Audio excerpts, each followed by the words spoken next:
1, 2, mic check. Microphone check. Yeah, this is working. This seems to be working. Let's see. Receiving content. Yeah, seems to be working.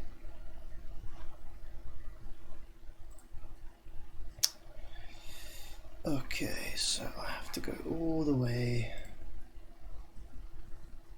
There's it going, guys. I see this is actually working.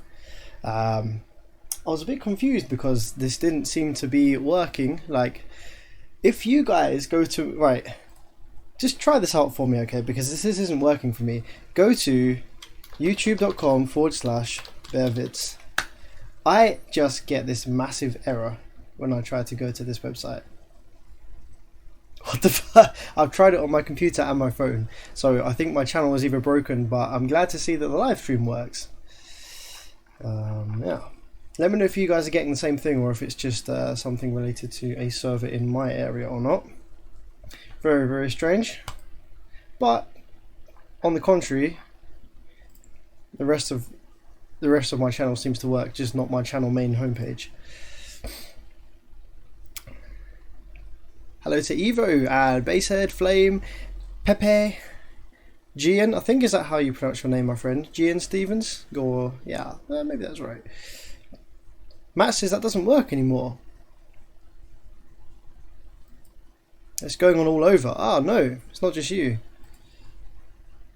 It's user/bearvids. Ah, let's see if that works.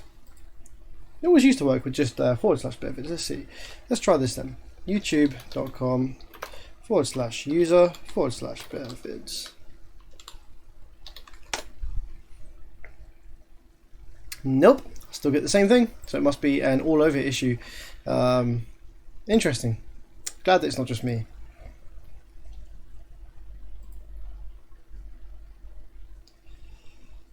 Yo, Jerry, this would be funny for Jerry. This would be a funny video for Jerry because Jerry will remember all of these old videos.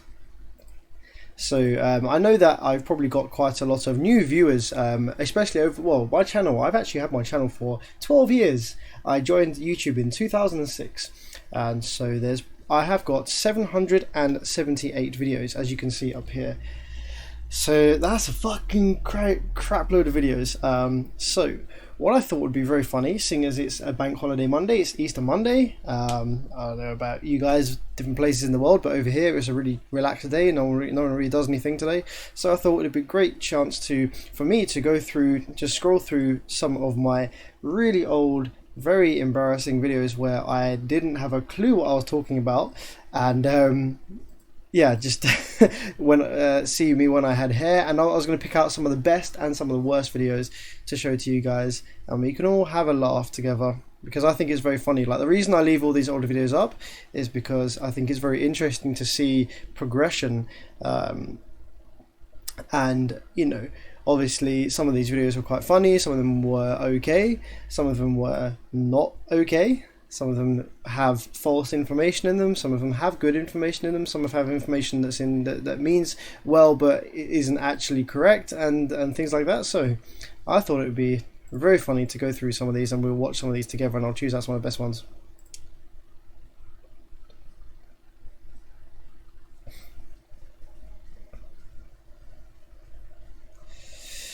We're going on the live chat.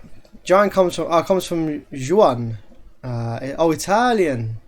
Juan, maybe? Thanks for taking pronunciation into account. That's why I'm a fan. You must know me as the annoying question guy on Facebook. Nah, not at all. I do enjoy answering people's questions, helping them out, especially if it leads to a successful repair or some success in some way. It's nice. I've been subbed to your channel since 2001. Oh wow, 2001. That's 7 years ago. Cool. It's all about the box music video, man. Yeah, that was funny, but in hindsight, quite embarrassing. Okay, so how many people are watching just now? 37. That's picked up very quickly. I think people are interested in seeing me make a fool of myself here. So it's pronounced giant with the soft G. Wait, what's a soft G? Hard G is no. Guy. Oh, hard G would be Gaian, but soft G would be Giant, maybe. But English people or foreign people always call me Giant as in giant. Oh, okay. Oh man, I have fucking no idea. 2001 was 7 years ago. Wait, hang on a minute. We're 2018 now, aren't we? Yeah, making me question myself. Alright, we're going to start right from the beginning. So what I'm going to do is I'm going to go through my my YouTube video list here. I was going to do it from my channel's own page, but I can't seem to access my channel's own page at the moment, which you'll know if you were just with me a second ago. You can't actually access youtube.com/bearvids at the moment because YouTube has some server issues. So I'm going to do it from my actual login, my actual video manager page, and we're going to have a look at some of these very funny old videos here. We're going to start right at the beginning. Obviously there are 778 videos, so I'm not going to go through all of them. I'm just going to literally skip through pages, and we're going to see some of the things that I've done in the past, some of the things that I've done wrong. One of the most interesting things that I want to do from this live stream is to show some old videos where maybe I gave some incorrect information, and yeah, you know, talk about obviously how with progression you might think certain things, and then as you learn more, looking back, you then realise, oh, that wasn't the case, this was the case, or you know, you can go back, and I think it's good to reflect on things that you thought before that were maybe errors or mistakes. What's up, Chris? How's it going? This is, yeah.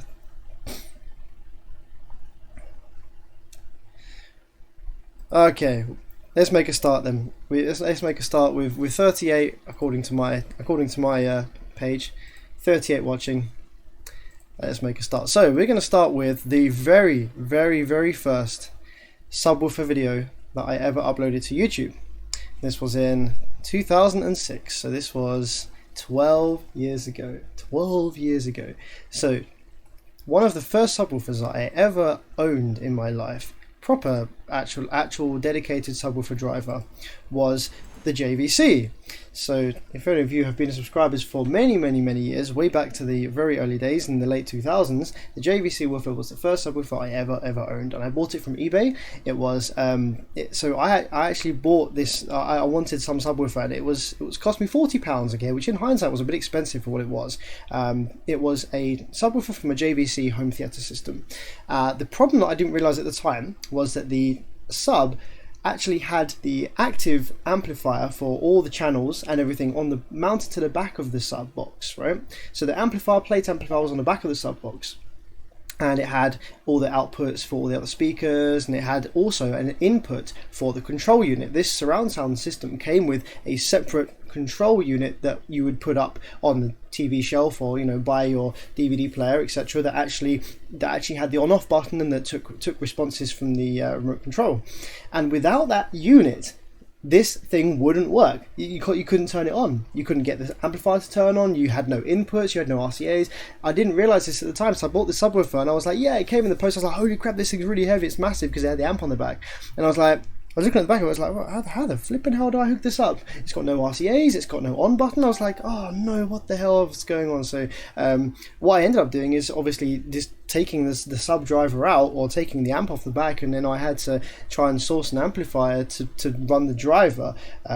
So that was an annoying thing. But yeah, this is the first video I ever uploaded to YouTube of a subwoofer, and this was after, because the amplifier that I actually ran this JVC subwoofer on was a Rotel. It was a Rotel stereo again. Yeah, so the amplifier was an old Rotel 80s boombox, and it was probably like 20-25 watts a channel or something like that, but it was underrated, and it could drive underrated impedance. It was an 8 ohm, and so I used to run this subwoofer on one of the channels of that amplifier, and ended up obviously killing one of the channels. And so my first ever subwoofer video to YouTube was me asking the YouTube community at the time what the hell was wrong with my subwoofer, and at the time I thought that the subwoofer was actually blown, making this noise. And you can see the beautiful quality of cameras back in 2006.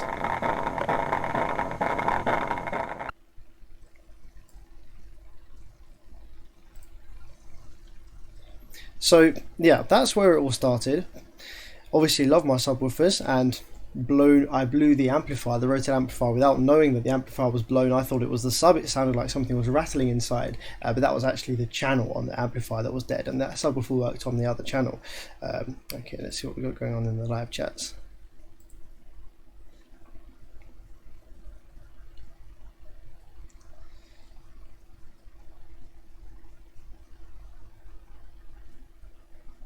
Best video is the sound inside the washing machine. Yeah, we'll probably get to that one. YouTube is like a personal own photo album. Yeah, absolutely, especially when you've got that many videos.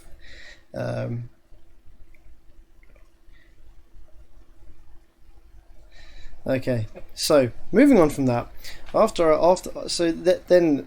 was my first ever proper subwoofer. I also did have this tiny little thing. This was from this was Goodman's. So this was a tiny 3-inch subwoofer from it was from a Goodman's little 2.1 PC setup system thing. So yeah, you know, this was back when YouTube wasn't really very big. There was barely any videos on YouTube at this point. So I was just like, yeah, check out this little thing, it's moving. And bearing in mind, I was like, what was this, 12 years ago? So I was like 13 years old, perhaps 13 or 14 years old. So that's kind of where it all started.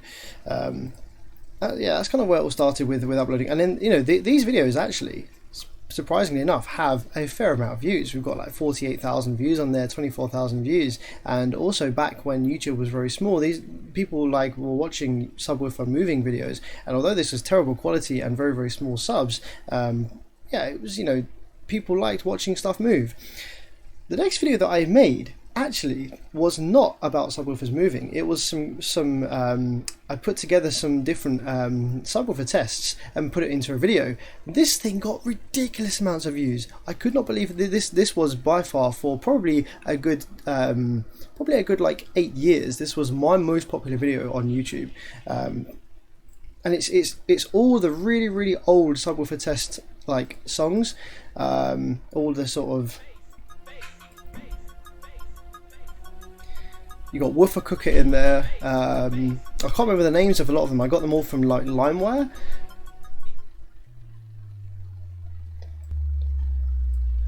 So that's the start of Woofer Cooker, I believe.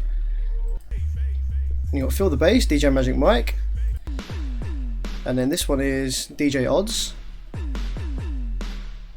This is only like a 57-second video, but I imagine the Woofer Cooker again at the end there is a really small thing. But back in the day, this is what people were using to have a piss about with their subwoofer setups on their PCs. You know, when they were kids and stuff, and maybe they just got a Logitech 2.1 system and stuff. Play this video, and generally not a lot of music had those sorts of tones and frequencies in it, and that would generally get the sub working quite well and moving quite a lot as well. And people, so I guess that's probably why it's got so many views. People would save that and then, you know, mess around with the sub and watch it moving.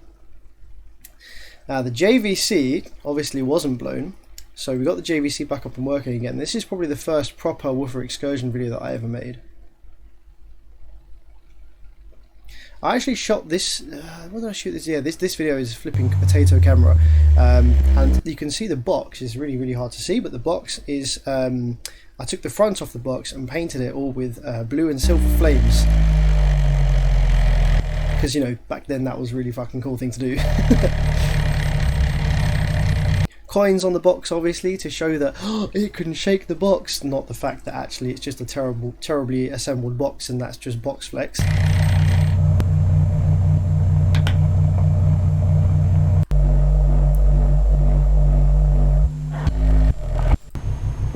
Slightly better angle. This was like the best cameras that people like me could afford back then. Even on very little power, this thing did move quite well.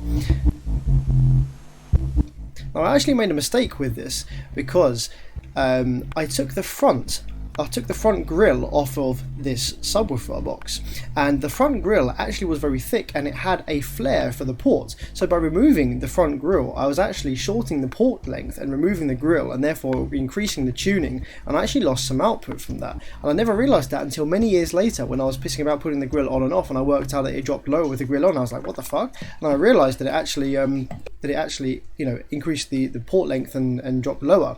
The amplifier, I never did any videos of this. This amplifier is a Behringer mono amplifier. It's a Europower, really crappy little thing, but it looks pretty cool. It has loads of LEDs on it, and it had like built-in kind of sound audio effects on it. This didn't last long at all. It stopped working randomly one day, which is understandable. It's Behringer, piece of crap.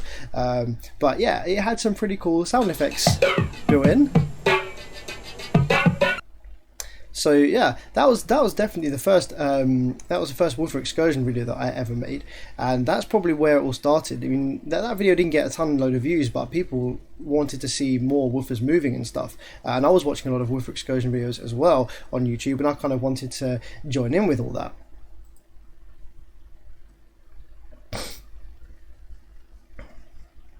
Elena says, "Hi Sam." Hi Elena, how's it going? Damn, you're a youngster. Yeah, we're gonna see me very young with some hair. I enjoyed your abusing Xblood 12 video. Yeah, I'll show that one in a bit. We'll get to that. I'm not gonna watch all of these old ones. I'm just literally doing a couple where we started out on YouTube, where I started out on YouTube. I'm gonna skip forward a few years, watch some stuff that I was doing then, skip forward another few years. So it's not gonna be a massively long live stream, but I just wanted to show some funny, embarrassing old stuff on here. Behringer hasn't made anything that I'm aware of. Behringer take parts from other people's designs and tweak them, add features, make them cheaper, manufacture them cheaper, change parts so that they're cheaper, etc. I don't think Behringer have actually designed and implemented anything from scratch themselves, as far as I'm aware. Evening, Turbo Tim, how's it going, buddy? It is very fun to go back. So okay, so yeah, it all started with this one, and then we've got the tiny little Goodman speaker, test tones, JVC. This was, I actually got inspiration from this video from another video on YouTube, which I didn't reference it. No, back then video descriptions weren't really a thing. But yeah, it's really fun to put a little bit of paper over the port, dress it up as a man.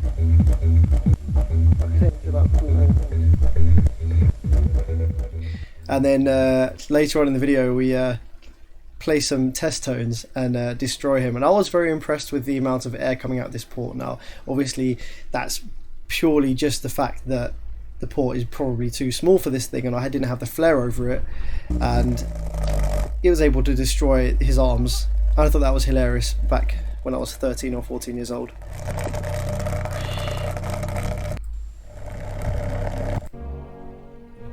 So yeah, and there you can see the blue flames on the silver box. You know, this was like that was the cool stuff back in the day. You know, that was the cool stuff. Okay, so we're going to skip forward a little bit, and we're going to go to. So that's literally the first page of videos. So we're going to skip forward a little bit. So people interested in the JVC. We've got some, because obviously I wasn't just doing audio stuff, so I've just put some other random videos on here, weird stuff.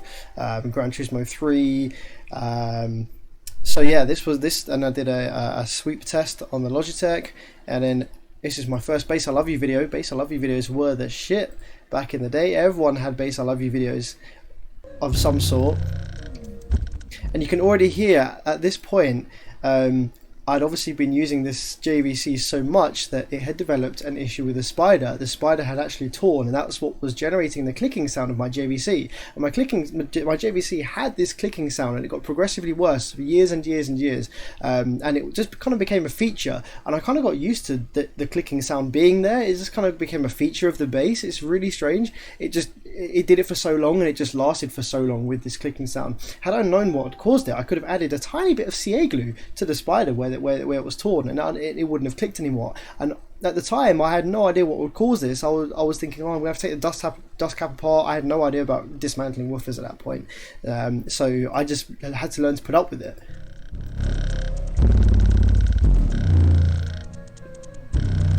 Now, naturally, this didn't really hit any of the notes of this song. It was just like a kind of box resonance kind of effect. Didn't sound that great, but it looked cool and it moved, so.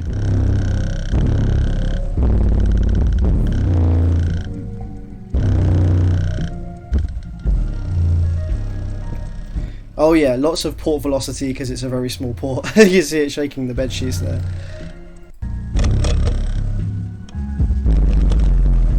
I remember watching lots of videos on YouTube of especially kind of Spanish Brazilian style systems breaking CDs with their aero ports.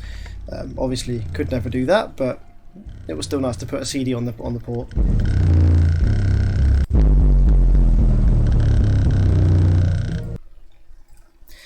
And that's really the start of the JVC videos.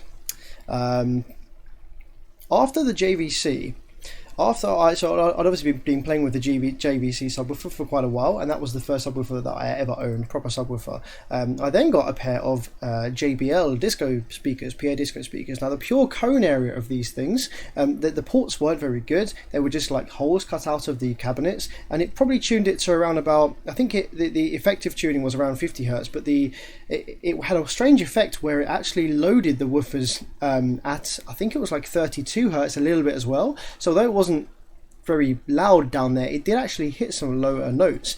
And now this is when I was using a Kodak Easy Share camera, and the microphone was very, very sensitive, and the microphone was you could actually bottom out the microphone here. So when I would record bass videos with this camera, the microphone it does have a voice coil. It has a very, very small voice coil that it's basically, a microphone is basically a speaker but backwards, very, very sensitive, picks up the vibrations in the air and sends it back as an electrical signal, and the microphone's diaphragm or whatever would be bottoming out due to the air pressure because it was such a crappy camera. You can actually hear it happening here.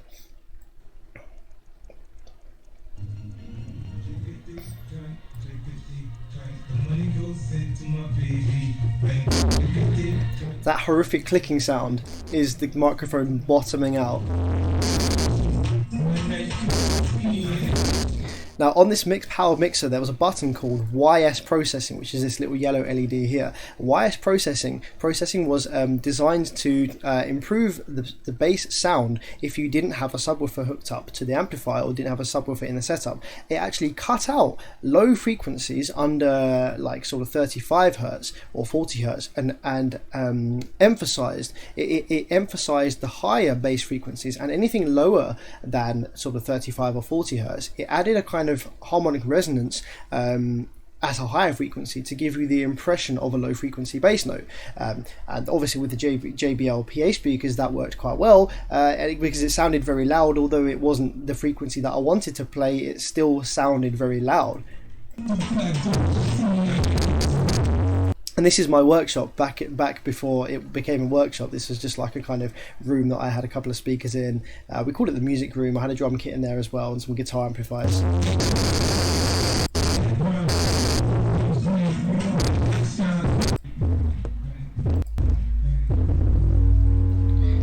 I'm trying to get a view of inside here. No, I was going to try and get a view of actually the entire room. It's very funny for me to see that as well because that's so tiny compared to what it is now.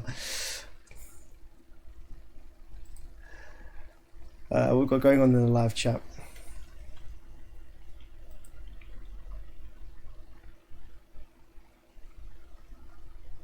I love the video with you, a buddy, and some chick beating the hell out of your Pioneers in your yellow car. Yes, that is probably to this date my most popular video.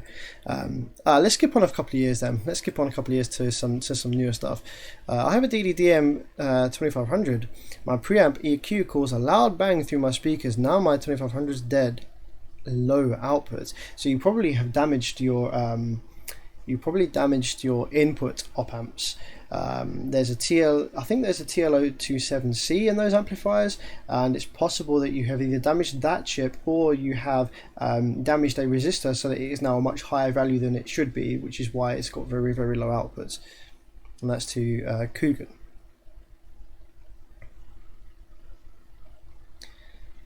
I repaired my first amp thanks to you. The $25 a month donation through Patreon is already well worth it. Dan! Thank you very much, buddy. Yes, I've been speaking to Dan on my Facebook page. Massive thanks to Dan for incredibly generous donation, and I'm glad that my videos are helping you out, and hopefully will lead you to some pretty successful repairs. And yeah, you can make a little bit of money from that. Buy some blown amps, repair them, or just use them yourself. Rather Steph just won a local bidding auction on a Boston Pro 12. The Boston stuff actually was quite good. I almost purchased a Boston 12 and a matching passive radiator. Just the novelty of having the two together. They were both mint condition. They both looked beautiful, and I was like, wow, this is something that I've never seen pop up, especially in the UK before. It looked like, I know the Boston stuff was meant to be quite good quality back in the day as well. I was like, but then I couldn't really think what I'd use it for. Like, I always see this. I see things that I'm like, wow, that's really cool. That's something that I don't see. That's a nice piece of audio history, or that's a nice piece of like unique kind of rare audio. I don't know what I'll do with it. It will just sit in the workshop. I have a power mixer and I used it on an 8-ohm sub. Does this damage when the bass EQ is cranked on it? Don't crank the bass EQ unless you're cranking the bass EQ and then reducing the gain to give yourself to force a kind of low pass filter.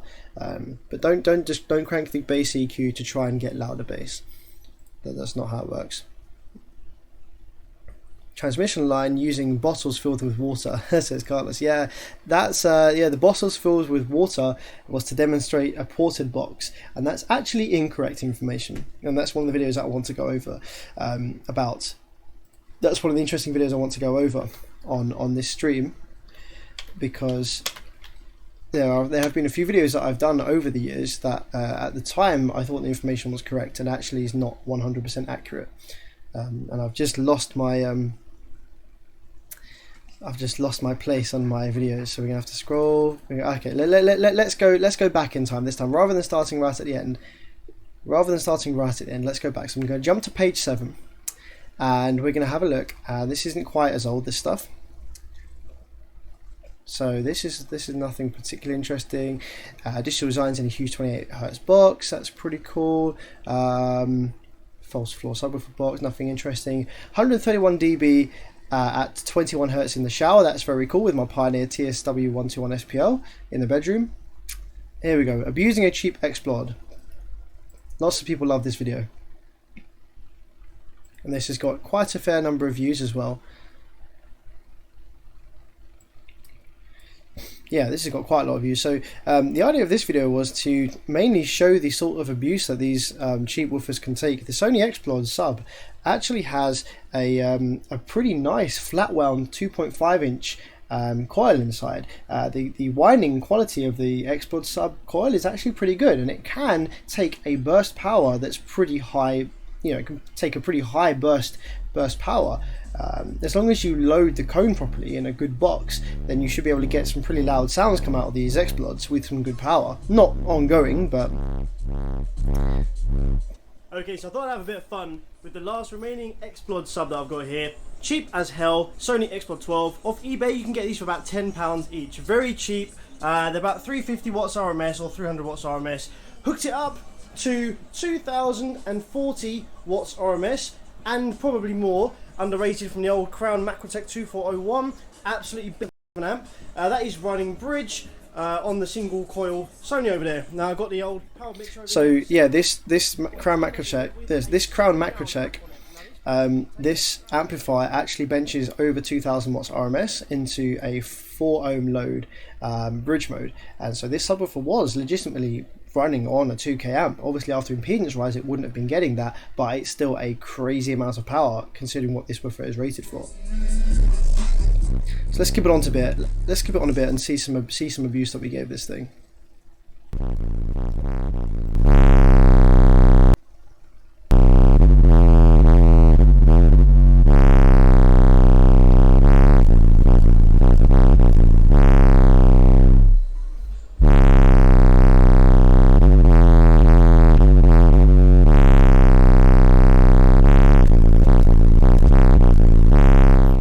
I don't care what you say about impedance rise, but like you can say that impedance rise, obviously this thing wasn't getting that much power.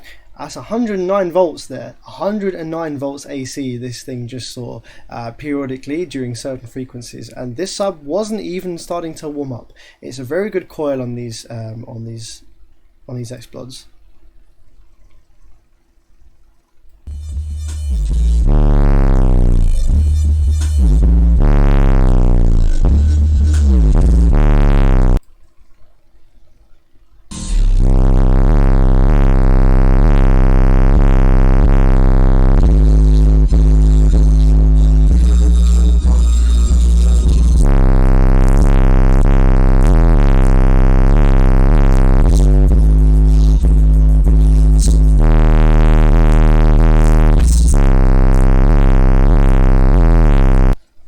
So that actual Xplod, the exact Xplod in this video, the one that you see there, is still running. So this video is how old? This was 2014, so that's 4 years ago. And so for 4 years, it's been used in different setups around the workshop and stuff. And I've abused the crap out of it, just like I have been here. And it's still, this one is still running to this day, and I'm using it temporarily in my car at the moment. So yeah, say what you want about Xplods, but I have a massive soft spot for them.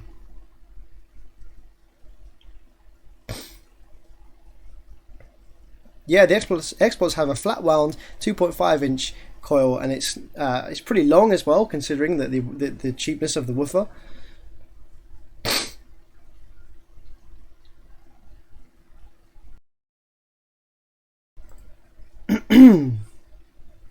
Crown are very nice amps. I would have gone with Crown on my home hi-fi if it wasn't that I got a very good deal on some Lab Gruppen. Yeah.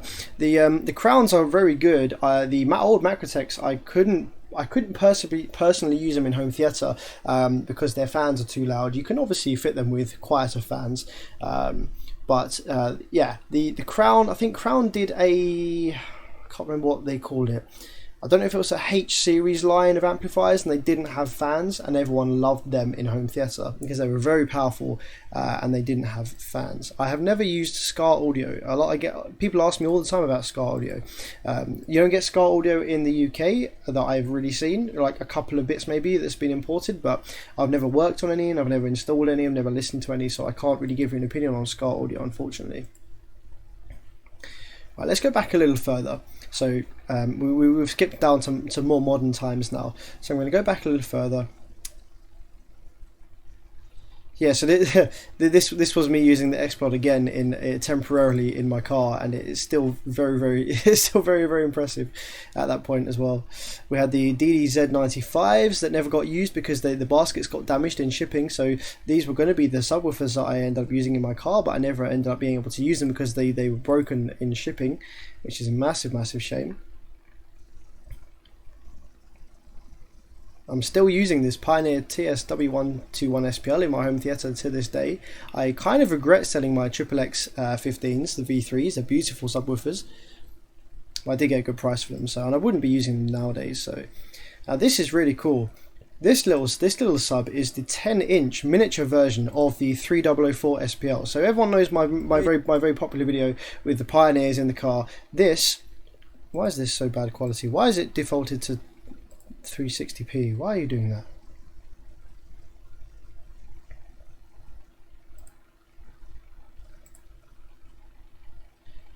And why is it being very slow this evening?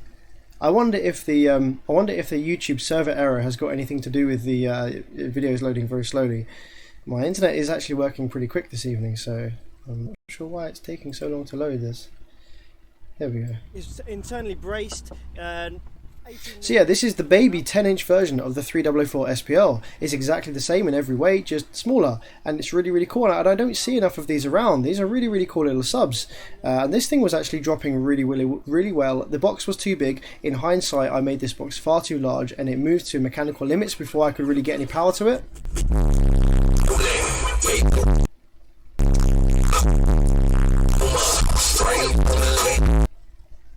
Oh no, come on YouTube.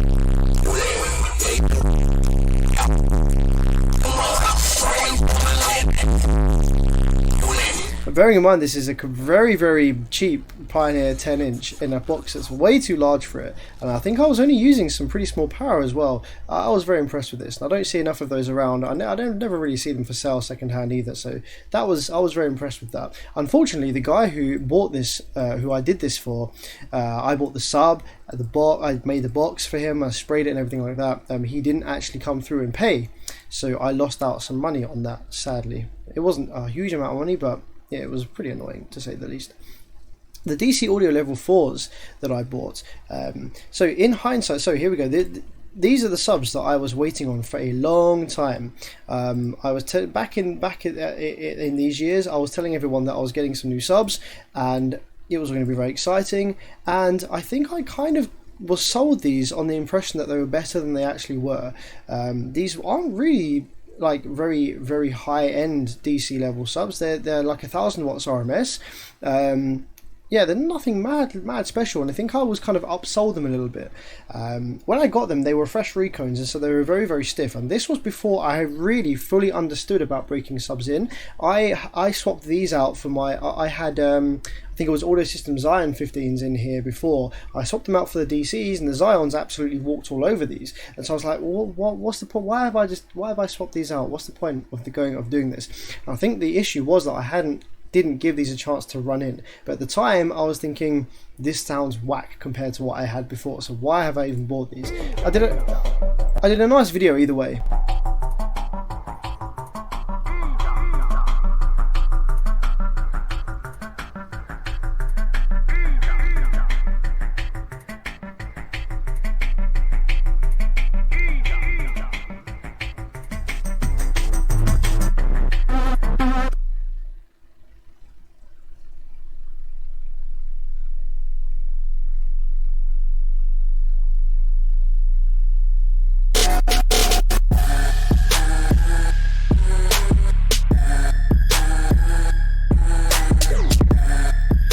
So you can see I was incredibly excited about getting DC audios, but in hindsight, yeah, they weren't quite what I was. Oh no, I've just closed it again.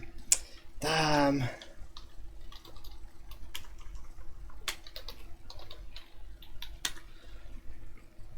Yeah, in hindsight, they weren't really the best investment I could have made.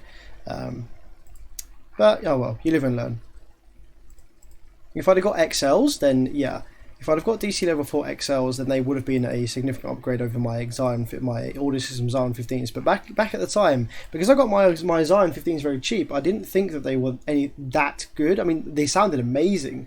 I was really impressed with how they sounded, but I thought that the DC stuff would be a massive step up. But in hindsight, like now I know the Zion stuff was actually very good. I probably should have stuck with the Zion 15s and improved my box, my power supply, etc. And they could have really become something very good indeed. But sadly I sold them, and then it's very hard to come across another pair that at a decent price that I was willing to pay.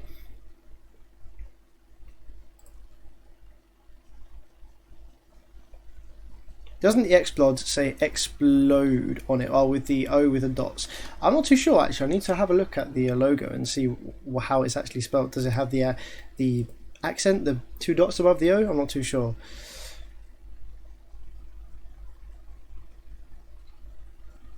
Aren't crown amps made in China now? I imagine most things are made in China now.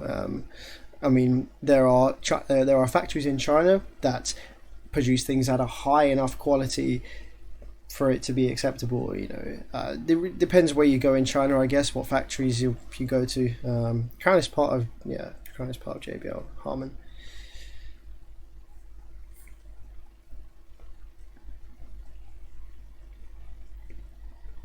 Coogan, I answered your question already, buddy.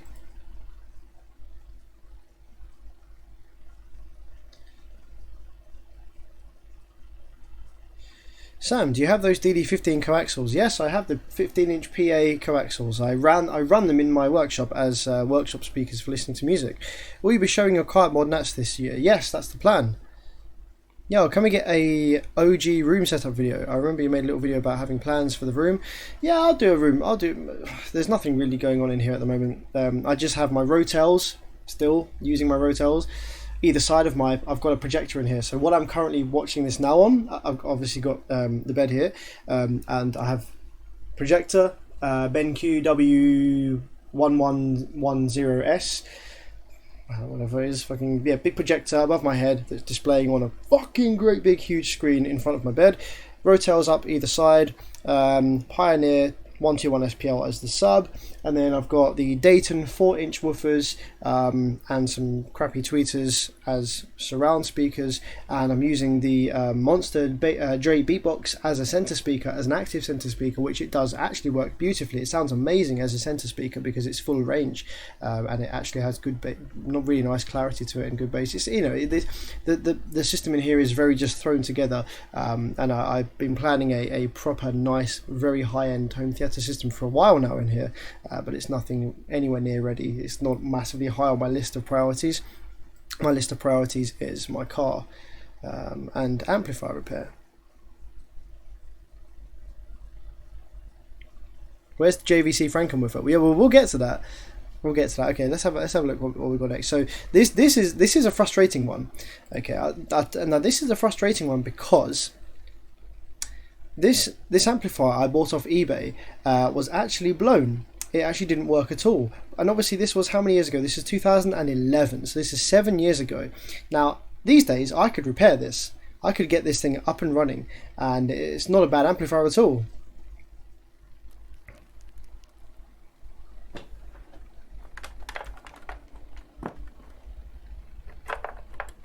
What the fuck? This is obviously just a quick test. Mains power cable going in there just to see if it works. Oh, good lord. YouTube is being very slow this evening.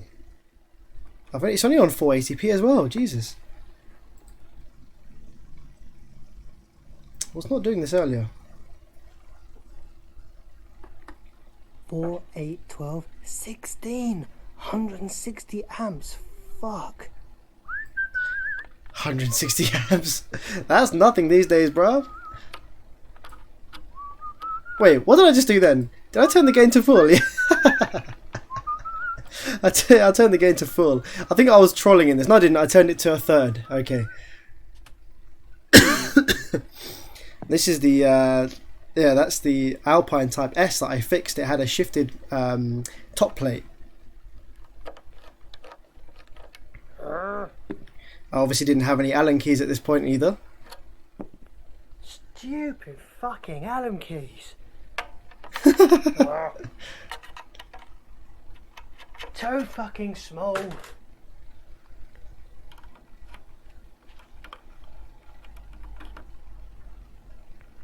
Oh man, look at that old school HTC Desire with an animated background. Wow, yeah, that was ahead of its time. I still use this app to this day. Actually, this app has stood the test of time. FuncGen for Android. It's one of the cleanest scoped frequency generators that I've ever done. And that was my makeshift power supply.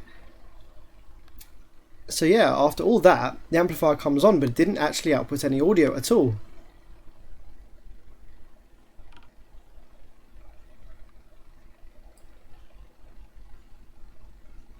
As you can see here. What? Power's definitely right. Got the power light on. That's definitely showing input left and right. I turn the gain up high, turn the gain down low. Turn the filters up high, I turn the gain up high. I turn the gain down low. Press the slave button, I turn the gain up high. Press the phase button. That's definitely in the plus and minus. And I tried it in the other holes. That's definitely outputting the sound. And the volume's on high. And as you know, the speaker definitely works.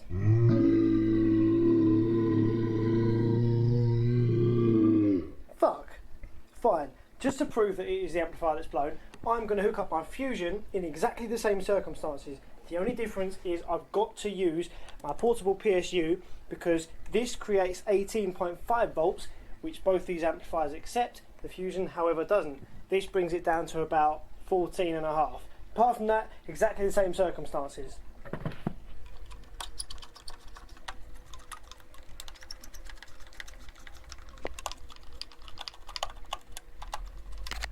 This makes me laugh. I don't even remember making this video. This is such a long time ago. I legitimately don't remember making this video.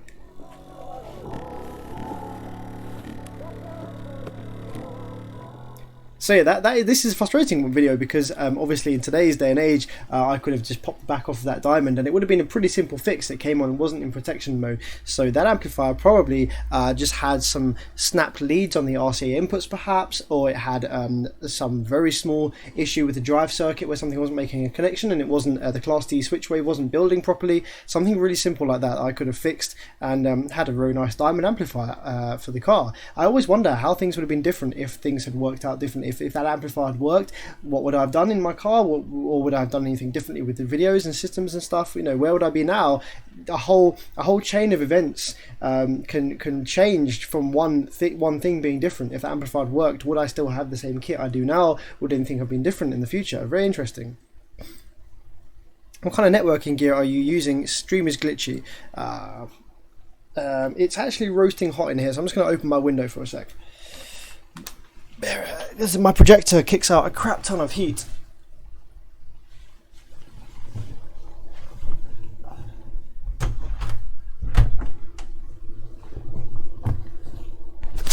Yeah, that's the only thing with having the projector right above the bed is it basically acts like a fan heater.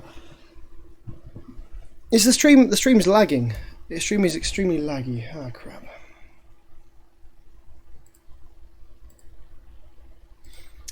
YouTube is saying my stream seems okay, so stream health looks good. Oh, I had bad a minute ago. Yeah, okay. Oh, damn it.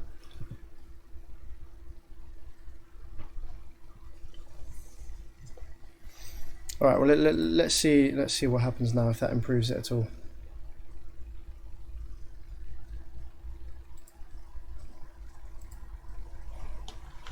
No issues now that you're full frame. Interesting. So is there any issues when I view my browser?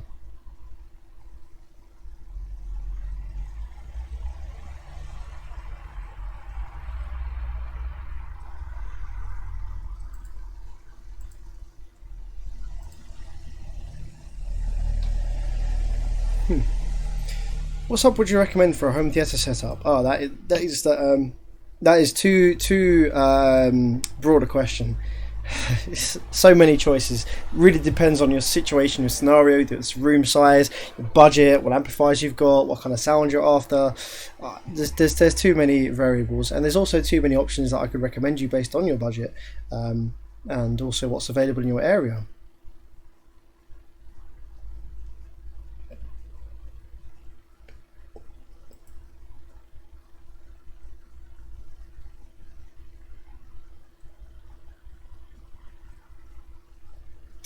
Chevy says, I picked up a pair of vintage Bose towers. They have an 8-inch and 2 tweets in each upper. Wait, hang on. I have an 8-inch and 2 tweets in each upper and each lower part. Has a 6th order with an 8-inch inside. Could believe an 8 sounds so strong in a 4th. Fourths can sound good because it's a sealed box, so you should be able to get a pretty wide band, but then it has a bump at higher frequency. Yeah, it sounds pretty strong. Any sub really. The Dayton the UM18-22 is a very popular choice because the price versus performance, it's very, very good. If you have space for an 18, yeah, Dayton UM18-22, the Ultimax range, is very, very popular for relatively low budget home theatre. Put it in a large port vented box at like sort of 18 to 20 hertz and you're laughing.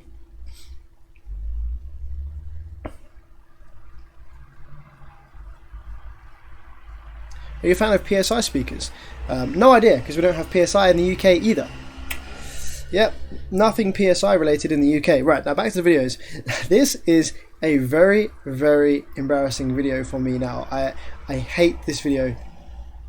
And the reason I hate this video is because now I do amplifier repair. Okay, back then, this was uploaded in 2001. Okay, so this is 7 years ago. I will have been... How old would I have been? 19 years old. Okay, so I would have been 19 years old, and so I had a Vibe Monobox 4 amplifier that just randomly stopped working in my car, and I thought I could fix it because I saw that a rectifier, I didn't know it was a rectifier, I called it a diode, which it technically is a diode. A diode snapped off the board and it caused the amplifier to fail, and so I thought I could fix it by doing this.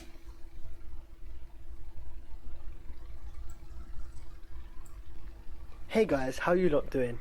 Now, as I've said before, you know my Vibe Monobox amplifier that stopped working? I've checked through... Actually, I've just noticed that the stream screws up when I start watching a YouTube video. I'm going to see if I can fix that just very quickly. I think I need to turn hardware acceleration off or something in the Chrome settings.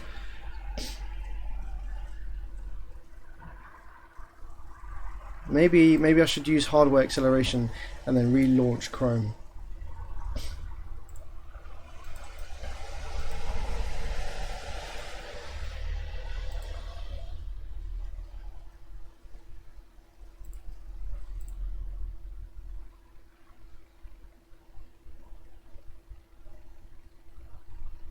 Ah, no. I remember with hardware acceleration turned on, OBS doesn't work with Chrome. Damn.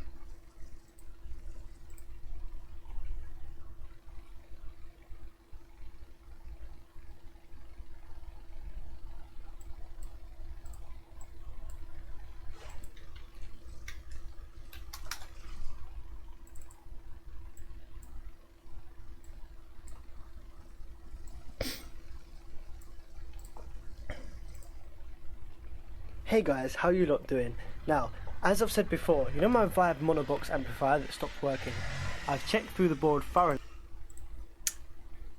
Yeah, literally, I'm keeping an eye on my kilobytes per second on OBS, and it's dropping absolute balls when I'm watching a video and trying to stream at the same time. So how do I get around that? To make sure that there was no... Maybe if I make the video smaller.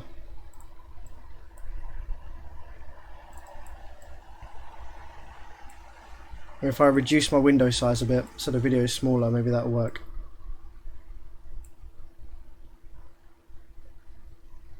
blown resistors, blown caps, anything like that. What I didn't check was the transistors properly. So what I've decided to do is to take off the little clips holding the transistors against the heatsink, and we got halfway through, and these all look good. You know, there's no problems here. Let me just get a light bit better on there.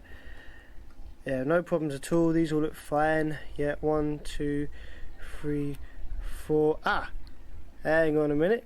What's going on there? Looks to me as if we've got some flex going on here, causing these to come unsoldered from the board. Damn!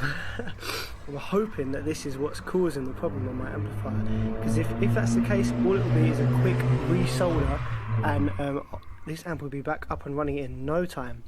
Now, what is this anyway? It's So I thought that I could get away with just soldering the rectifier back onto the board. Now I know now that if the rectifier snapped off the board like this and the amplifier was in protect, then it probably killed some output devices as well, and soldering it back on is not just going to fix it.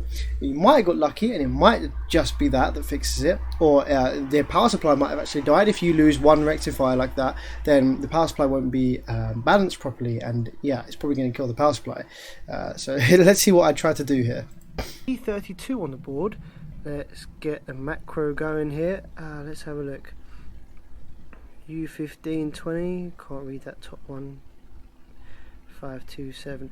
I'm going to look up that part number, obviously, on the internet, and also contact Vibe and just ask them what would happen if this came unsoldered. Would it cause the amplifier to act how it is at the moment?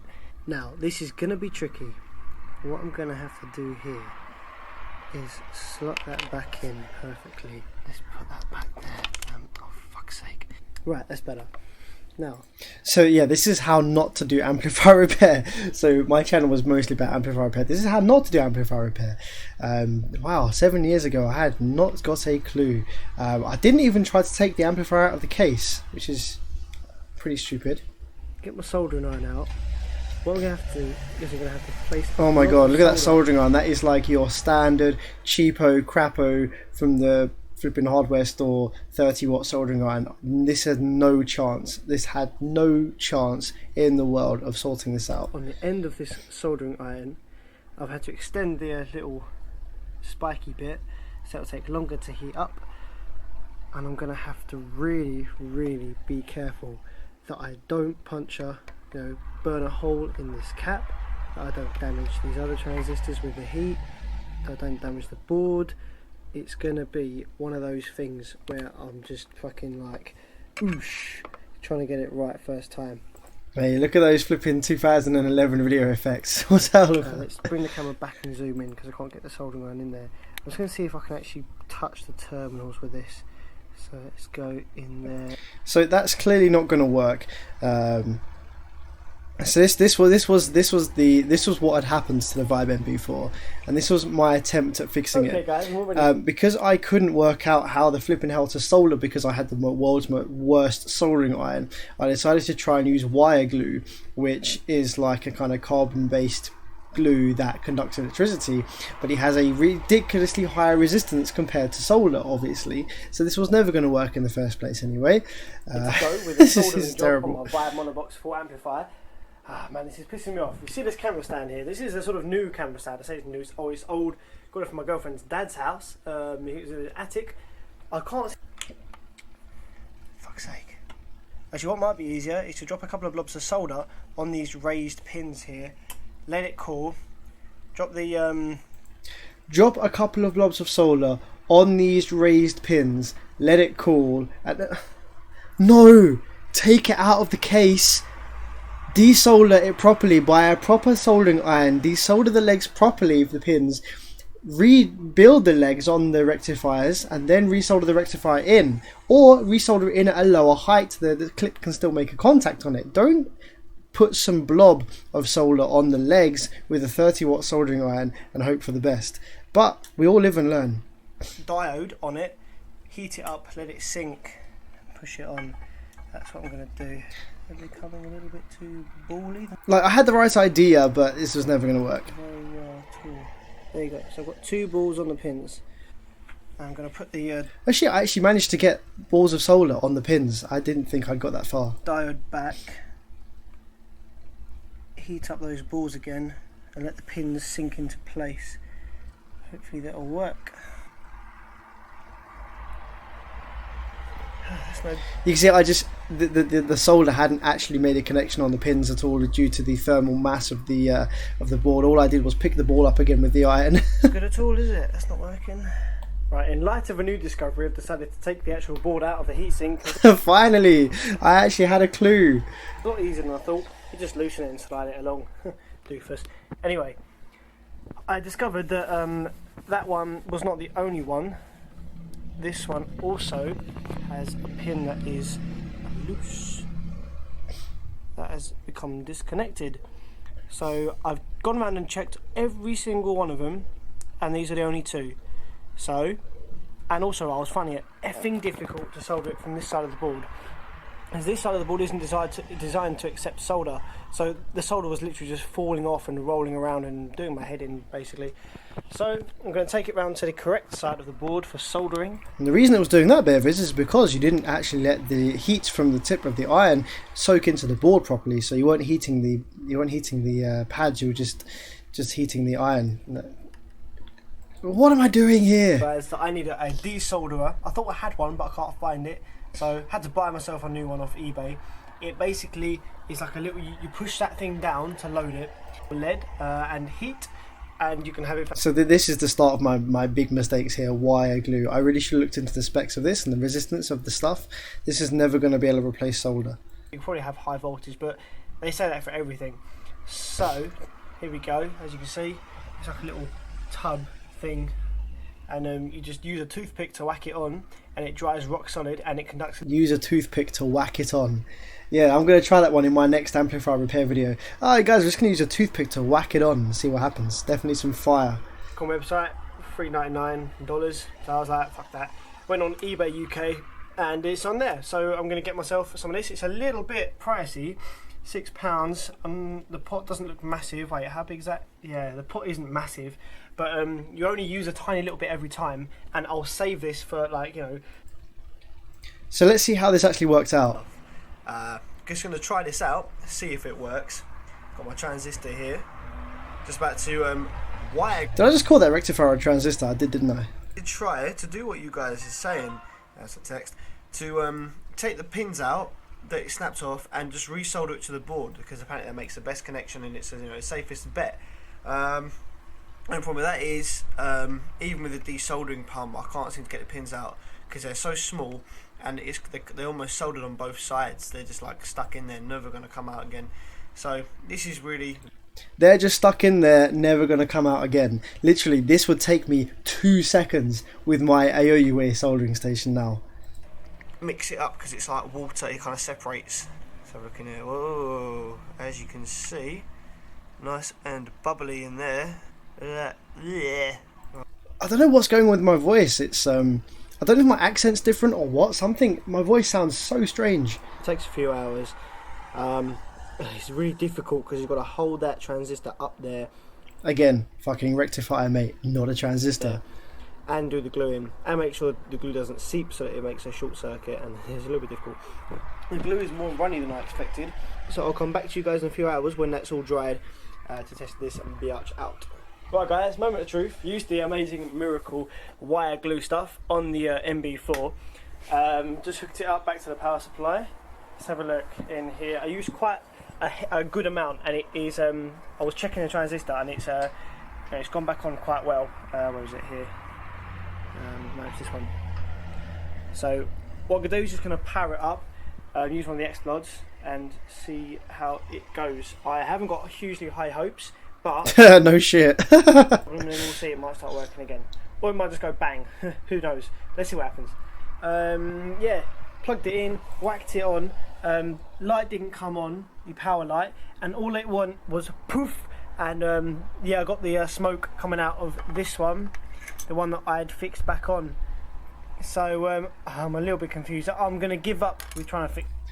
I just said I'm a little bit confused. How am I confused that this didn't work? This is the stupidest idea of an amplifier repair in the history of time, using some carbon-based glue to stick back on your rectifiers that snapped off the board, not checking any of the rest of the power supply circuit, not buying a decent soldering iron, and just hoping for the best. I wish I had caught the explosion on camera. It wasn't really an explosion, it just kind of went poof, smoke, as to be expected from that attempt. So looking back at this is hilarious and embarrassing, and it makes me kind of want to go back in time and walk in on my past self and be like, yo, how's it going, super young Bearvids? Look, check this out. Here's a flipping decent soldering iron. Do this, and then get my MB4 back up and running. That would have been really, really cool. I'd love to be able to do that, but it does make me happy now that I have gained the knowledge that I once dreamt of having. So at this point in time, if my 18 or 19-year-old self here watched a video that I'd done now, I would dream of being able to do the repairs that I do now. And yeah, it just makes me kind of happy that I've got to a point where I know how to do some of the stuff now. It's pretty cool. Nice feeling.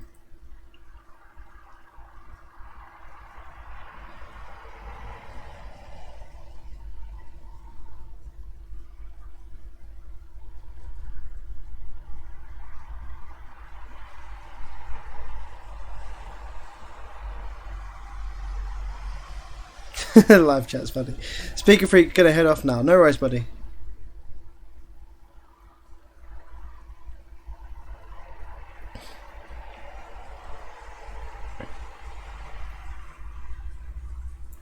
I tried a bit of iffy amplifier repair a few weeks ago that almost set my car on fire.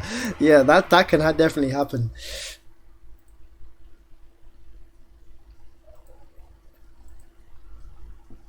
Okay, let's see what else we got.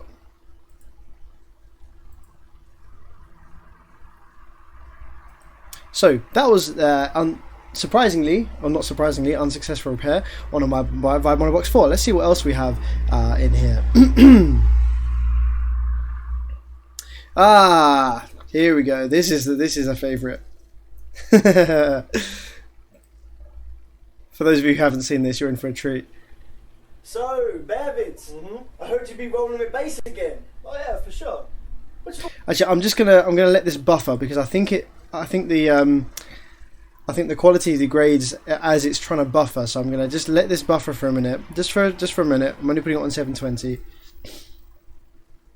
Look, there's two of me. I spent so long getting this effect right. This was like back in the early days of Sony Vegas Wonders. This is 2012, so this is 6 years ago. This is 6 years ago. And this is like early Sony Vegas stuff, and I used some green screen stuff to get two of me on the sofa at the same time. And if you look close enough, you can see the line, because obviously as I was filming this, the daylight changed outside and it made the exposure different, and so I spent flipping ages getting the exposure right between the two shots, and it was not ideal. I should have closed my blinds and used artificial light, but oh well, we'll learn again. So, Bearvids, I heard you be rolling with bass again. Oh yeah, for sure. What you got up in there? Nothing special. Take a look.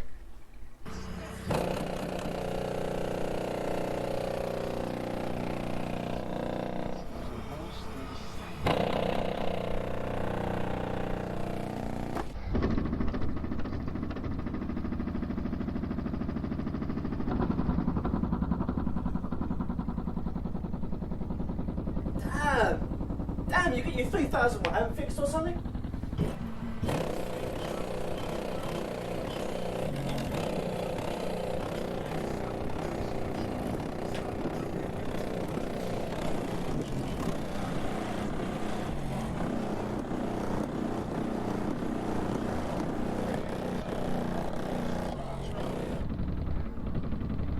That flex is crazy.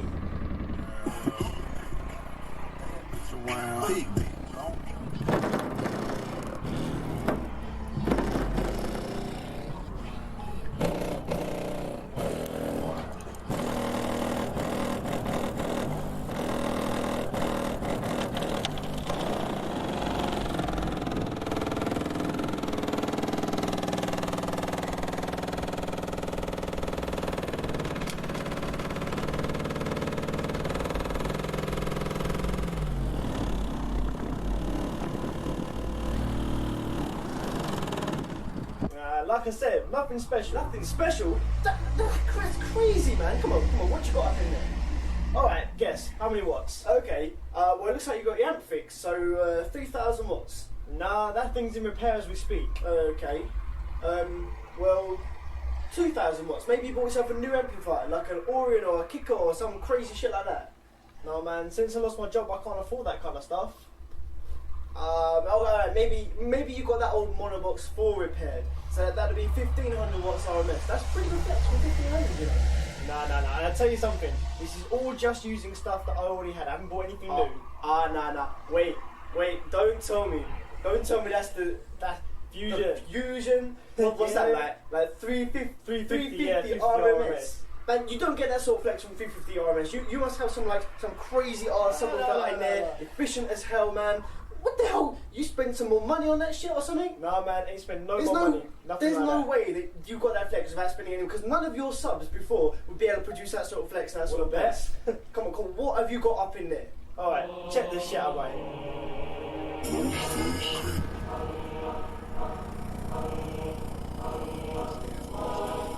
One of the beans, man. Nah. I ain't gonna say no. The exploits, yeah?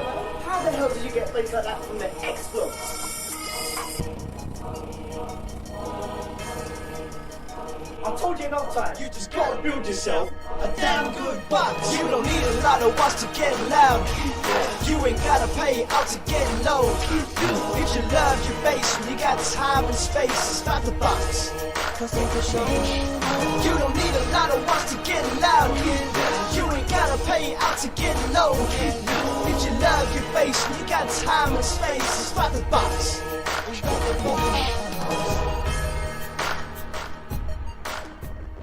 Oh man, imagine if I put that much effort into my videos these days. All that editing and shit back in like 6 years ago. But yeah, I guess it is wise words. It is all about the box. A lot of it is about the box. That's a pretty, like, watching back on that video now with my voice how it was and my ideas of a fun video. That's pretty embarrassing stuff.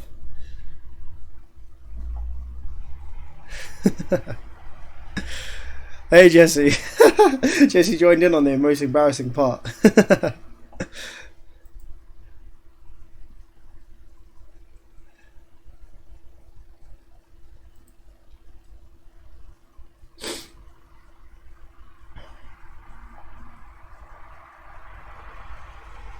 How did you get bald so fast? And there's old videos you got full head of hair. Like, it's actually a little bit.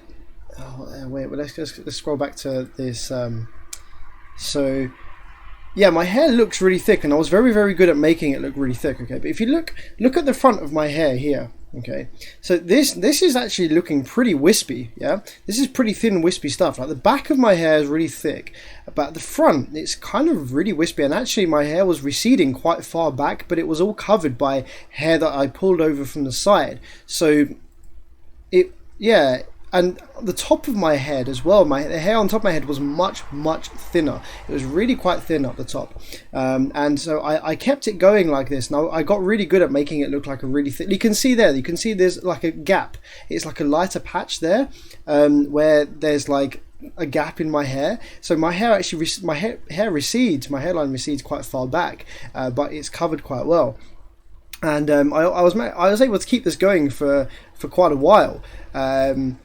But yeah, like it got to the point where it was just looking way too thin, and I got really bored of it. I mean, okay, this is like 2012, so I think maybe 2014 or 15 or something. I decided to shave it all off. So another 3 years of thinning, and I was like, nah, this is getting too thin. Like I still had a fair bit of hair, but I couldn't do what I wanted to do with it, and I just thought to myself, I just had one of those days where I was like, fuck it, I'm gonna shave it all. I'm just gonna shave it off, see what I look like. I did it, and I didn't hate it, and I realized that actually life was far simpler without having a crap. Because I was one of these guys that would spend flipping hours doing my hair, because I was very self-conscious of the fact that it was receding and going thinner. I would spend hours and hours doing my hair, and I would, like any reflective surface, like if I was out and about and it was a windy day and the wind would blow my hair in the other way and expose like my receding bit, that would piss me right off. So I would walk along down the street like trying to, like, conscious of the way the wind was blowing so it didn't blow my fringe up,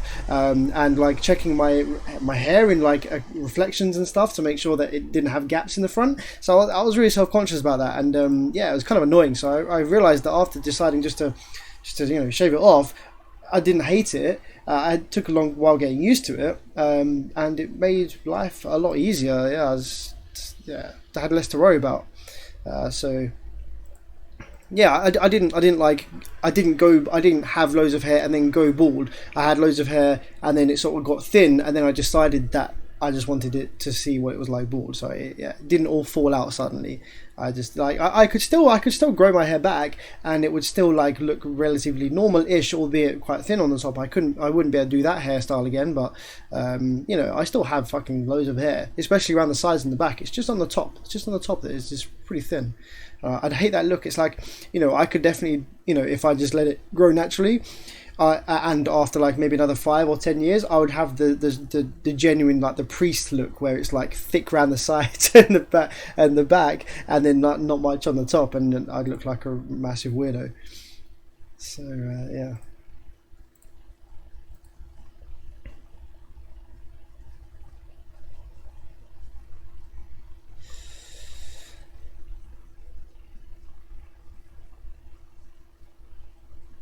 This thing needs to be on shirts. I showed that to Jesse 2 weeks ago. Oh yeah. Gotta do a new song called It's All About the Hair. No, I should do a new song called It's All About the Box Flex, because now I do amplifier repair. 70 to 80% of amplifiers that I get coming for repair, the damage is due to vibration. So I should do a video about about box flex, and I should do a similar song with the same backing track and change the lyrics up a little bit. It's all about the flex. It's about the flex.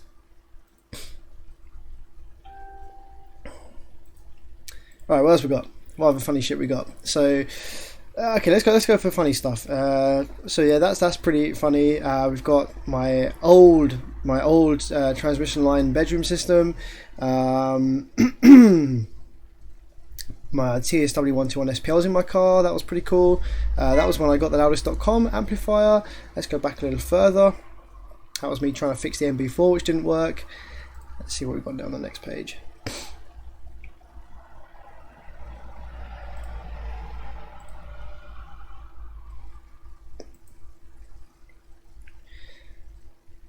This is when I got my car. So you guys will, I've had my car for a long time, and in terms of, going by a lot of people's Like, you know, a lot of people maybe only have a car for like a couple of years, if that. Like a couple of years might be a long time for somebody to own a car.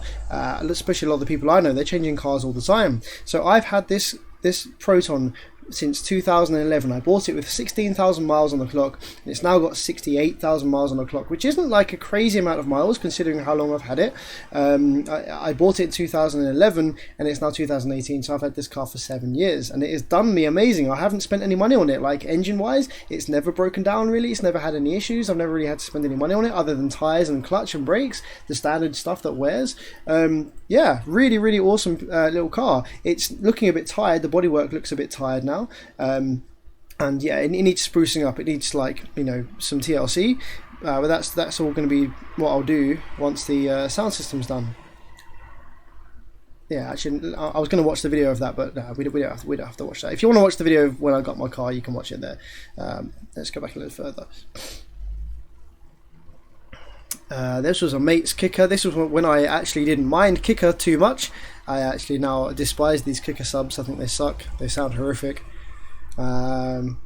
Here we go. What makes a bass video impressive? This was me talking about camera microphones, and actually on YouTube, people generally, especially back in the day, people preferred to hear microphone distortion on YouTube videos because it gave the impression of how loud the bass was. Especially if you were watching it on some crappy computer speakers that didn't have a sub, you couldn't actually get an idea. If there was no clipping of the bass on the microphone, then you couldn't actually hear the bass, and so you had no idea how loud it was. And so I was talking about how to make a decent YouTube video for subwoofers. People generally preferred it when you could hear lots of microphone distortion, although not quite as much as my camera used to make.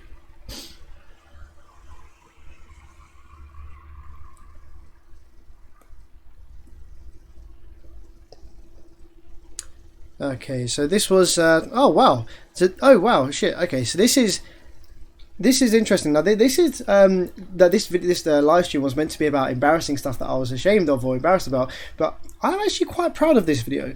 This video was done 8 years ago, so I was 18 years old. I was 18 years old in this video, and I think still to this day most of the information in this video is actually accurate. I haven't watched it for a long time, I mean many years, so let's see how accurate the information in this video actually is. How bridgeable amplifiers work. Hey guys, what's going on? It's Bearvids. Oh my god, again my voice and the camera. Oh my life. This is meant to be 720p as well. Here. Now in this video I'm just going to explain to you how different amplifiers work in different modes: stereo, bridge mono and parallel mono. Now parallel mono you might not have heard of. I certainly hadn't heard of it until I got my Crown amplifiers. So basically this is your standard stereo amplifier. Got two separate mono amplifiers inside. Signal comes in, goes through, comes out the plus, right, and then the minus doesn't do any work. The minus basically just goes to a ground, okay? Same with the other one. The plus does... This is very simplified. I had not done any amplifier work whatsoever. I didn't understand about how most of the time the output section has a floating or an isolated ground compared to the main power supply ground. But it's not incorrect. It's just missing some information. All the work, the minus doesn't do any work. All it does is take the power and ground it, okay? Explanation of that. Got the plus, pushing and pulling. Yeah, you think about it, the cone of a speaker goes... It would have been better to demonstrate this with a sine wave, with the half cycles, but... Up and down, push, pull, right? The plus does all of that, pushes and pulls, making it go up and down. The minus just grounds, okay? So that is your basic stereo amplifier. Bridge mono, which is this one. What happens is the two amplifiers are used together. Okay, so the signal goes in the first amplifier, it is then duplicated so that it is identical on the second amplifier. The second amplifier is then flipped over.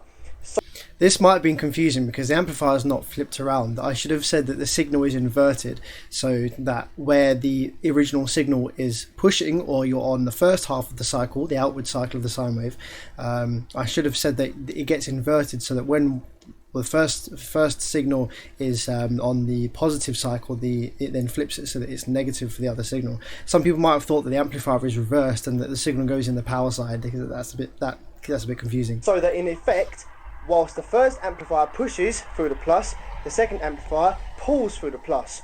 Now in this way, this plus becomes positive and this plus becomes negative, which is why when you're using bridgeable amplifiers, you'll find that when you bridge them, you actually connect the terminals of the speaker to the both positive ones, and you don't connect anything to the negatives because they don't go anywhere, they just go to the ground, okay? So what happens in effect is while this one pushes, this one pulls, and they work as a team basically, providing double the output, because instead of just one pushing and pulling, they both push and pull at opposite times, creating double the power. As you can see here, whilst one pushes, the other one pulls, whilst one pulls, the other one pushes, like that, okay? So it basically creates double the output.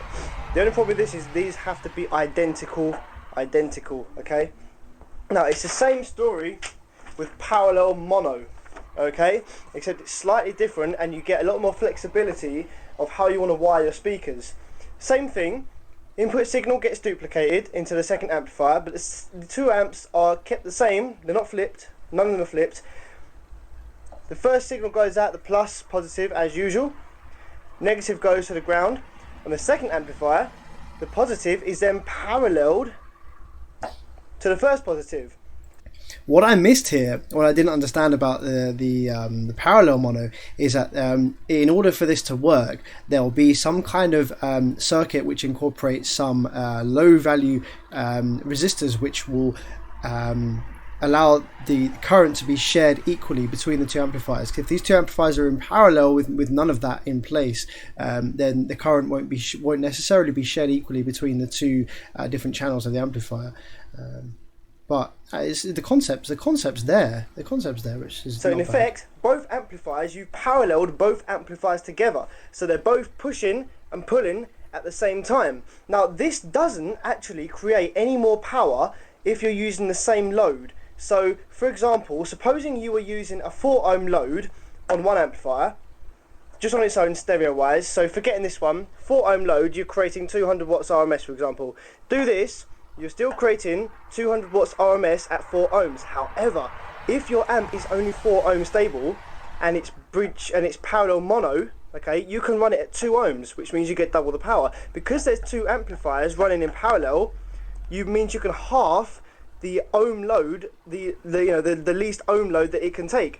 So for example, my Crown amplifiers are 2 ohm stable, can push up more amps basically. Yeah, so I mean, in a very, very basic way, the information in that video actually is mostly correct, just really, really simplified. Yeah, it's pretty cool. I haven't watched that video for a long time. I'm not, that's got quite a lot of views. It's got 159,000 views on that. So I actually don't mind leaving that video up. It's obviously very old and embarrassing with my voice and that, and I don't necessarily want people to watch that video and then see that video as that's what I'm about these days. I hope that people, because obviously I do get comments. I check all my comments that I got on my videos, and people do comment on my videos from like 10 years ago, etc. And I want to leave these videos up, but I hope that people check the upload date, and when it says 2008 or 2010 on it, they don't think too much about what I'm doing these days. Based on that video that they've just watched from like 10 years ago. Okay, what's going on in the live chat?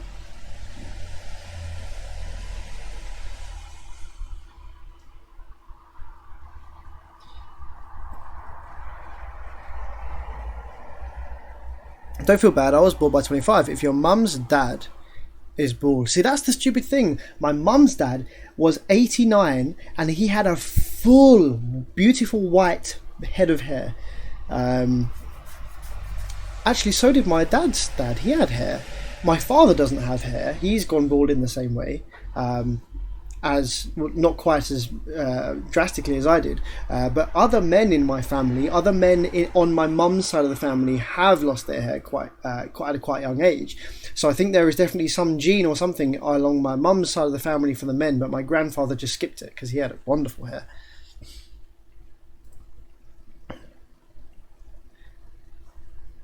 Is that a reference mic? This is a RTA microphone that I'm currently using for my live streams.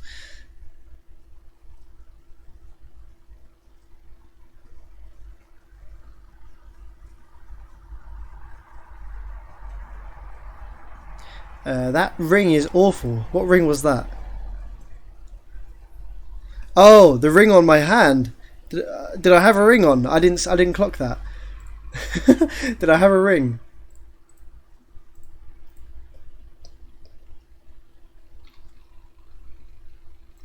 What was I wearing on my hand? Speaker goes up and down, push, pull, right? The plus. Let's see. This one pulls, and they work as a team, basically, providing double the output because. So basically, I can't see a ring on my hand. It wouldn't surprise me if I was wearing some dodgy ass flipping. Wait, here we go. at the same time. No, I can't see a ring. Maybe I've misunderstood what was in the live chat. Oh, the camera. Ah, right, yeah, okay. But I don't. I'm sure I probably was wearing dodgy rings though back in the day. Okay, what else have we got? Let's move on a page. So I picked up three. These are my Crown Macrotech amps. So I picked these up really, really cheap. That's an interesting video. They were blown. To be fair, actually, even to this day, I don't really do a lot. I've not done a great deal of mains powered amplifier repair. So even to this day, if I was presented with some Crown Macrotech amplifiers that didn't work, I would be skeptical to want to attempt to repair on them at this point in time. But that's not to say that give a couple of years, I won't dive into PA amplifier repair as well. This is a random video. This is nothing audio related whatsoever, but I was feeling bored as hell and I decided to make a video about the epic toasted sandwiches that I would make when I was feeling hella hungry. I mean, okay. Let's wait for this to buffer again, because otherwise my stream is going to go glitchy. But this thing was some flipping a hench sandwich. Well, I thought it was anyway. I used like pretty much all the meats that I could find in the fridge at this time. So there was like beef, there was turkey, there was 2 types of ham. It's just.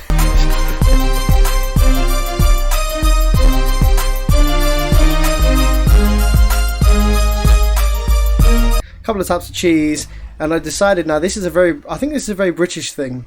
So I grilled the crap out of it. There's a nice little shot of the grill turning on. That's not that one. It's before that.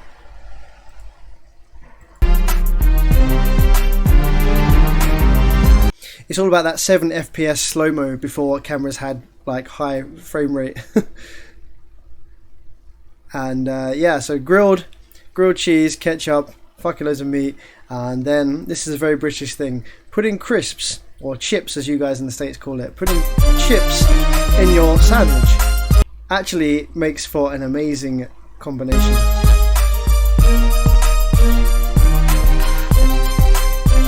Yeah, anyway, enough of the sandwich. My 8's in the Mini. Wow, this was very impressive for what it was. This was very impressive for what it was, right? So bear in mind, this video is for Lin. I worked out what they were. They're Lin Audio 8-inch subwoofers, 200 watts RMS roughly each. And these were on the Fusion, so this was getting about 450 watts RMS, this setup, and it was being powered from the cigarette lighter because this car was a company vehicle and I didn't want to run cables through it, so I was powering this thing through the cigarette lighter of this car, right? So these subs weren't getting 450 watts RMS, they were getting whatever the flipping cigarette lighter could provide to them, and it was buffered by a 1 farad piece of crap capacitor and a couple of small batteries, and it didn't actually sound half bad at all. Guys, what's going on, man? Oh wow, look at my hair. Right, so this is the point I'm getting at with my hair, right? Holy crap. Right, so you see how it's kind of, oh my god, I look fucking terrible. I look terrible in this shot. Oh my word, what was I thinking? What's going on with my hair? But yeah, you can see how like it's starting to thin out a bit at the front and all that. 8's in the trunk. 8's in the trunk. 8's in the trunk.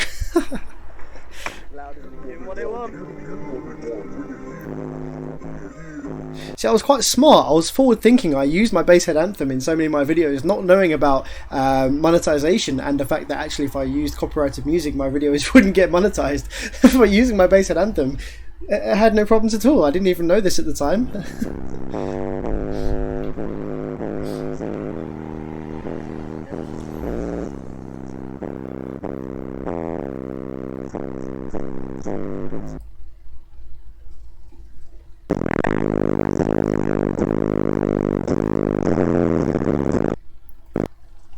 This is like when you've just passed your test and like you've been into bass your whole life in your bedroom, and you finally are driving and you have the bass in the car that you've watched on YouTube for like 5 years of other people doing, and you just go for drives for like no point and just crank up your bass, even though it's like cigarette lighter and 8-inch subwoofers. This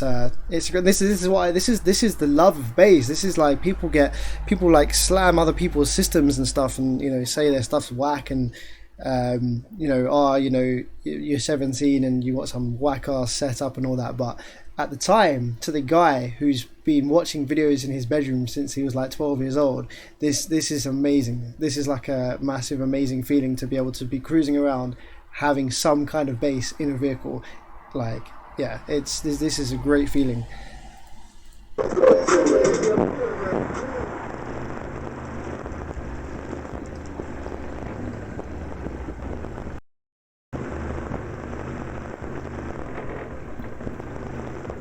Like, this isn't half bad. This is not half bad flex for cigarette lighter. And it was flexing this garage. You can hear the garage door flexing there.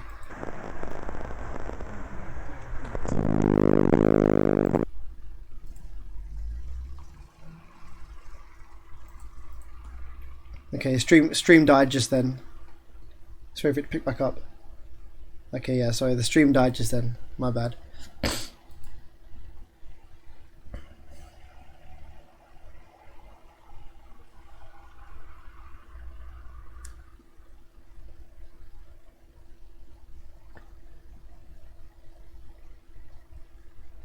You age like a wine.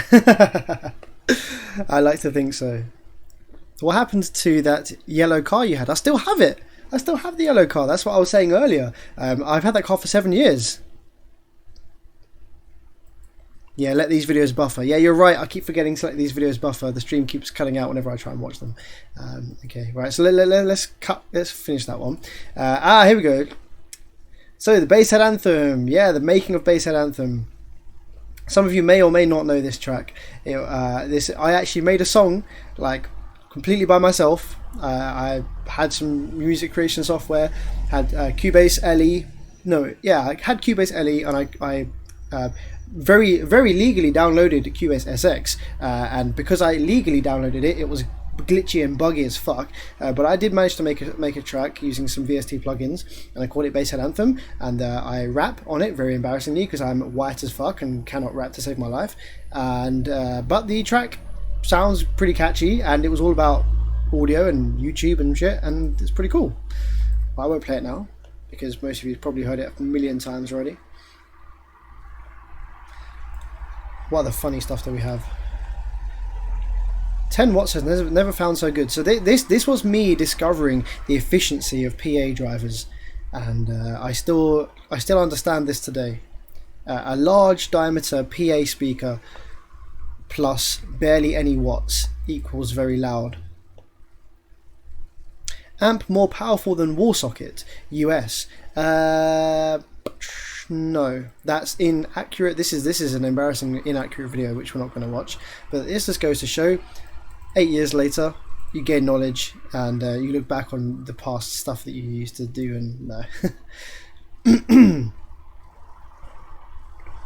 Here we go, removable car subwoofer, plug and play install. So this is what I had to put up with. So as a 17-year-old, I think that, yeah, I was 17 here. As a 17-year-old who was driving their mother's company car, who was insured in their mother's company car, and was unable to put an install in the car as a result, what I had to make do with was finding some way to get an install in the car that worked whilst I was on the move, but that didn't leave any traces. And the only way I could do that and put it in and take it out quickly was to run everything from the cigarette lighter. And so my 17-year-old self thought that this was a good idea to buffer the cigarette lighter's power. I'm just going to let this buffer. Yes, to buffer the cigarette lighter's power by running some batteries and a power cap after the cigarette lighter, so that when the bass hit, it took a sort of sudden drain from the cap and the batteries, and then in between the bass notes, the cigarette lighter's lower current could recharge that small buffer setup there. And I watch these videos, and I need to put more.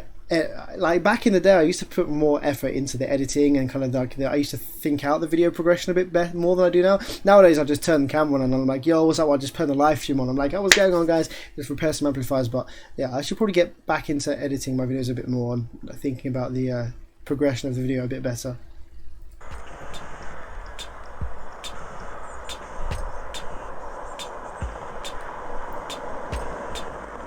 This is going to be embarrassing. My voice. Alright guys, what's going on?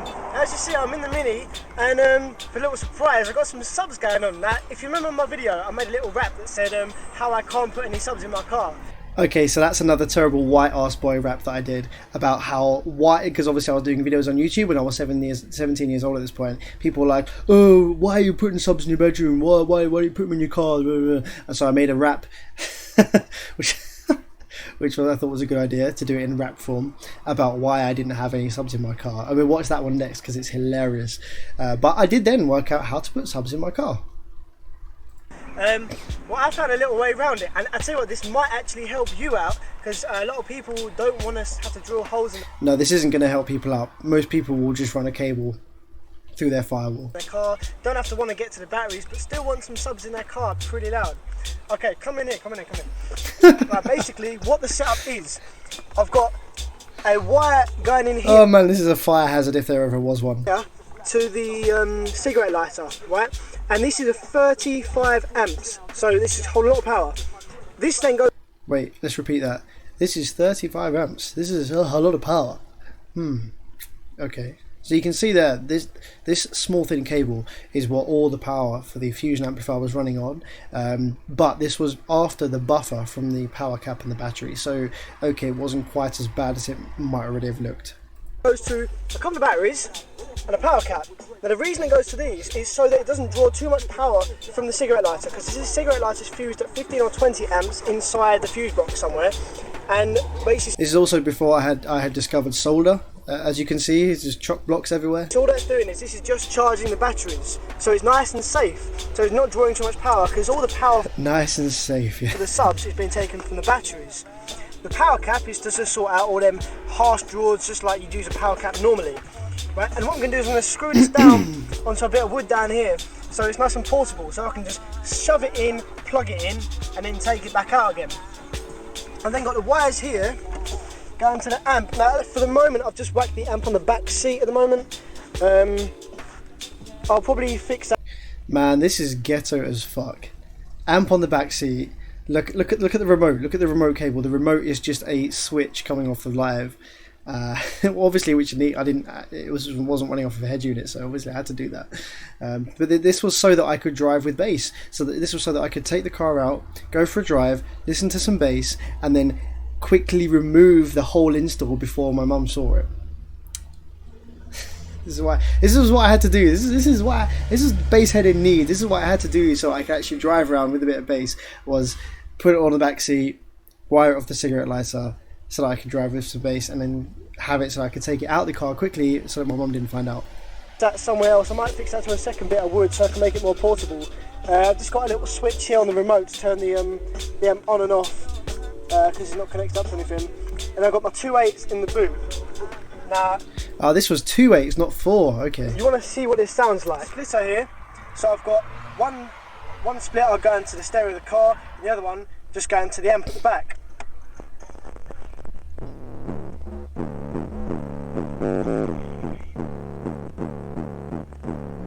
As you can see, it's nice and loud.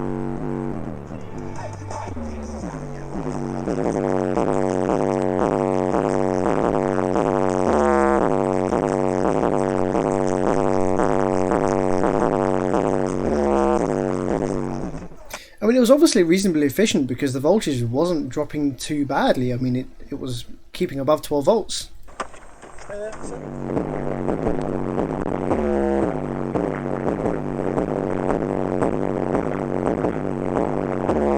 Right, basically what you saw there in the car. We won't watch while I explain all that, but yeah, that's what I had to go. That's what I had to do in order to get some bass in the car that I didn't own. Hampton cigarette lighter, yeah.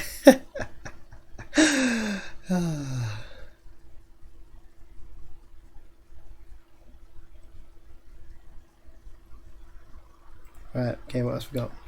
Oh yeah, let's watch the rap that I did about having no subs in my car, because that's very funny.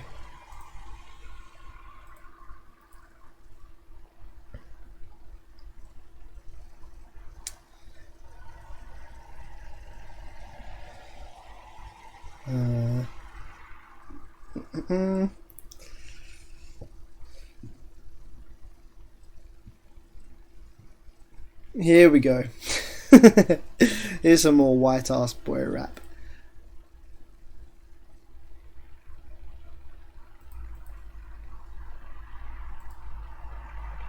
Let's let this buffer for a minute. Hello YouTube. Guys, Let's let that buffer for a minute, and let's load up the next one. While that buffers.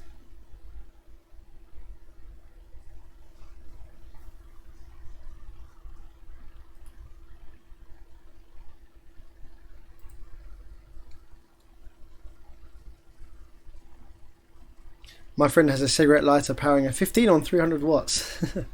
I think the cigarette lighter, what's a normal cigarette lighter rated at? I think if you, like, safely, so I think cigarette lighters usually have a 15 amp fuse. It's quite lucky the cigarette lighter is actually obviously designed to handle some current, because a regular cigarette lighter attachment does draw some current in order to heat up. I think the regular cigarette lighter is like a 15 amp or maybe a 20 amp fuse. You could probably safely get away with upgrading that to like a 30 amp fuse on the standard wiring going to the lighter. So that gives you 30. That will give you 30 amps. So 30 times 14.4. That gives you about 400. Yeah, that gives you about 432 watts. And 430. That's 432 watts of input power. After the efficiency of the Class D amplifier, you could probably get away with running a 300. Well, actually, after impedance rise, you could probably get away with running like a 300 to 500 watt RMS amplifier on the cigarette lighter.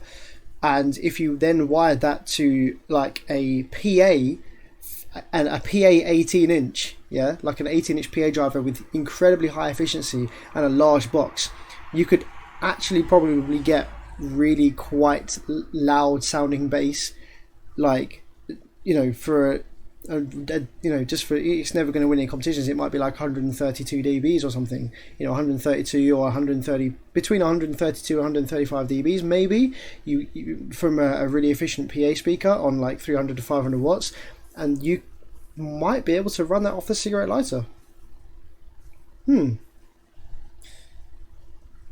But yeah, obviously not recommended, but interesting.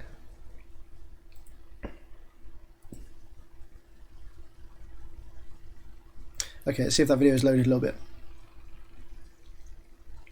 Are people actually enjoying this shit? Is this shit entertaining? I don't know. I thought this could be funny. It's very funny for me because obviously I'm seeing myself from years ago without a clue as to what I'm doing. But hopefully this is entertaining content. a lot of people have been asking me the question, why don't you put subs in your car? Because I've got all these subs in my house, under my bed, all this shit. Why don't I just put them in my car? And this is why I don't put them in my car. It's because I'd have to take the iPod rather than CDs, get fuckloads of wires with jacks and RCAs, and whack a jack in the iPod and a jack in the car. Why not the head unit? What head unit? 4 RCAs, 2 to the front, and another down a huge ass wire to the trunk. But wait, that's not crossed. What did you say? I'd have to get myself a crossover off eBay. Power cable plus 12, ground and remote. No remote, so I'd have to whack a switch somewhere. And dude, this battery's tight. And trying to run them down the car. No! As you can see, so that's like, that is really basic car wiring stuff. Now, I think probably what it was is the reason that I couldn't put any subs in my car was more the fact that the car was my mother's lease company car, and like I wasn't really allowed to run cables through the car. That was probably the legitimate reason. But you know, also these back in this day, I hadn't really done a lot of car audio wiring, and these cars don't have standard head units. That everything's built in. Now, obviously, these days, if it was your own car, you can rip all that out. You can install a factory and aftermarket head unit. I couldn't obviously do that because it was a lease car, and I didn't belong to me either. So yeah, so the whole idea of trying to run some aftermarket audio in my mother's lease company car, running wires through the car that I didn't know how, because these BMW Minis as well, the panels don't come off very easily. They're all clips, and you end up snapping the clips trying to take them off if you don't have the right tools. So yeah, this thing looked like a massive headache to me, and I couldn't get my head around how I was going to do that, other than obviously use the cigarette lighter method.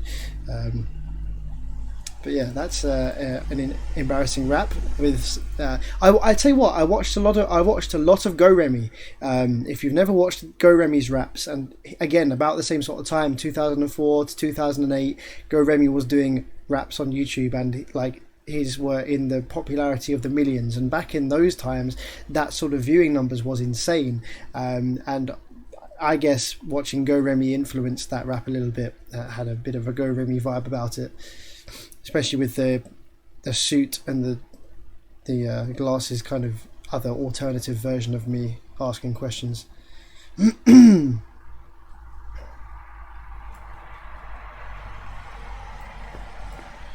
Oh wow! Okay, what's this? So this is this is a collection of all the subwoofers that I had back in 2010.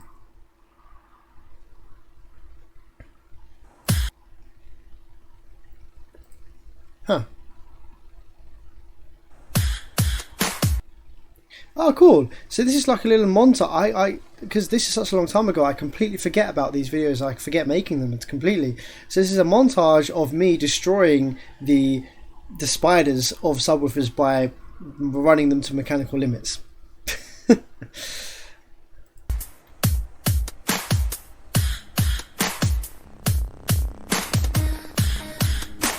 So this is the MS that Jerry very kindly sent to me for free. That's a Mordant Short 10-inch driver. Very good subwoofer.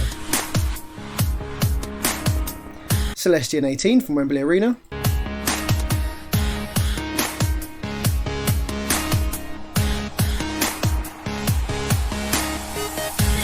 I think that was the Technics that was pushing that 1 Hertz. Most amplifiers won't actually do that. They won't push a 1 Hertz like that. It just won't happen. It won't move it at all. But that is Technics. That is linear power, Class A. It will do that. That's cool.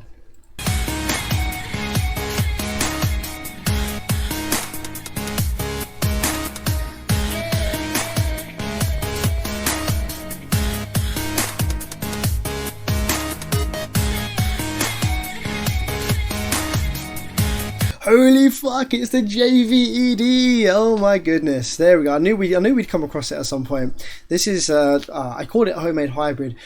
All this really was the JVC, but with the Elemental Designs surround and inverted dust cap. That's all it was. I called it a hybrid woofer. It's not really a hybrid woofer. It's still the JVC, but it just has a larger surround. This thing did work and sound quite good for a while, but the clicking on the spider was getting really, really bad at this point from the JVC spider. So yeah, it never really got a lot of use, and because the glues I used were kind of sucky, and also I struggled to line the coil up properly back in the gap, and so it did rattle. It did like coil up a little bit at peak excursion. I wonder if I could. Oh, holy fuck, I just had an amazing idea for a video for my long-term subscribers. I have a spare Elemental Designs. I have a spare one of those which I bought off eBay for £5 and it didn't work, so I have a spare surround like this, and I have a spare dust cap. Should I go on eBay and find another one of these JVC woofers, pull the surround off it like properly, and rebuild a new JVED but do it properly this time? How flipping cool would that be? It would suck. It wouldn't be a very good woofer. It would basically just be the JVC woofer with a bit of a bigger surround. But that would be a trip down. That would be a trip down nostalgia lane, for sure. I don't know what I would do with it, but that's a pretty cool idea.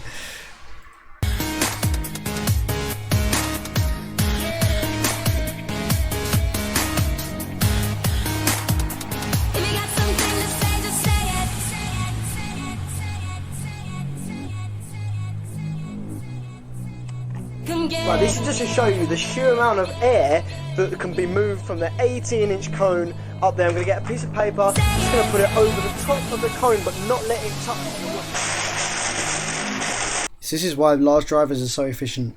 You're moving so much air, even without needing a port load or anything. I just randomly decided to stack up all my subs. So here we go. This is my collection of subwoofers that I owned back in 2010.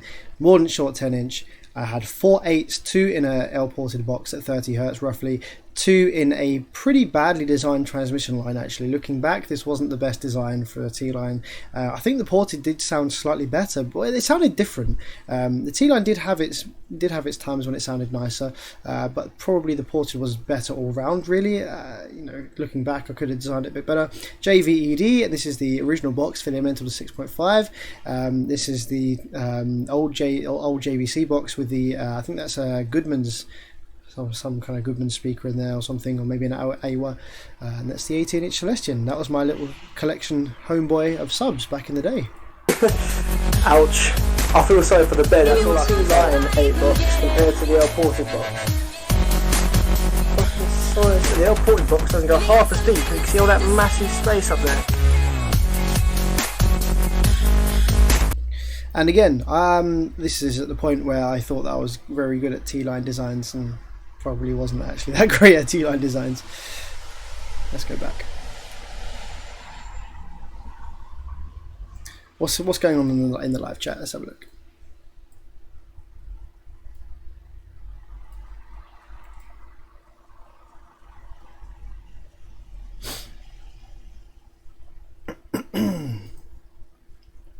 Just super curious of the old, smaller subs you had, says Street Beat. Ah, cool.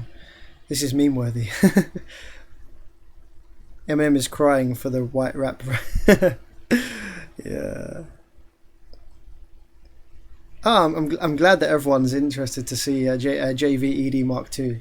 Alright, screw it, we'll do it. We'll look on eBay and see if we can find it. Should we have a quick look on eBay now, see if we can find it? See if we can find any JVC subwoofers on eBay that resemble my original JVC. I guess they don't have to be exact, but it'd be nice to find something that is similar.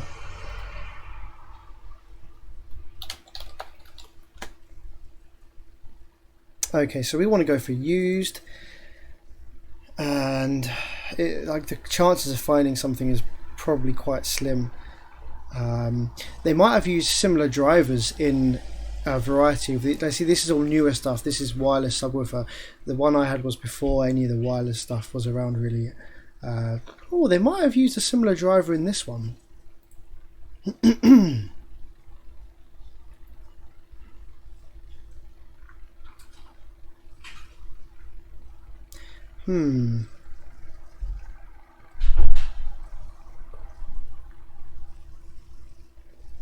Okay, I don't think we're going to see it in any of these. This was a very, very soft band. No, I think no, it's not that one. It's not that one. Let's see. That's the end. So there's none of the one that I had, but I wonder. I think this looks quite a bit smaller. Yeah, I don't think it's going to be in there. That looks quite a bit smaller than the one that I had.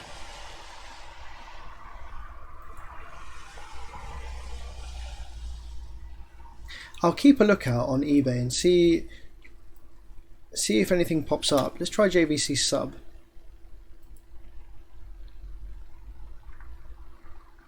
Oh, we're going to get a lot of head units now. And that's pretty much it.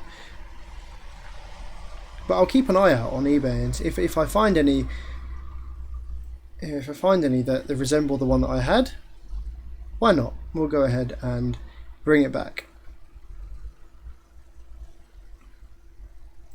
I'm not sure what I did with the JVC. I can't remember if I threw it away in the end or whether I still have it somewhere.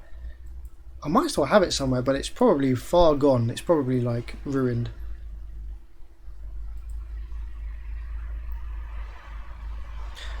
Street Beats Audio said I found one. Search JVC SPW. Hang on, okay. Search JVC SPWS3 hi-fi subwoofer. Search after that. Okay. Okay. Alright. No worries. Let's see. Let's see.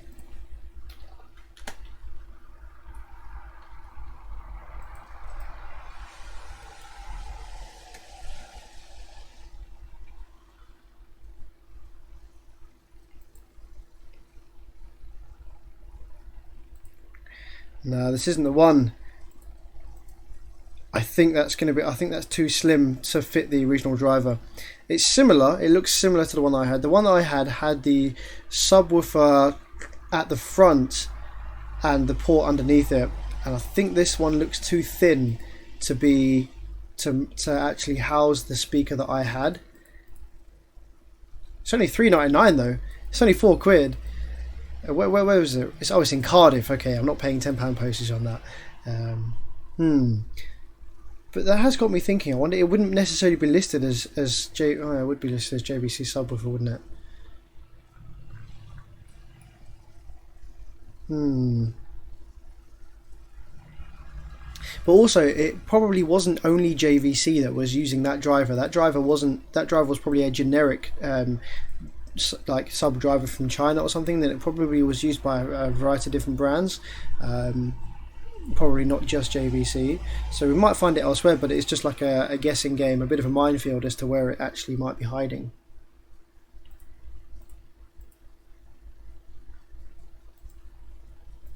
Alright, let's continue looking at some old videos. So that was what did we just look at? Oh yeah, we looked at the subwoofer excursion in HD. That's a pretty cool video actually. I didn't mind that. That was a quite nicely done video with all the low frequency excursion there of all my subs.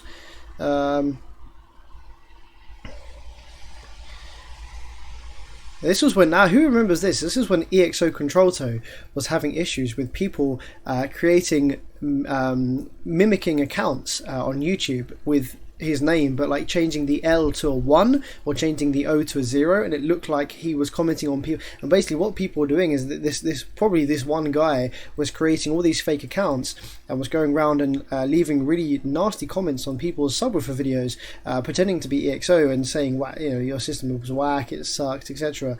And there was like a good 5 or 6 of these fake accounts that was going around and doing it. And back then it wasn't really, I don't remember you really being able to report the users quite like you can these days and get as quick of a response.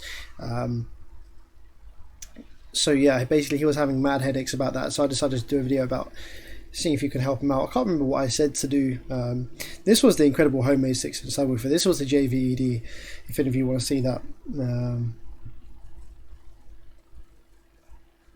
What else have we got in here? This is all about running car audio stuff indoors. When I actually designed a regular. So this is 2010. So this is 8 years ago again, right? I somehow managed to design. I still don't quite know how I did this back then because I forgot. I seemed to gain all this knowledge for a very brief amount of time in order to design and build this thing, and then I forgot it all again. Like years later. So I designed this this regulator. So this obviously in order to run the car amps inside indoors, I had an old transformer. So actually the transformer that I used to turn the mains voltage into lower voltage was actually the transformer from inside the JVC subwoofer, the plate amp that came with my JVC. So I stole the transformer, and then I connected that up. Obviously the output of that was AC, so I then connected that up to some bridge rectifiers, which turned it into DC. I had some pretty beefy bridge rectifiers, but then the problem I found was that the output from the transformer, when it was unloaded, was 20 volts, which was not too high for these car amps. So I designed myself a voltage regulator that was really complicated.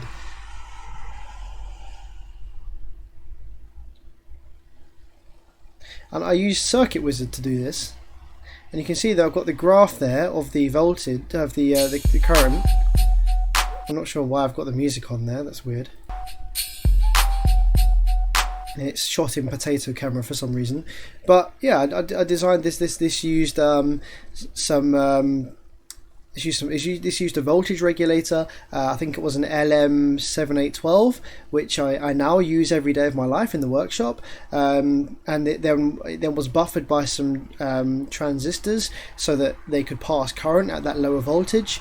And it had a capacitor. It had a relay network so that it charged the capacitor slowly through a 1 ohm 5 watt resistor or something. And then once the capacitor reached its 12 volts, the relay switched over and made a solid connection of power to the system. Yeah, it was like, considering I had fucking no clue about electronics, this was quite advanced. But I forgot all this. I seemed to learn all this to do this, and then forgot it all again. But yeah, that's pretty interesting. I thought that was pretty interesting.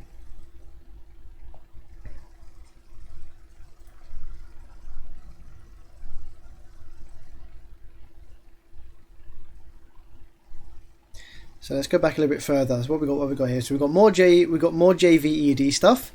Let's have a look. Let's watch a JVED video. Why not? Let's pause this, wait for it to buffer again.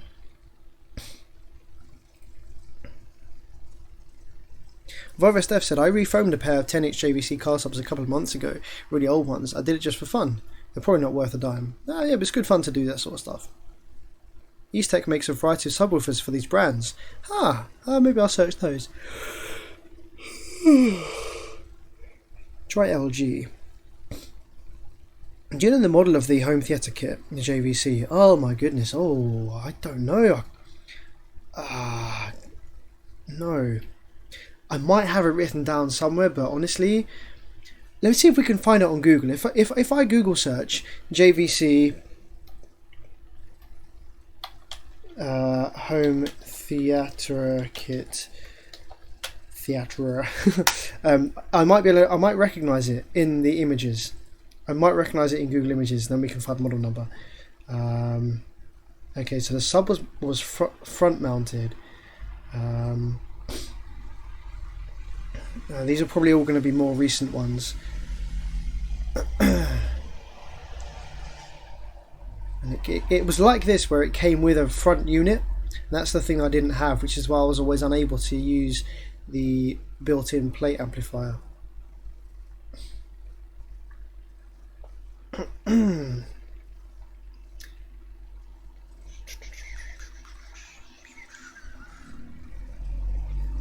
If I still had that amplifier now, I could, now with my knowledge these days, I could probably actually patch myself.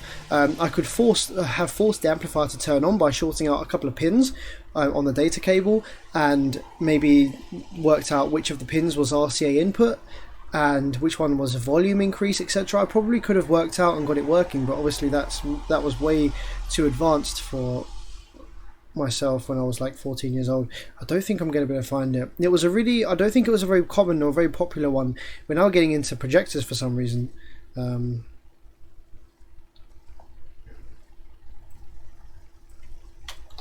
if I change kit to system.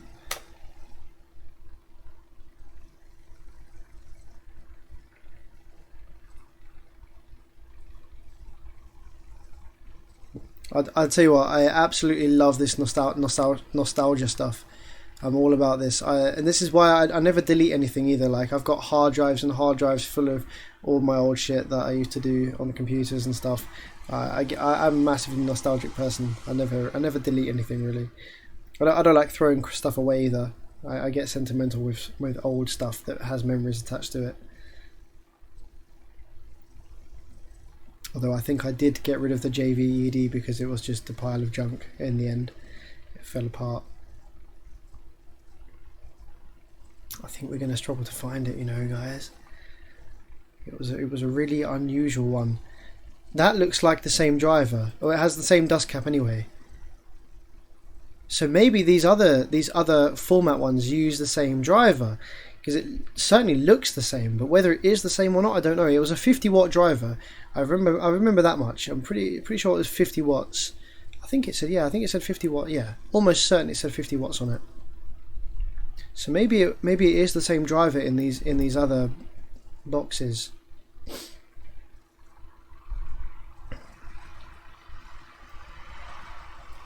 JVC Cinema System. Let's try Cinema System. I'm going to recognise it instantly. The second I see it, I'll know that that's the one. Wait. No. Almost. That. Wait. Hang on. No. What? Why? That might be it. Let me search this model number. Ah, what? No, I don't want to print it. What did I click? Search.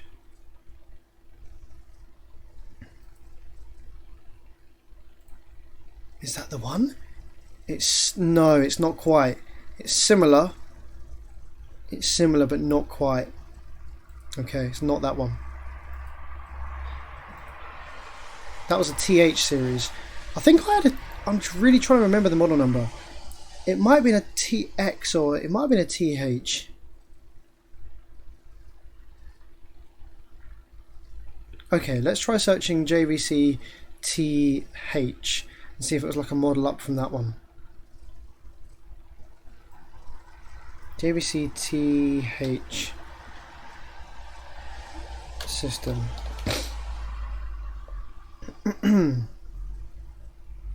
No, that's the same one as before.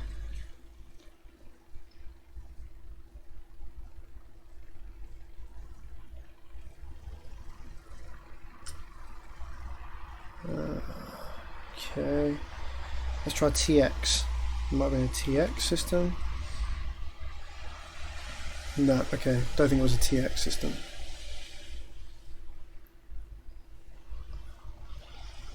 Anyway, I'll keep an eye out on eBay and see what I can find. Let's have a quick look at this JVED video. I've had a request to do a song called "In the Air Tonight" slowed. It's a System of a Rule, I think. And I'll go by the System of a Rule. Who remembers those rebasses? Sub that it was requested on. Now obviously this being a 6-inch and the box not being tuned particularly low, about 32 Hz, 31 Hz, it's not going to pick up all these lows at all really, but it's just to see it move.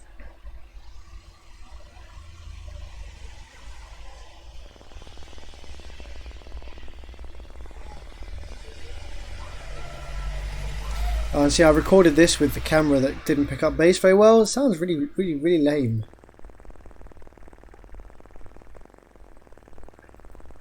Yeah, that's a pretty lame video. I don't think I got any videos of the JVED with my good old Kodak EasyShare camera. This is pretty cool. Still, people these days are skeptical to do this. So my friend found this subwoofer actually in the trash, and this Alpine Type S, and it had a shifted top plate, and I didn't have any of the right tools, but I actually managed to take the top plate off, re-glue it and re-center it, and center the voice coil back into the motor correctly, and the thing worked wonderfully.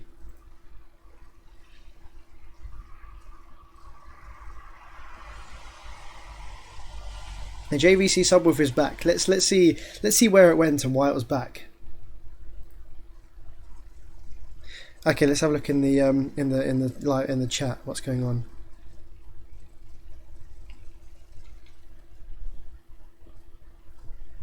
The JVC SPW25 looks similar.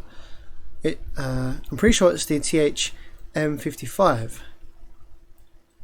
Okay, let's Google that one.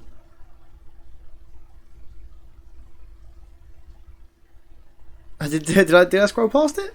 I don't remember scrolling past it. I can be a bit unobservant sometimes. Right, let's see.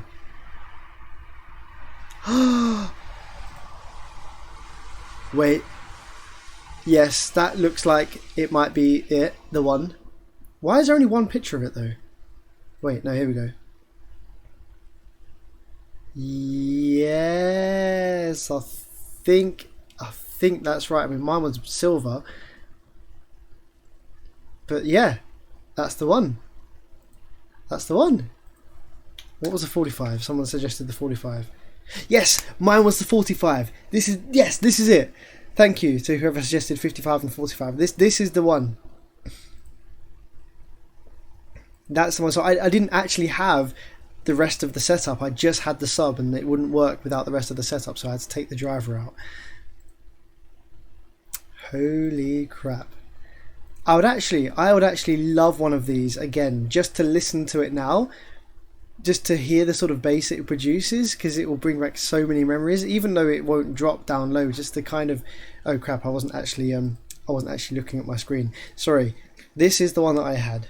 This is the one that I had. This is my JVC, not that one. This is my YouTube history right here. I would fucking love another one of these. Let's see if there's any on eBay. THM45.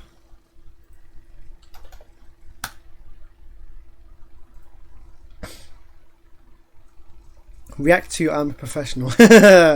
Okay, yeah, maybe.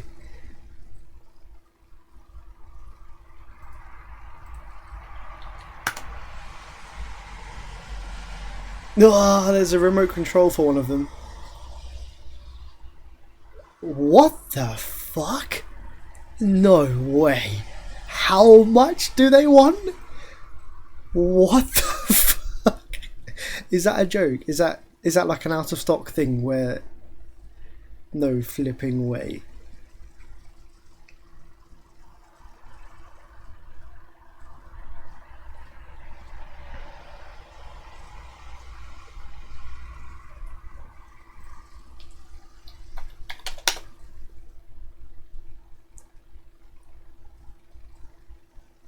Here we go. There's one in America. This looks like a fully functional system. Yeah, here we go. So they want $60 for the system.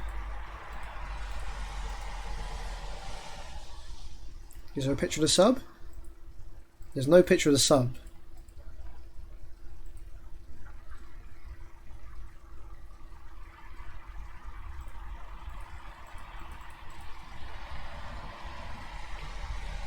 But yeah, that's the one. So if you live in, if anyone here lives in, what's that say? My projector's quite far away. McMinnville, Tennessee. If you live in McMinnville, Tennessee, you can pick yourself up the system that I had the subwoofer from.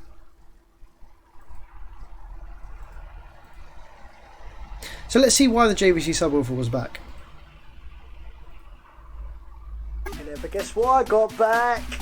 Oh, that's right. I lent it to my friend for a long time, and he used it under his desk. Oh yes, it's a JVC that you've seen in all my old videos if you follow me. That sort of...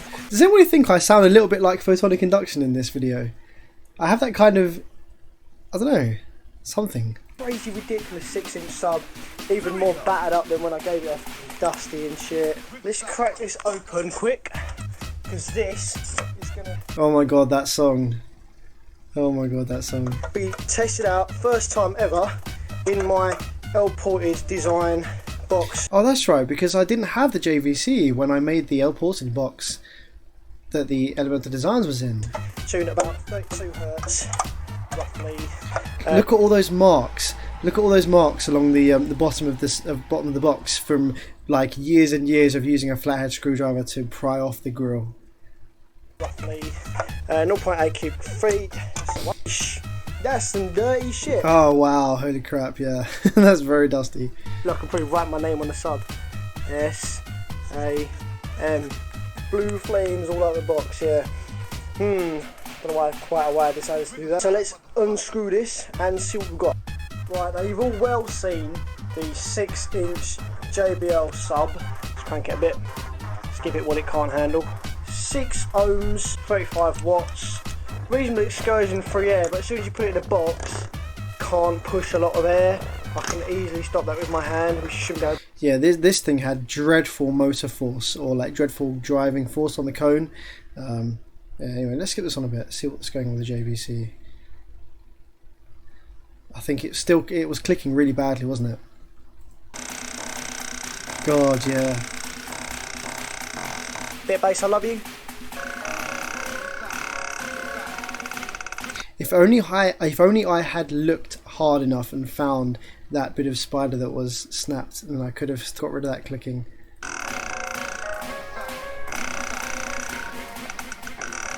Now, as you can tell, I've got all the trebles coming out through him. Listen to the trebles through that.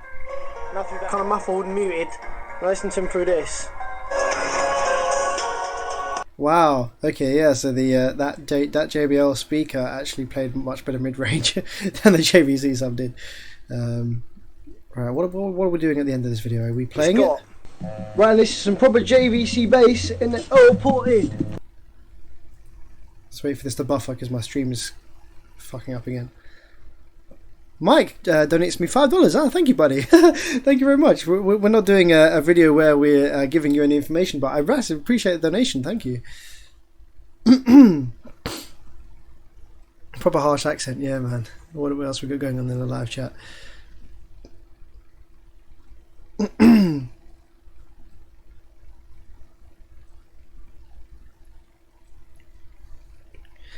Is it possible to fit a subwoofer to a Ford Focus 2-litre diesel? Standard stereo, change the speaker, sounds better, no bass. I mean, yeah, it's possible to fit a subwoofer to anything. What's this name? Urbex 2007. All you got to do is, if you just want something really basic and you don't want anything too crazy. Let me just change this to live chat rather than top chat. That's better. Yeah, if you don't want anything too crazy, run some 4-gauge power cable. You can keep the stock electrical system in your car. Run some 4-gauge power cable from the front to the back. Tuck it nicely.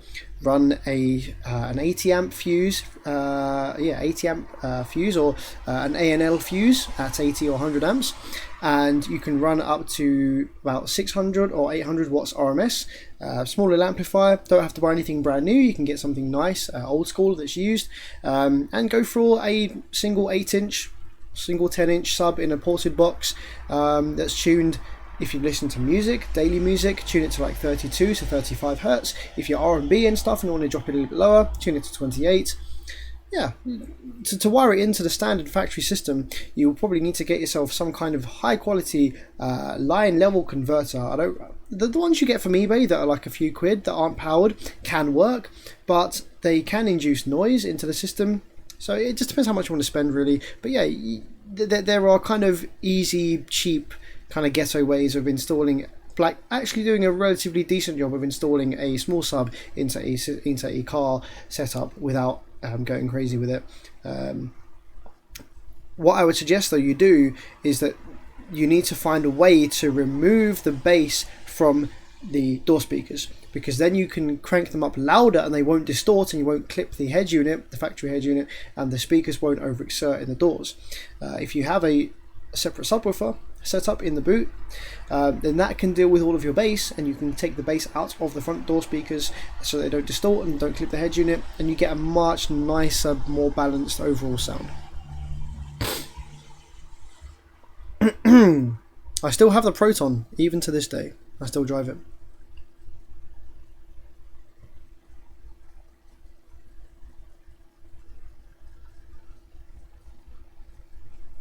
British YouTubers are awesome.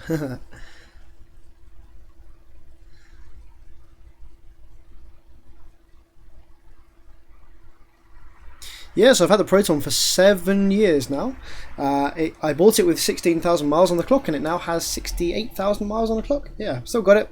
I'll do some videos of it soon. Any update on your car system? The transmission line front end system, so A-pillars and door speakers, door cards, are almost built. The door cards just need finishing off with a handle and like some other fancy bits to the door. Once they're finished, I need to sound deaden the whole car. I need to run my 70mm cable through the whole car. Need to spruce up the interior. I've got some leather interior going in there, so that needs to be done. Yeah, there's like fiddly bits left to do.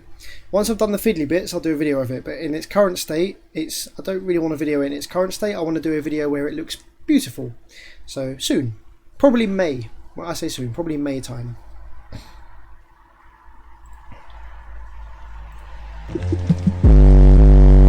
Yeah, that's what I'm talking about.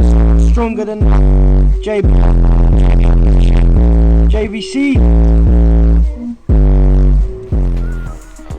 And you can see that I had my little outro. I missed that.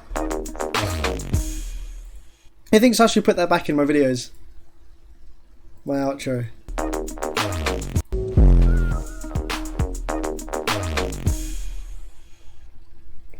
I actually did I did an enhanced version of that outro for one video.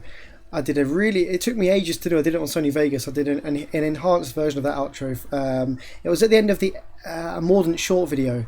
It was way later than this. But the actual text I got the text to warp. I got the text to like move like a subcone, go brrr, like this. It looked really cool. I used it like twice. It took me ages to make. Okay, what else do we have?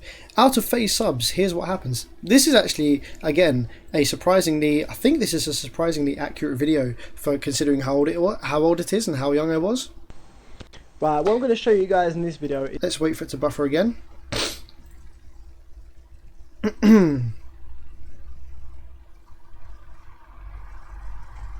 you remember the 3-inch L ported you had? Yeah! It was the same brand as the 5.25. Yes, Goodman's. There's some videos of that. We'll have a look at that in a sec. Very cool. I'll tell you why in a minute. It's just... Actually, that's a pretty boring video. We're going to skip that one. But that video is actually quite accurate, considering how old it is.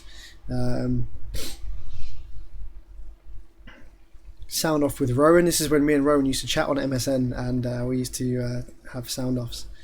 This was my 18th birthday party. There is a video of that. And it is public, so you can watch me at my 18th birthday party if you want on YouTube.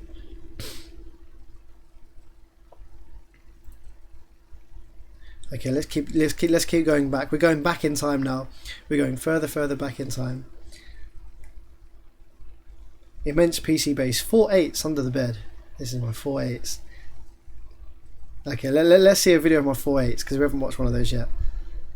So two of them were in an L-ported box, 2 of them were in a T-line. I kind of wish I'd built a single L-ported box for all 4 for the bed. That would have been crazy.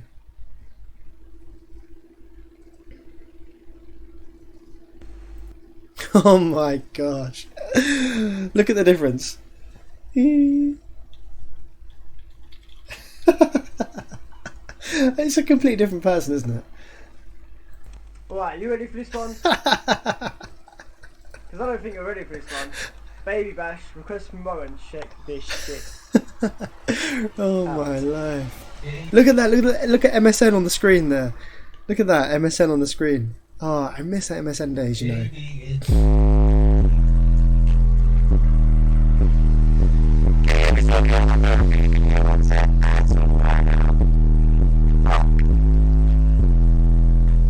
Look at that, like 14-year-old's bedroom as well, like flipping Fast and Furious posters everywhere, blue and silver. I still have that Technics amplifier. That Technics amplifier is still running beautifully in my Bish Bash Bosh home theatre setup. The what is it? The 550, still going strong after all that abuse.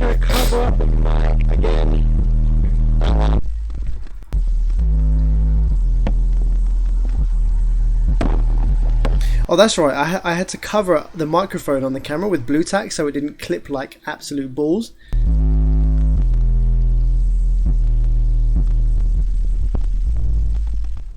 Okay, let's skip this on a bit. How about that? That's crazy shit. Now I've got the Window flex. Oh no! Wait, this is house flex. This is the wooden ceiling there, wooden false ceiling, shaking, and you can hear it in a minute. wood. Listen to this piece of wood. Right there. That's that whole thing. There, fucking low. Listen to my voice as well. That's that whole thing there. Listen to that piece of wood. That's that whole thing there.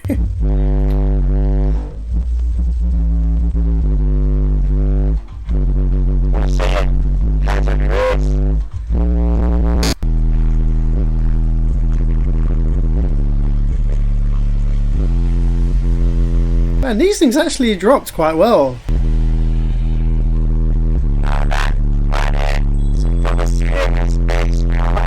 Okay, yeah, so oh my gosh.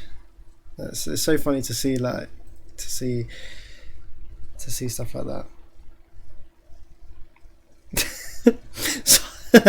Subwoofer fart outtake. What's that? I don't recall that. I don't know. I don't recall this. What the fuck is this? Yeah, I'll get some proper videos of this pretty soon. Oh my god. Listen again. Yeah, I'll get some proper videos of this pretty soon. Oh my god.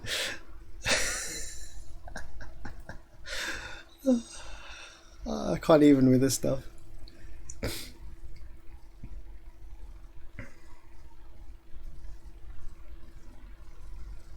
Oh man, this tune put me in the freezer cause I'm so icy. Who remembers this? Who played this? Who bumped this in their bedroom on their Logitech? So I said, Oh, the ELO touchscreen.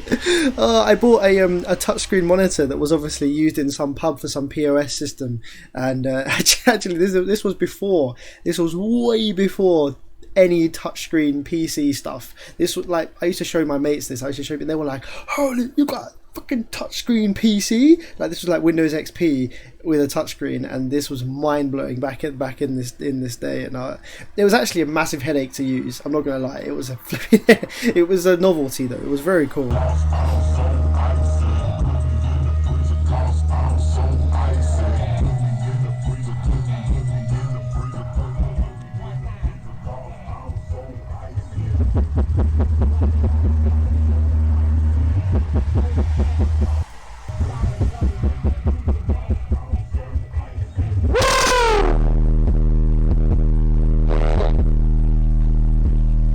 I always used to do that. I always used to go, yeah, while the bass was playing, and it would sound like all distorted.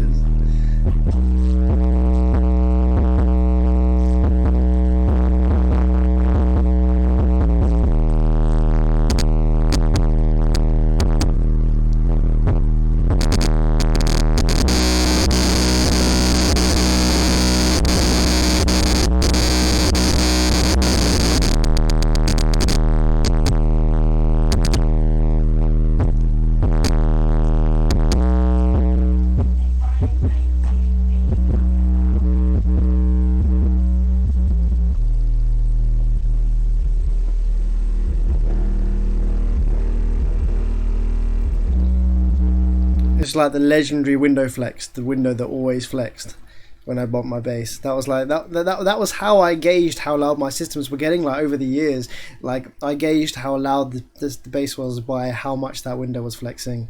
I think that window, I first noticed that window flex when I had the Elemental Designs and I was playing like 30 hertz and that thing was flexing. I was like, oh, wow, I have window flex.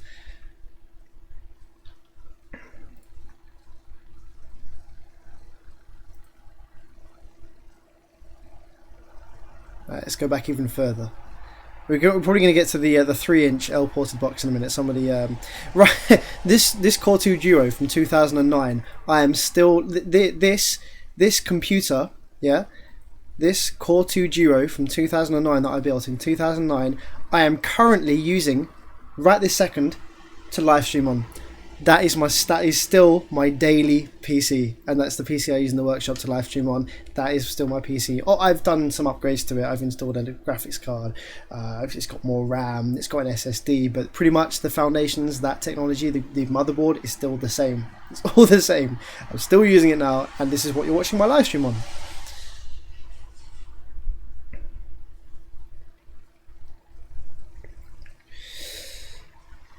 Let's see. Okay, so we've got the Goodman's speakers. I love the look of these speakers. I love the woofers that are like a bowl effect. I love the bowl dust caps, like more than the dome dust caps. So these were beautiful speakers to me. Like the pure white bowl dust cap look was really nice, and so I love watching these things move. Crazy fast dual core. Yeah, still crazy fast actually even now.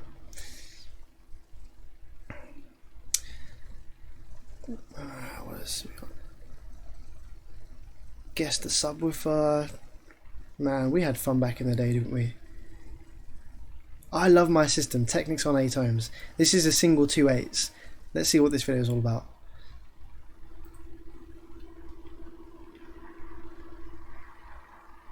Right, this is on 8 ohms.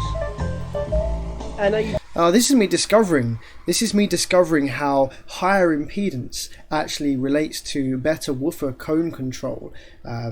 Yeah, basically the higher the impedance of the speaker to the amplifier, generally you get a nicer sound. Less power, but the amplifier has more control over the pressure or the voltage. Voltage is pressure. Having a thinner tube, if you like, which is the higher resistance, allows the amplifier to maintain better pressure control over the load that it's driving. you still get this PL when you want it. Okay, this is just me listening to some jazz. Do I drop some bass later on? No, it's just jazz. I still listen to jazz. Wait, we do drop some bass. That's pretty low. Anyway. Alright, where's more embarrassing stuff? Let's have a look.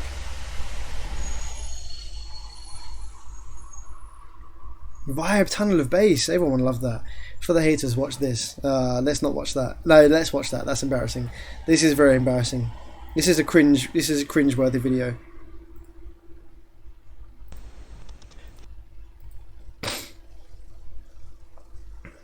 Zaga the Bassman said, I got one of those Technics amps. I got it because you said they were very good. Yeah, yeah. Well, they're crazy powerful and they last forever. I'm still running it to this day, and I ran it at like 2 ohms for fucking years.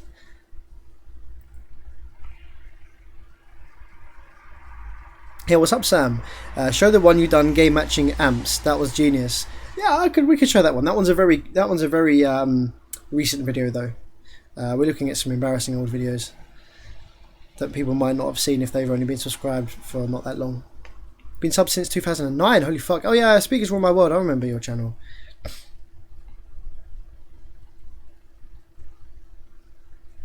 2008 here. Holy fuck! So people are still watching my channel from way back then. That's crazy. Thank you for sticking around. Even the camera quality just shows how far we've come. Yeah. I scoped the output the other day. It's quite impressive. Yeah, I did a video where we benched the output of the Technics amplifiers, and yeah, it was very impressive. Matthew says, "See ya, I'm falling asleep." Ah, see you, buddy. Thanks for sticking around. This one is for all the haters, all the people that think my system's whack. This one is gonna fucking shake your ass. Listen to this. Oh man.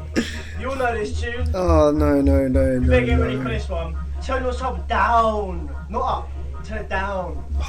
Fucking hell. I'm not The joking. cringe is real, like keep turning inside it. of me You're right not down now. there yet. The cringe. Look, shirt open because it was obviously a hot summer's day, but like, why am I filming this? Hold your fingers in your ears.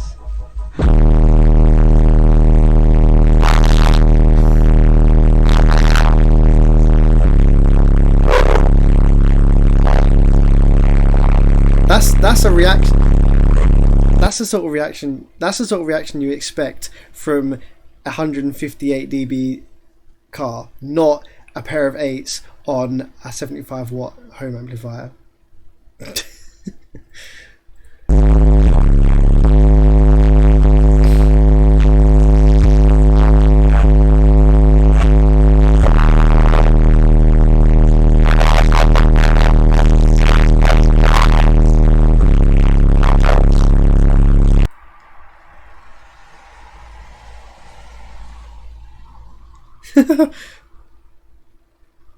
Oh, I know. I remember what this was. This was actually a piss take video.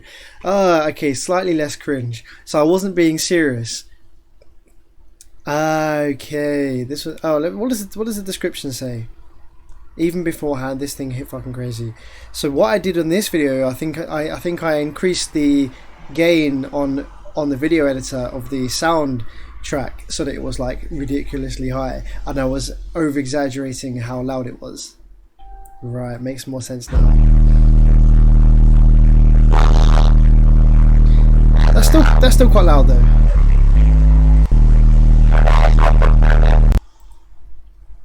Yeah, look, it's all in the box, geezer. Yeah, these 8s cost me £7.50 from eBay, and that amp from the late 80s. This is true.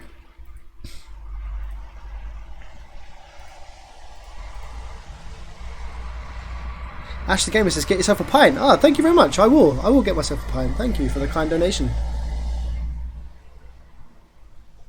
Speaker Freak, I'm back. Yo.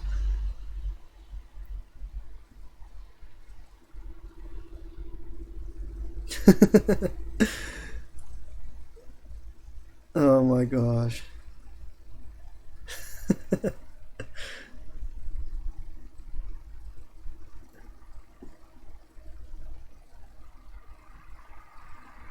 Alec Gaming, I'm watching since 2015. So you haven't seen any of these. So this is probably hilarious for you, seeing all this old shit.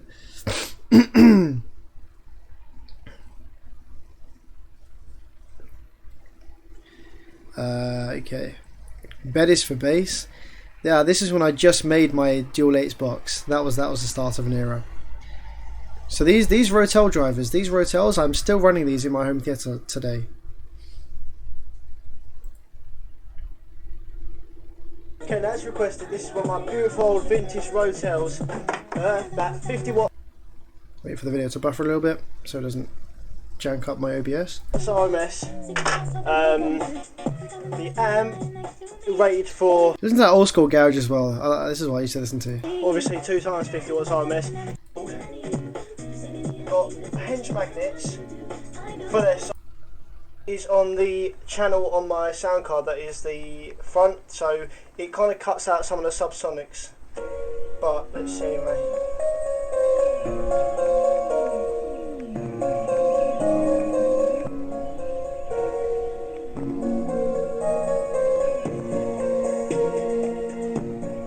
Yeah, I'm still using those to this day, and these things have been abused to fuck since the 1980s. No, the Rotel was that 70s perhaps. Ah, this is a very funny video. This is a trolling video, and this video has got loads and loads of views. This is a trolling video. This is a trolling video because I took one of my 8-inch subwoofers and I mounted, I put the rubber gasket. Let's pause this. I put the rubber gasket from the Elemental Designs, I think that was. What was that from? It's from some other speaker. I put the rubber gasket on underneath, and then I put a magnet from something else. I can't remember what that magnet was from, that motor. So it made it look like this speaker was absolutely huge. People believed it. For all of you that follow, you'll be thinking, damn, how did the magnet get so big? So yeah, this is a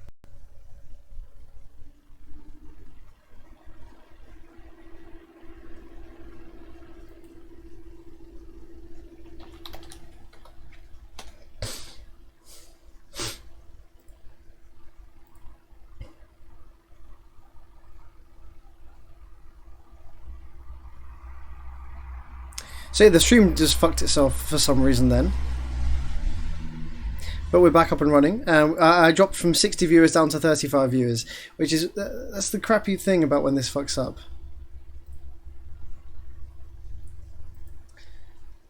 I think my PC might be trying to do something in the background.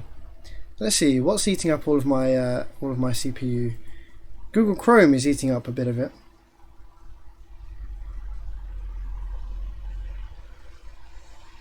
Although Google Chrome isn't doing anything at the moment, so why is it eating up some of my... Okay, let's move on. Let's move on. So we looked at that. Subwoofers don't ripple. Yeah, I actually can't believe people used to think, right? So you know in subwoofer videos where the subwoofer warps like this, people used to actually think that the cone did that in real life, and so I got pissed off and made a video to explain why that doesn't happen.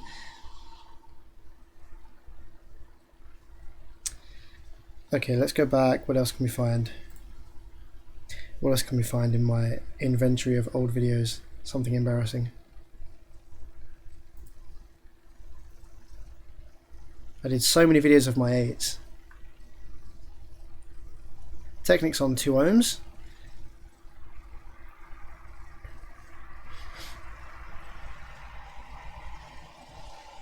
bass line killing my camera.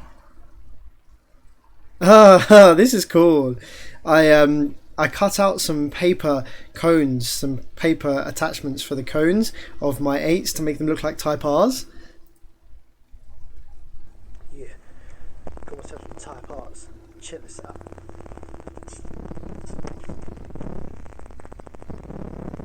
Oh yeah.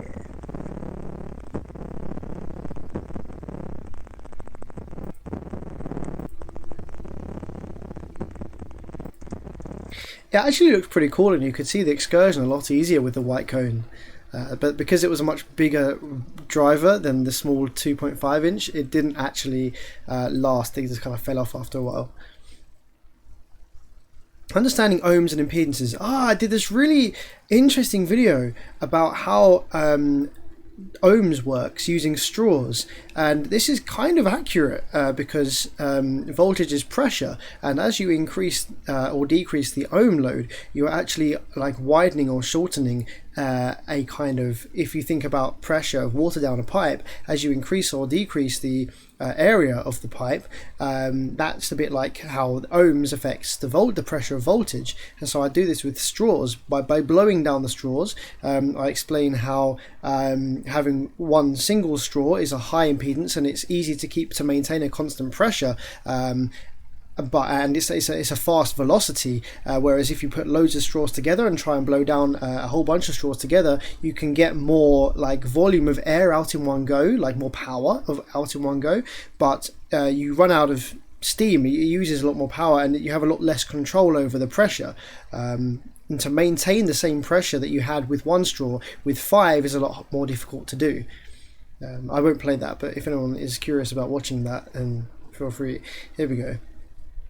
Massive excursion for a 3-inch driver. So this is the L-ported box for my 3-inch sub, and this was made out of chipboard because I didn't want to waste MDF. Well, I say waste, it didn't exactly use a lot of MDF, did it? But interestingly enough, the cardboard version of this box that I did before actually sounded better than the MDF version, also than the wood version.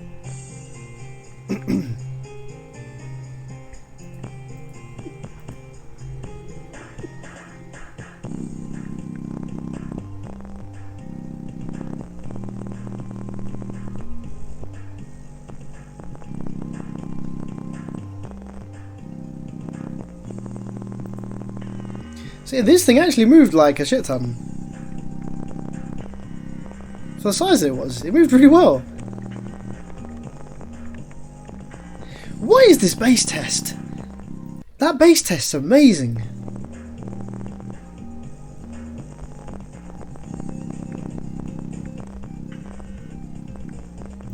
Does anybody recognise that bass test? I want to play that. I want to play that now.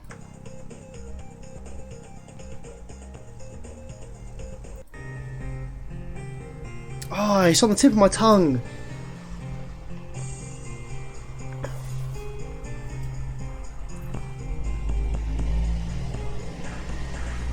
Boom, boom, dum dum dum dum dum dum dum dum dum dum dum dum dum. That's an awesome little bass line. Oh, and then it had some crazy subsonics at the end. Or is that just me? No? There's a bit clear in my throat. Oh, Relative Excursion. Oh no, it wasn't on Relative Excursion. Maybe it was. I'd love to find that bass test.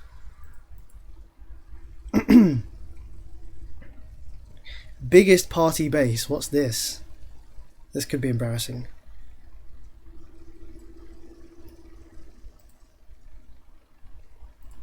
I'm coming more and more in love with these subs. Let's wait for it to buffer so my stream doesn't cack itself again. Here we go. Subwoofer test. Track 11. Euphoric Midnight Bass. Awesome. I'm going to search my computer for that just now.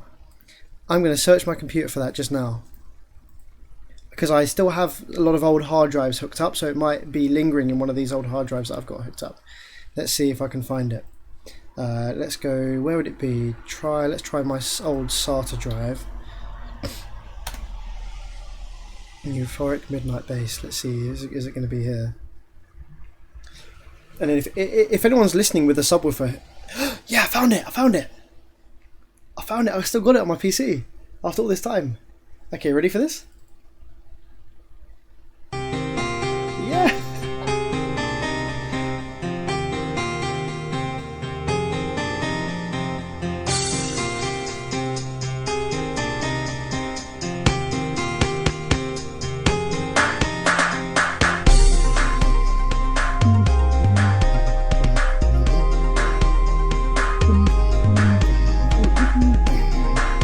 That's a wicked little beeline.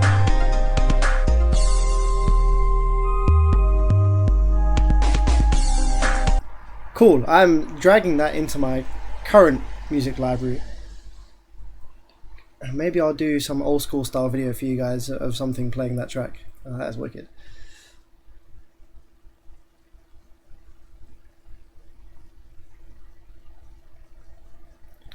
Check the stream. I know. Yeah, because of my setup in the bedroom, I haven't got the live chat on the same ticker that I do in the workshop. So in the workshop, I can quickly look up and see the live chat, but I have to keep clicking on it to view it in this setup. I rebased that song on my channel. Yeah, it's awesome. Okay, all right. Let's see what this party bass is all about. As the days go by, seriously, mate.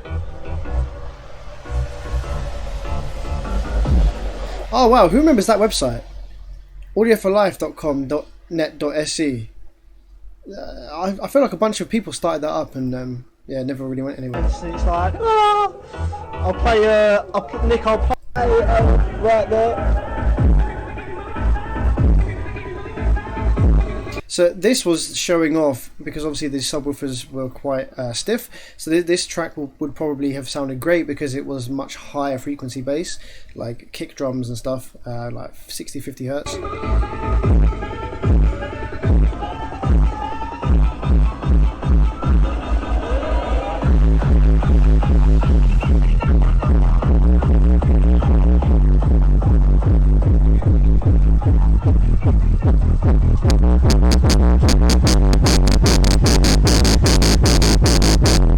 Oh, there's that wonderful Kodak microphone again. Ported versus sealed, that still gets quite a lot of... no, where's the ported versus sealed detailed comparison? That one gets a crap load of views. Alright, so...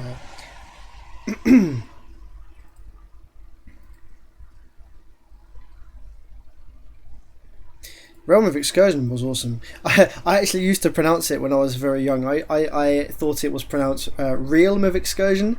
I was like, yeah, Realm of Excursion. Obviously it's Realm of Excursion, but in my head I used to think it was pronounced Realm of Excursion.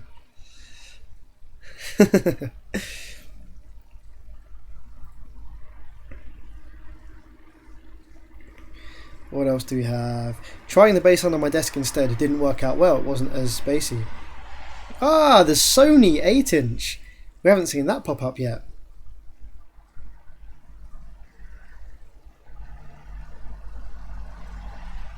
Three random subwoofers phased. This was so this is 2008 is when I started to learn about subwoofer phasing. Because I think before this point, I was because I thought that the power to a subwoofer was AC.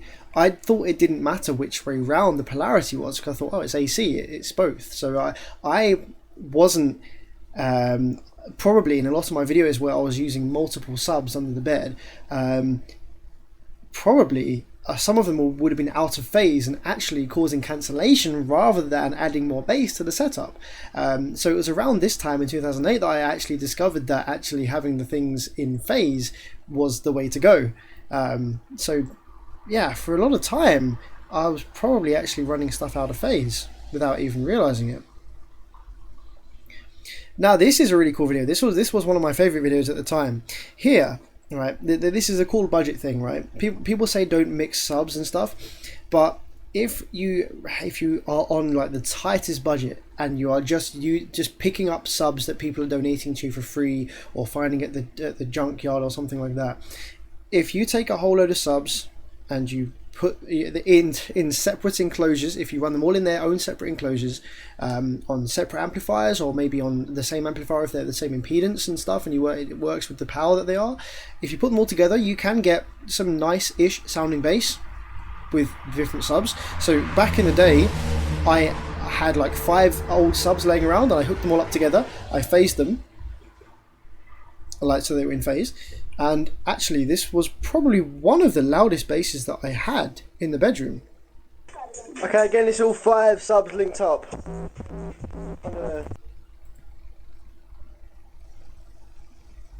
I have to remember to wait for it to buffer. Okay, are we good now?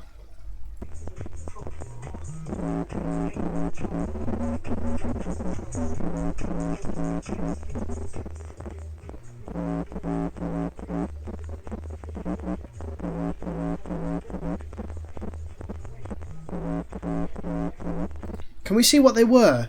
Can anybody guess what they were? I can't actually remember what these 5 subs were that we hooked up. Is it going to show? Am I going to show? Or is it just going to be the fucking coat hanger?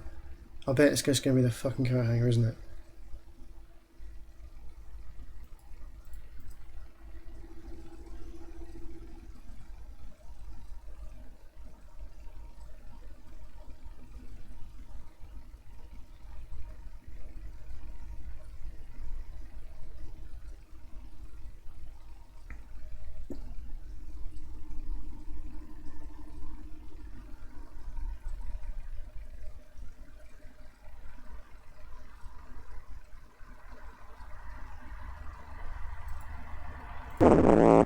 There we go.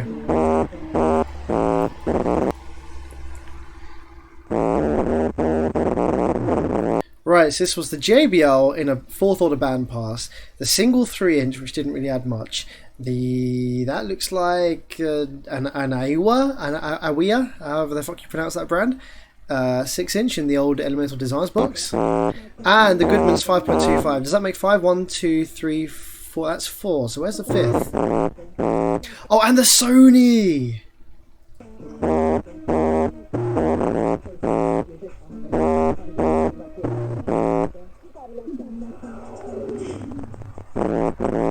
Yeah, it's interesting because actually all 5 of these subs, probably bar the 3-inch, were good at different things, and so they probably filled each other. I mean, there would have been horrific phasing issues and stuff like that, but they probably filled each other's gaps.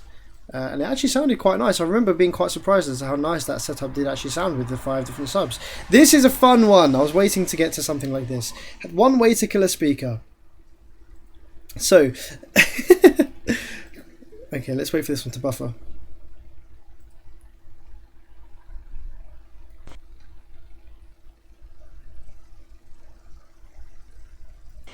Right, okay, I just done a video. I didn't. Oh my god, my voice! Well, okay, I've just done a video. Let's listen to that again. Okay, I just done a video. Okay, Right, okay. Right, okay. I just done a video. I didn't do a video. I just plugged this in, okay, to test to see what was wrong with this thing, okay. So obviously to test it out, check there wasn't anything wrong with it. I plugged it into this crappy old piece of crap speaker, and it's a good job I bloody did, cause right, it's a good job I bloody did. I bloody. You should have seen this a second ago. This is still bloody hot, okay. This was a smoking bad. This is completely blown now. Okay, all I did was I plugged that into the wall, and I plugged this into speaker, and I turned it on, and this has got red hot, and there's smoke. Wait, can you still see any smoke coming? Ah, interesting. I completely forgot about this video. So obviously what's happened then, that was a JBL home theatre system, and the output section in that JBL home theatre system, the output transistors had obviously shorted, so it was sending full rail voltage to all of the speakers. And so when I plugged this speaker in, it pushed the cone up fully, and DC full rail voltage smoked up the speaker. If you can smell my room. It's cool going back through old videos and actually realising what happened to some of your kit if it died. Is just like my room just smells like smoke now. It's really bad, and it doesn't even smell like coil. It just smells like burning paper. Paper.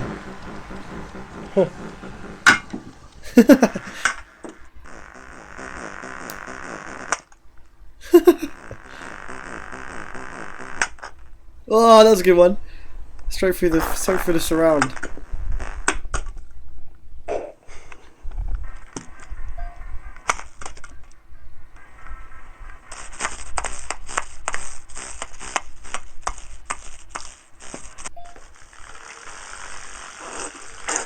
hair gel, because of course this was like 2008. Not sure what that was, some kind of oil or something.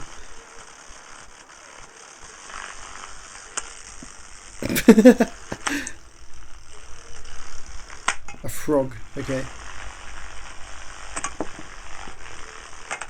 Old phone. This isn't really doing much to it, is it? Come on. Where's the big boy stuff? A deodorant. I should have set fire to it at this point, although I probably would have burned my carpet. It had oil and deodorant on it. A beer. Again, this gives me... Oh, ketchup. Oh, no. This is giving me... the beer is giving me photonic induction vibes. This looks like those non-Newtonic fluid videos where you get these monsters.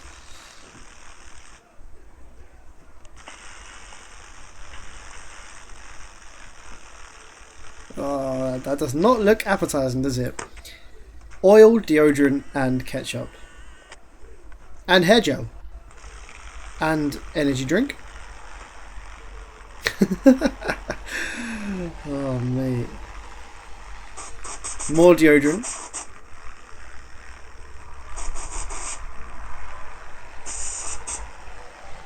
A nice deodorant snow mountain on top of that ketchup now. More oil.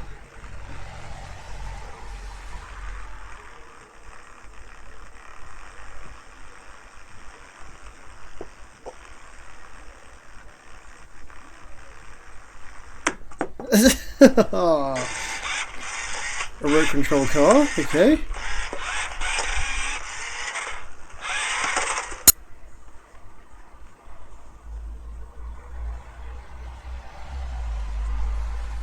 Oh, that is gross.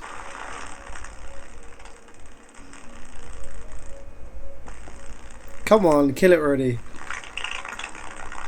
Do we actually smoke it in the end? I think we do.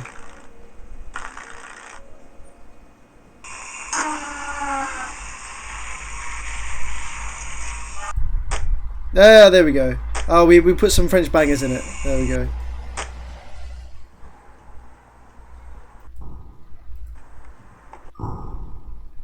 Okay, well there we go. It wasn't quite as funny as I remember it being.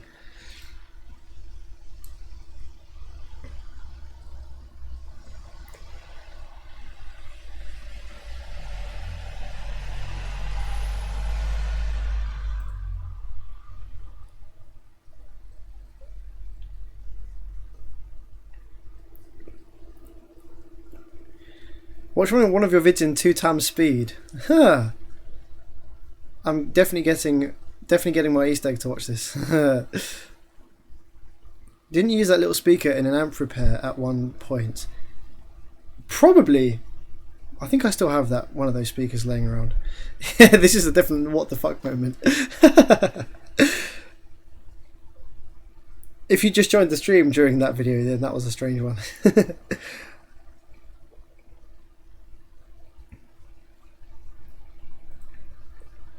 5 subs plus 2 mids equals headache.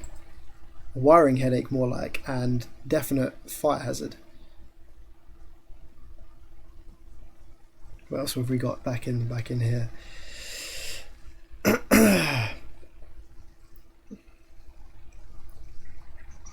did all these part 1, 2, 3, 4 of disassembling, taking apart this old JBL home theatre system, and it's really not that interesting.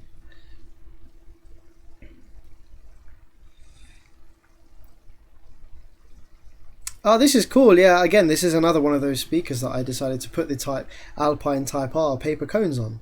Yeah, it looked pretty cool, actually.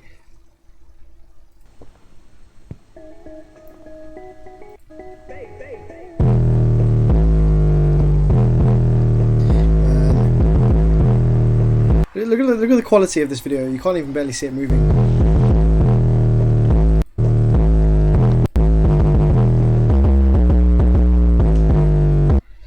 And you can probably hear, but most of that bass is actually just harmonic resonance from the sealed boxes play, and it's not actually that. It wasn't that loud. What other funny stuff do we have? Ah, this is why I killed the elemental designs. So this was before I understood properly about excursion and mechanical limits. This is why the Okay, for this video, this is why the tinsel leads on the elemental designs snapped. doing more videoing of my elemental designs underneath my bed. So I'm I do more videos of my elemental designs underneath my bed. gonna put my finger over the lens, over the microphone.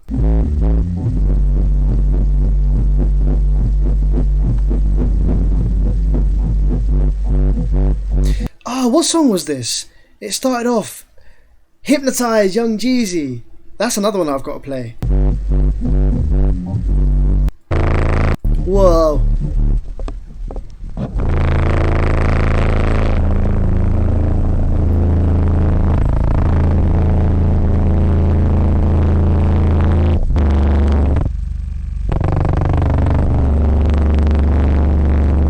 Yeah, so that's why the tinsel leads snapped on my ED.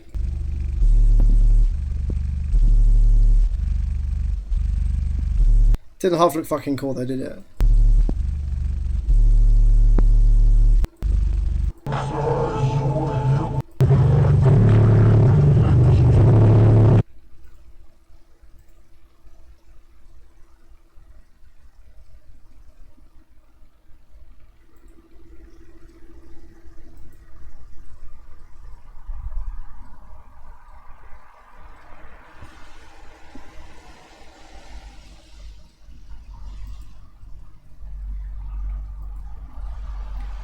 What else do we have? What else do we have? Complex wiring, 6 subs. I probably got it completely wrong. God, excursion. Oh, I love this video. I absolutely love this video. This was one of the nicest looking excursion videos that I had done at this point. Like up to this point at this time when I was you know, this was 2008. So this is 10 years ago. It's the first video of the sub I nicked off my mate. Yeah, I nicked the sub off from my friend, who is still one of my best friends, so that's all good. This actually sounded beautiful in a sealed cabinet. This had it had a very, very heavy moving mass. The Sony 8, yeah, the moving mass was very heavy on this. It's from a Sony home theatre kit, but I highly doubt this sub is actually Sony, because if it wasn't, it wouldn't be as good as it is. I don't think. That's chatting bullshit. That is. Yeah, dude, don't think this is Sony, because it wouldn't be as good as it is. This is when I thought Sony was absolute whack. Little did I know that I'd be giving 2000 watts RMS to a Sony X-Plod many years later.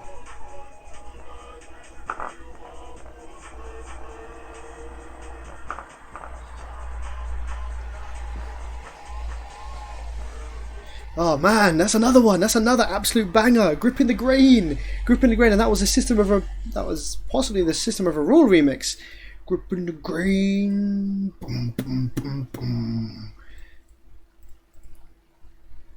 And then this is where the council complained about my bass, and this was from the JBLs in the studio.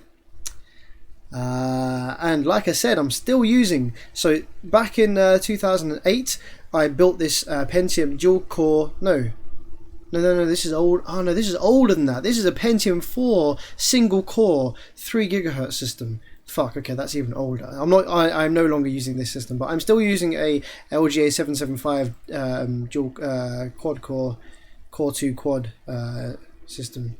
That's what I'm streaming this video on, in fact.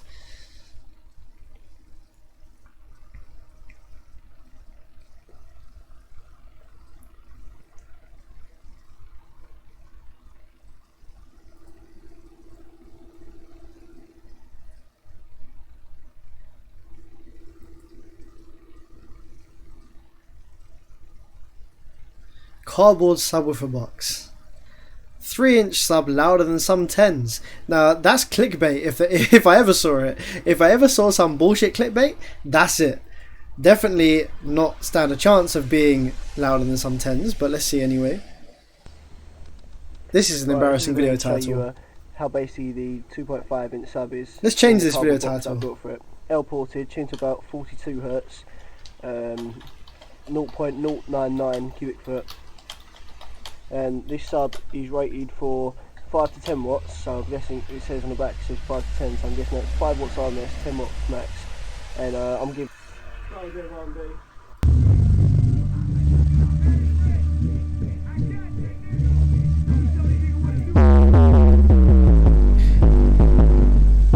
It actually did not do too badly. It's like it's moving the camera a little bit.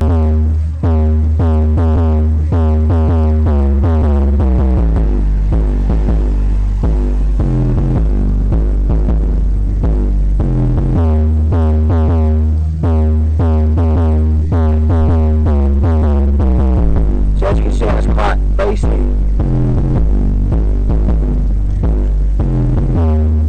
What song was that? That was I like my beat down low. That was that one, was that? I like my beat down low and my top laid back. In a ride 24s with a chopper in the back and then wood high in the top. That was a tune as well. All these old songs, man, coming back.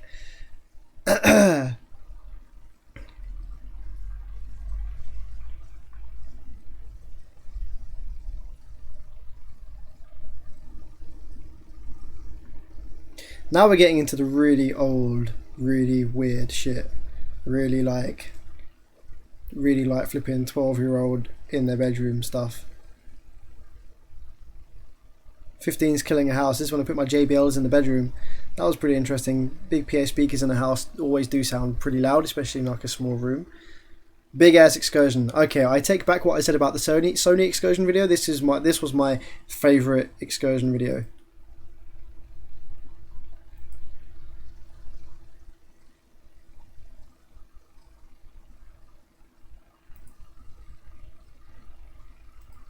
Refresh.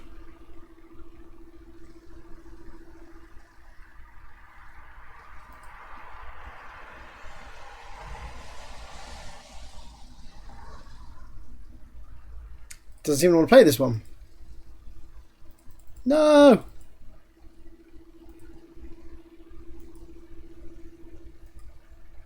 Don't deprive me of my favourite subwoofer excursion video that I made. Damn you! Alright, fine, can't watch that one. Not sure why that is, but...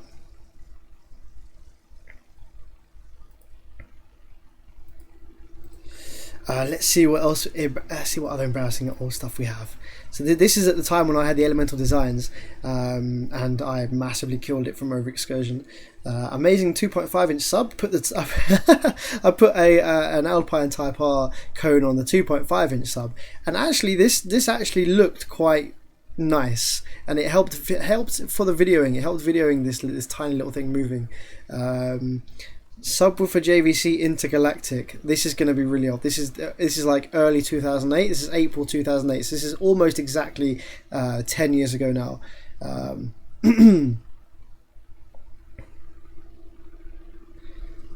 Oh no! Is it some videos past a certain date won't play? What is all this about? What's happening here? Let's see if a recent video that I've made will play.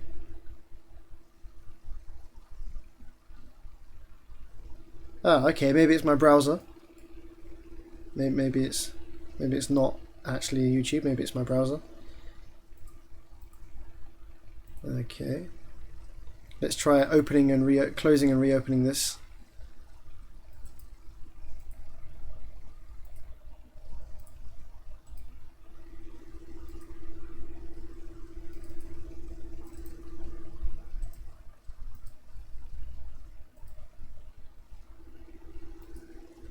Let's have a look at what's going on in the live chat.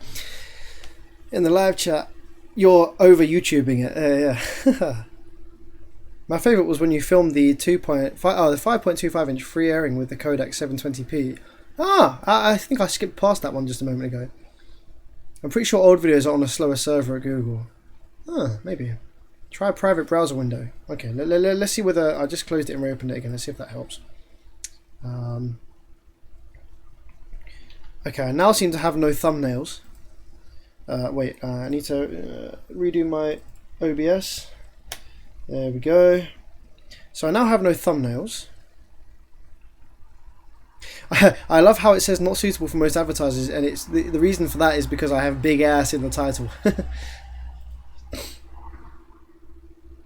Okay, will it play on this small view? So it plays in this small view. Oh no! Alright, let's try a private browser window then. Let's see if it will play on a private browser window.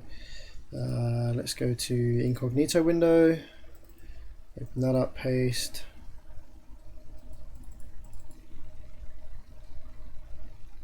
Ah. Well, that doesn't make any sense. Because I'm currently streaming to YouTube, so I clearly have a perfectly working internet connection. Who didn't know that, by the way? Who didn't know that you could do this in Google Chrome when you have no internet connection?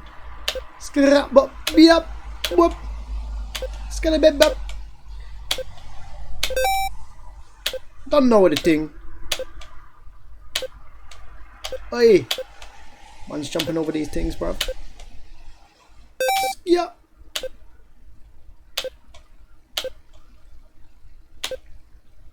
Boom.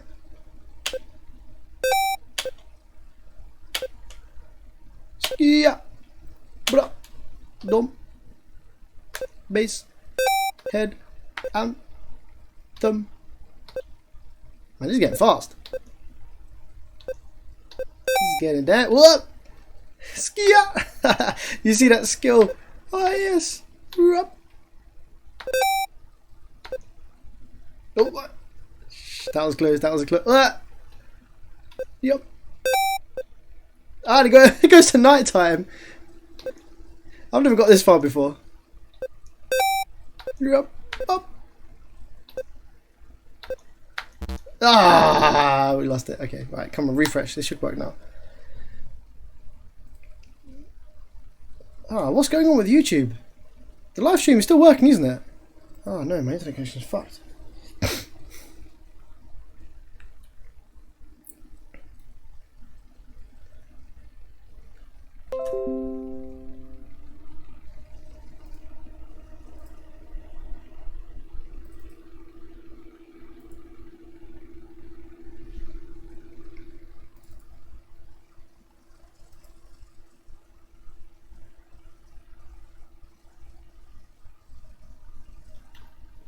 What's going on with my stream?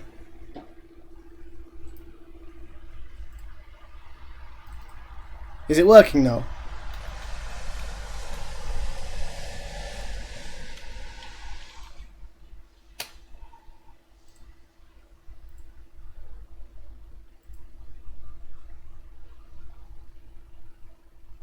Yay, British tea!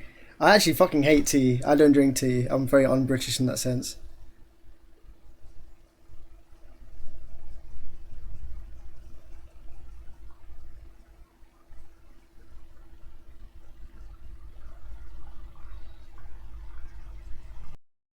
Right, okay, we're back in business.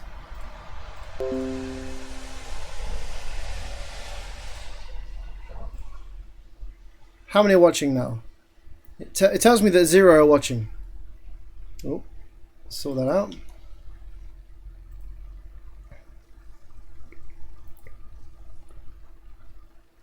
$38 watching. Video output low. How does the stream look to you guys?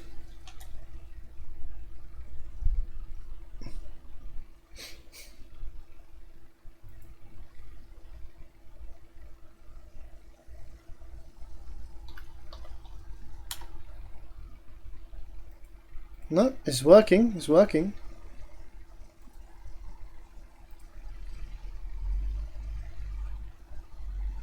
Yep, seems to be working okay just now.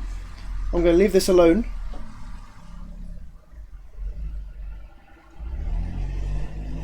I'm going to leave this alone now. Hopefully that should just work from now on. Okay, let's try big ass excursion. Let's see if this works now. Come on. Give me that big ass excursion, y'all. Yeah, we fixed it. Yeah, so whatever the issue was, we fixed it. To 1 hertz on 100 watts.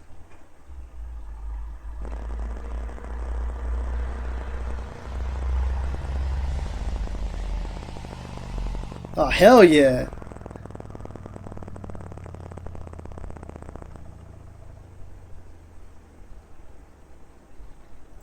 As cool as that looked, that is why the tinsel leads snapped in that sub.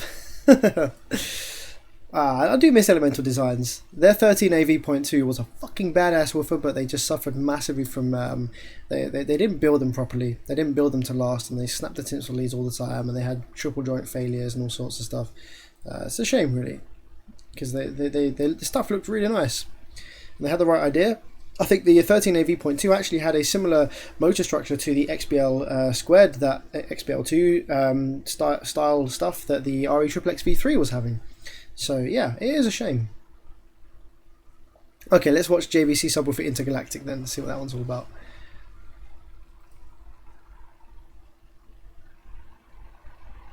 There we go. There's a nice big picture of the JVC sub that I had.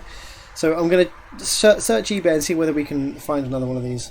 Yeah, Intergalactic by a Beastie Boys. No, it ain't. Yeah, it is. I don't even know what I'm talking about.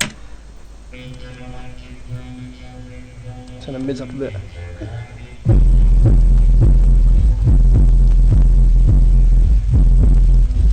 So this just kind of goes to show actually how not very loud the JVC was at this point, because if we know with the 8-inch, you know, with the twin 8s, even with the twin 8s and the 4/8s, the microphone on the camera would clip and bottom out like crazy. This is with the same microphone, and it's barely getting it distorted.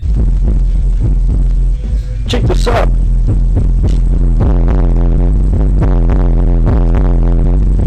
Oh, you can't motherfucking see it. Let's get out of cupboard.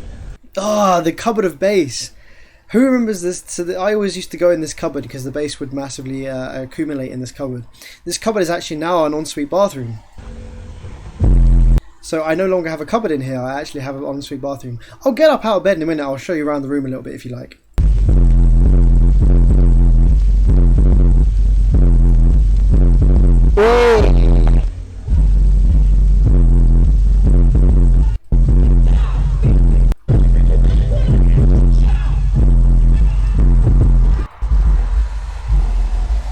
Holy crap.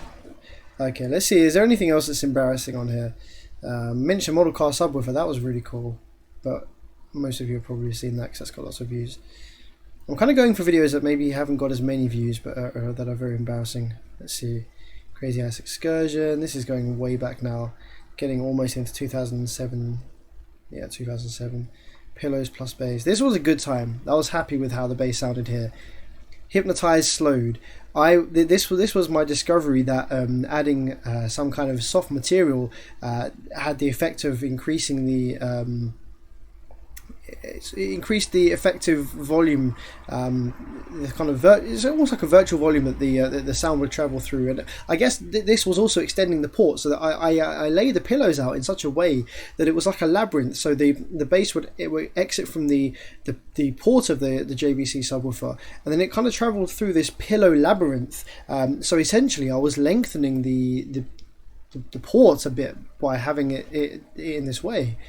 And yeah, it made the bass a lot deeper. It probably wasn't quite as loud at all frequencies, but it was certainly a lot deeper like this.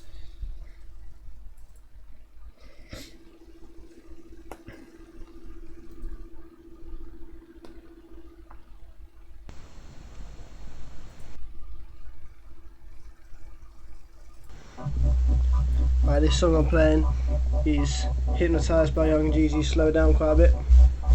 And I'm going to show you that my JVC subwoofer can hit the notes.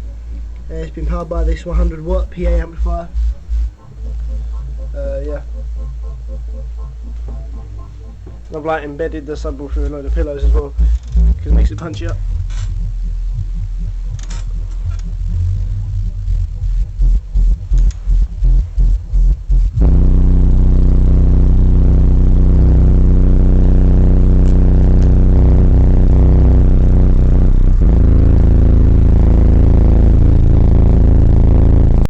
It really did hit low with all those pillows around there.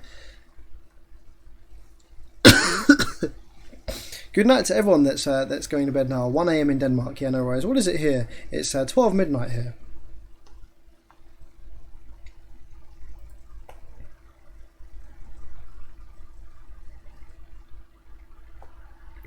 Alright, we're getting really old now. We're right at the end now. We're pretty much right back where we started. So I'm going to go to some slightly newer stuff, some possibly embarrassing slightly newer stuff. Let's go forward. Skip forward quite a few years.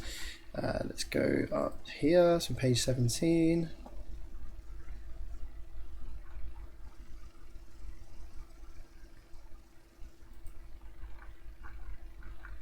So with the twin 8s again.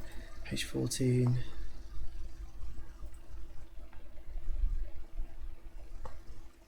A lot of your fans seem to be heading asleep. Can we have a part 2 of this next weekend or tomorrow? Yeah, okay, why not? I'll do a couple more videos. I'll do a couple more videos and then I'll probably head off. I know that a lot of the guys that watch the stream are in America, and I think in America it's like early evening at this time of day.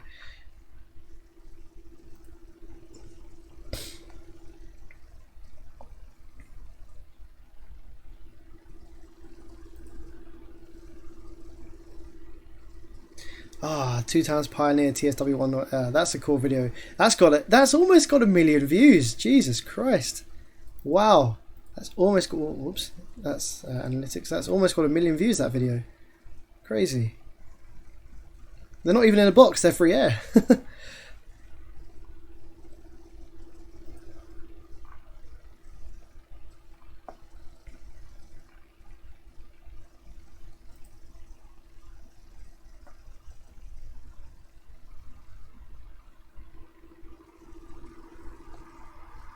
And this was my discovery into digital designs. So I picked up this job lot of digital designs subwoofers, and this is what got me into DD right here. This video, 11th of November 2003. That is what got me into DD.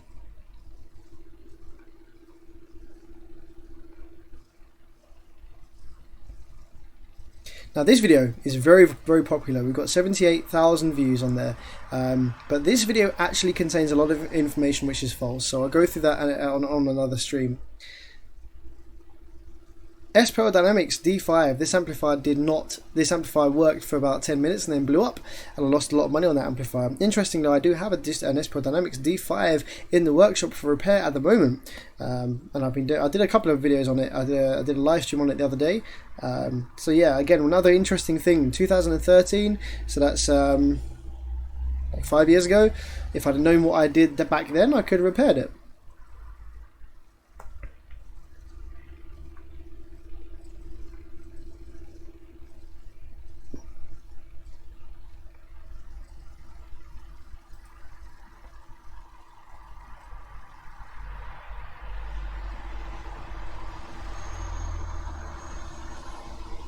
And now we're getting into all the more recent DD stuff. So yeah,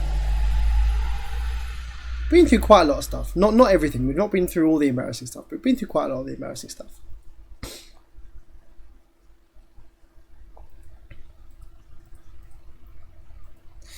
My throat's actually starting to kind of hurt now, so I'm probably gonna.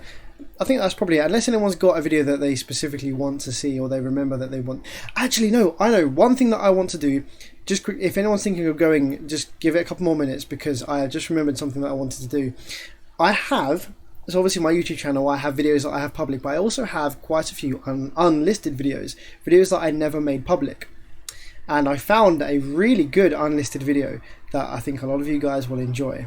So if I go to my unlisted videos, most of my recent unlisted videos are all of my live streams that I have done and not edited yet. So as you can see here, we've got like 3-4 hour, lots and lots of very, very long live streams that I am not making public just yet, because they are like crazy, like 7 hours, 8 hours, etc. So if I scroll down a little bit further, let's get to the stuff before I started live streaming Amplifier. Wow, I've done a fucking ton of Amplifier, haven't I? Jesus Christ. Okay. So these are the videos that you guys can't see. This is all the stuff that you guys can't see. Samples of me DJing, DD versus Sundown videos that I have made unlisted because of the drama that they caused.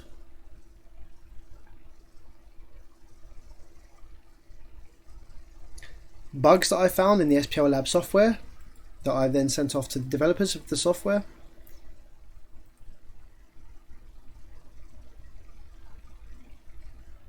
Now there's one video that I wanted to show you that I think is in page 3.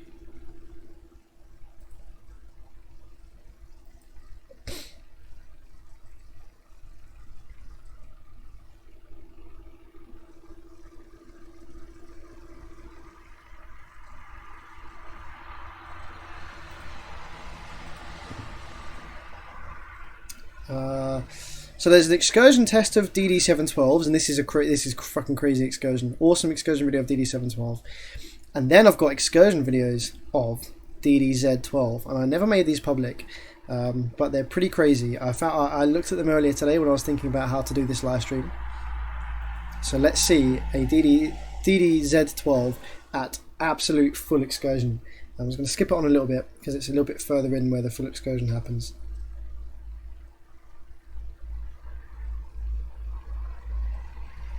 I think it's somewhere around here maybe.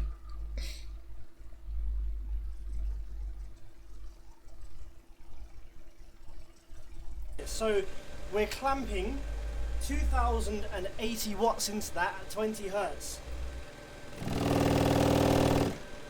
2174. Let's go back a little bit.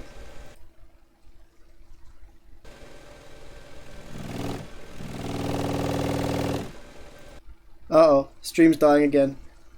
Stream's dying. I'm just going to pause it, wait for it to load, because the stream keeps dying when right, let's try it again. Hold on the plus side.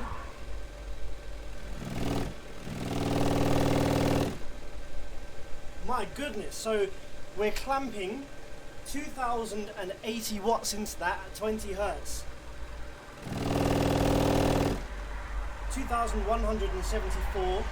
And that is at an impedance rise of 1.8 ohms, and that's not even anywhere near full tilt. Very exciting stuff. So let's come back and here and go to the frequency generator. I'm just going to go up the frequencies a little bit. 26 hertz.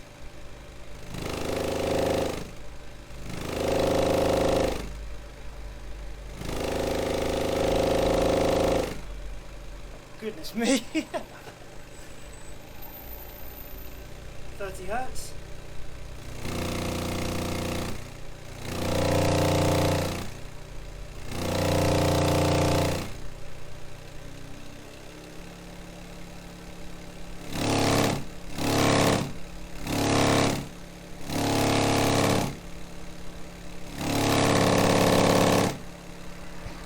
Fucking. So the crazy amount of mechanical noise is because this woofer has an extra stiff spider, and so you've got so many layers of spider there, and they all rub over each other as it moves. When you mount this in a box, obviously mounted with the magnet in the box, you don't get to hear any of that. It doesn't transpire through the cone like it would do if the woofer had an issue where the mechanical noise was happening. So yeah, that's that's definitely usable excursion there, and there's also a video of it on its side doing that, which is also pretty crazy. Let's take a quick look at that. Quick look at that one.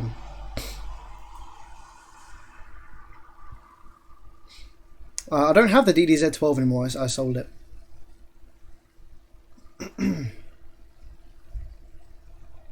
DJ stuff, play that. Okay, we'll play the DJ stuff as well in a minute for Matt. Hello, Matthew Parry. How's it going?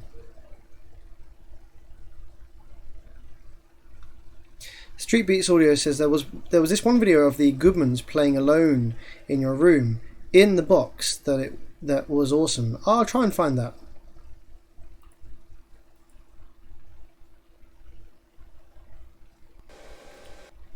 Wait for it to buffer again so my stream doesn't cack itself.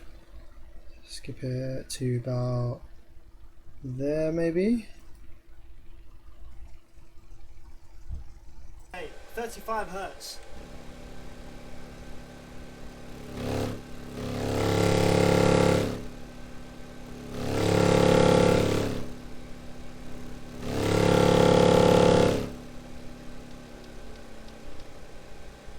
Hertz.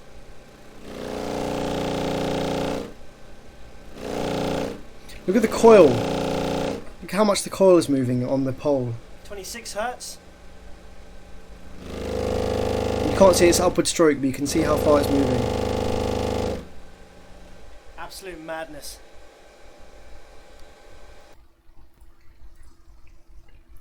Okay, well, what was the other one I was going to look at? So we've got lots of woofer excursion stuff, lots of videos that I did for eBay.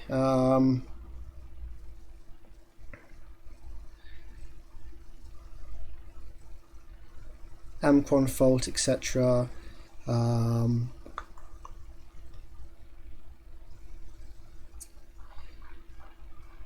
there was some DJing stuff that Matt wanted to see. So let's see some DJing stuff. And how old is this DJing stuff as well? DJ sample 11 minutes. No, I'm not playing that one. There is a DJing video that I will play, but not that one. And what was the other one? Buy or Takeover. Where was that? Was that on this page?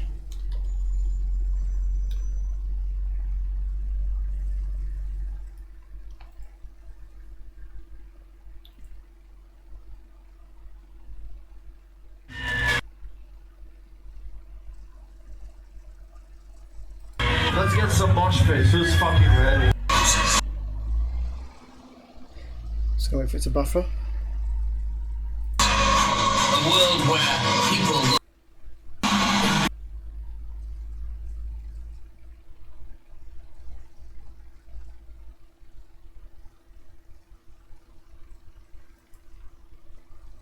So this is the sort of music I like, and this is what I do, have done in my spare time. So this was about, what was this, a couple of years ago? Yeah, a couple of years ago. Just over a year ago, in January 2017.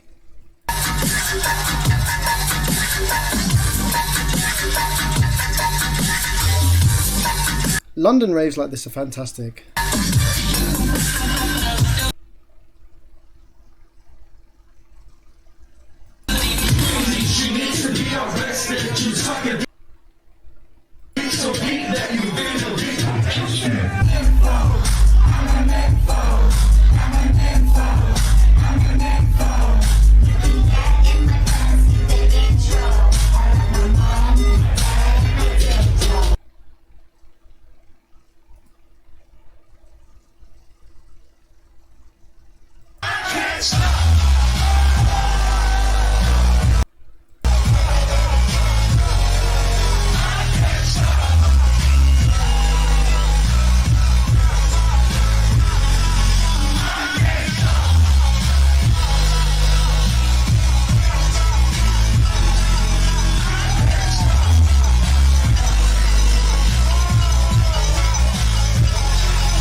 How cool would it be if this was my BP rebase, but it wasn't?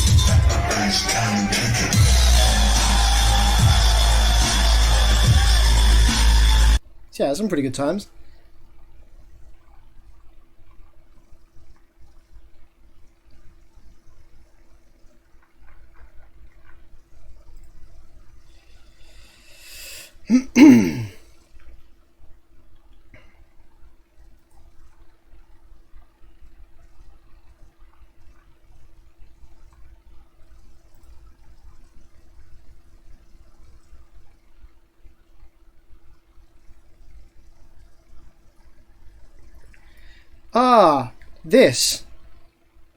This is the cool outro that I made that I only used twice. This took me forever to make on Sony Vegas. This was loads and loads and loads of like stretch tool points to get the text to move like a sub.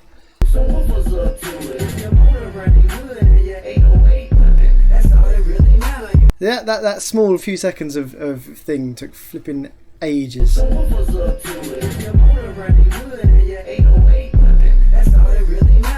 I fucking love that outro. I literally only used it like twice.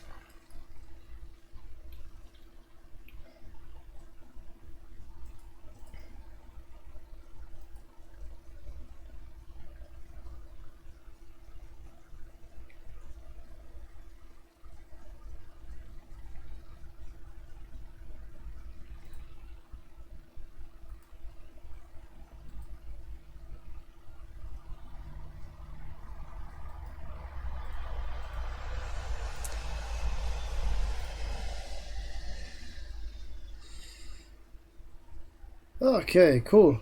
Well, I think we've watched quite a few of my old videos, and I might pick out a few goldies that I missed and do like a smaller live stream, maybe during the week or next weekend or something. That might be pretty cool to do. But yeah, I think unless anyone's got anything they specifically want to see. Oh yeah, that's right. I was going to just quickly search for the Goodmans for one of the guys in the chat. But yeah, apart from that, I think we might be done. Unless there's any, if there's anything that you guys, that any of you guys remember that you want to see again, let me know. Okay, let's see. Max Excursion. Maybe it's this one.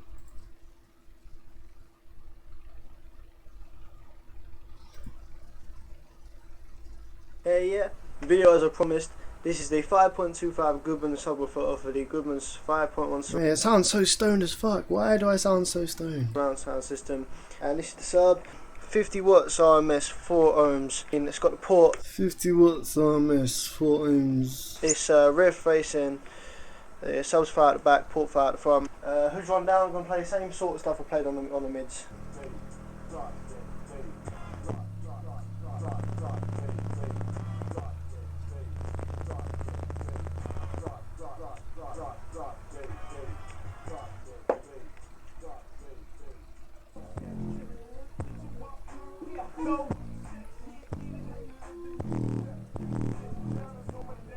I still have this driver. I was going to use this driver in. I was going to make a little dining room sub to go behind a cabinet in our dining room. We currently run a couple of Digital Designs bookshelf speakers in the dining room. I was going to make a little sub to go along with them, like a little 2.1 setup. So I was going to use. I still have this driver. I was going to use it in. I was going to use it in that. Maybe it's this one. Maybe this one was the one. Pretty good 5.25 inch sub. Oh, look at that setup. Look at that setup. You've got the old CRT TV, tiny little thing, and then you got the surround sound with like a force feedback wheel for PlayStation 2. Oh man, those were the days.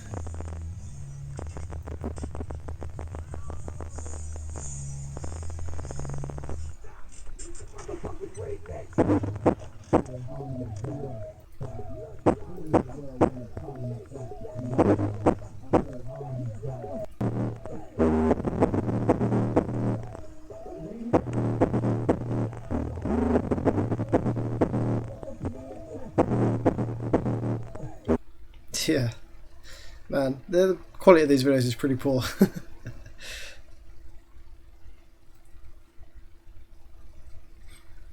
I'm a professional. Oh, okay, yes, professional. I'm a professional.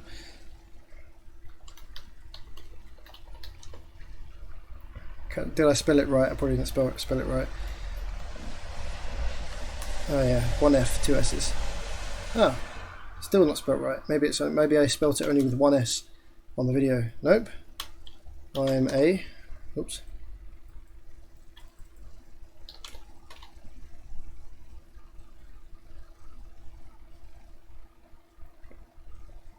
Oh, holy crap, there's fucking tons of videos here. Okay. Where is it then?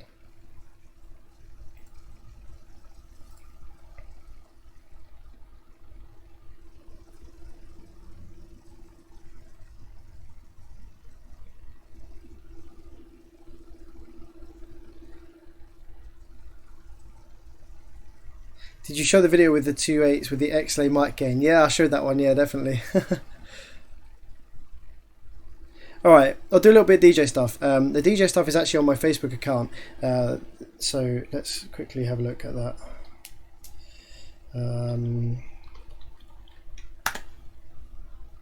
I don't really have much videos of me DJing. I'm not the best DJ in the world, but I'm okay. I do weddings and stuff. I'd love to get some kind of nightclubby type ravey gig stuff, but just don't know how to get my foot in the door with that sort of stuff really. But I'm alright. I'm not crazy good. You see these videos of people that are crazy good, that have all the pads, and they're all like with all the pad stuff and all the sample shit and stuff. No, I can mix a track really well, but I'm just gonna go to my Facebook videos and we're gonna see if I'm any good. This was ages ago though. I haven't really got any recent videos of me DJing. What's this? Is this one of the videos?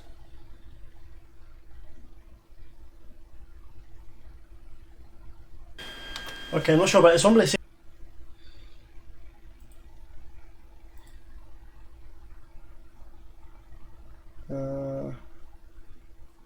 Just trying to find a DJing one that's actually.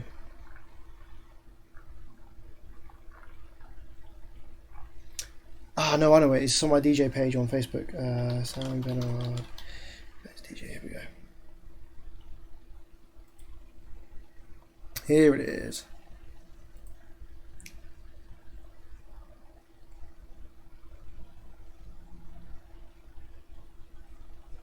I don't know how well Facebook video will play on stream because YouTube just about does it. Like YouTube videos just about play, but I don't know if my stream will like cack itself trying to play Facebook videos whilst I'm streaming. But well, let's see. Here we go. Let's see whether this will play.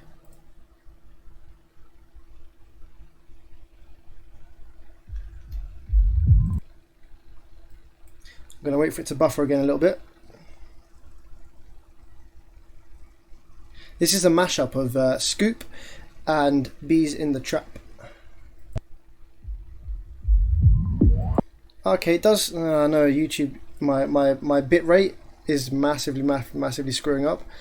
I wonder if I can download the video and play it to you that way on VLC. 1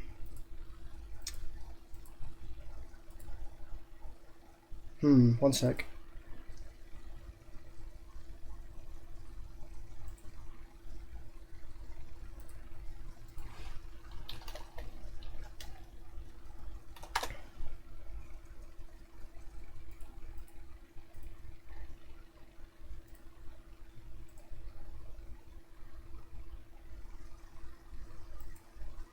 Mike Fox, yo, I'm still live. Yeah, we've pretty much done. Yeah, I use a 4-track, but I don't use it with Tractor. I use it with VDJ, and I custom mapped all the buttons myself. So the reason I got the 4-track was because I love the button layout. I love the way everything was placed. I love the flexibility and the variety of like buttons and items and sliders on there, but I fucking hate Tractor. So I basically wrote a map from scratch for it for Virtual DJ. There are maps out there that work for it, but I didn't like them. So all the buttons on my 4-track don't do what they say they do. I just know what they do for what I programmed them to do on Virtual DJ.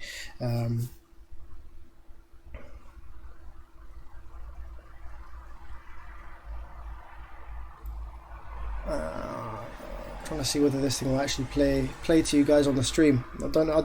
I think my stream might screw up if I try and play this.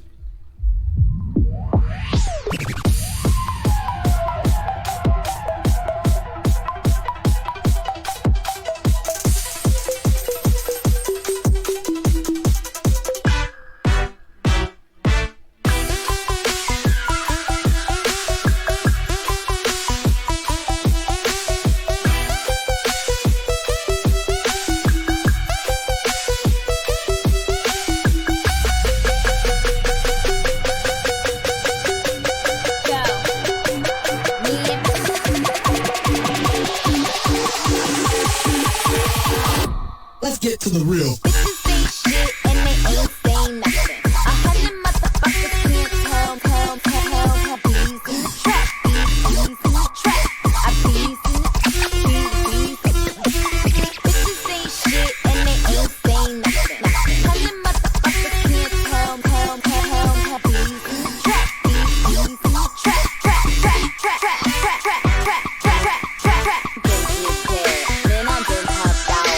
She ain't tryna give it that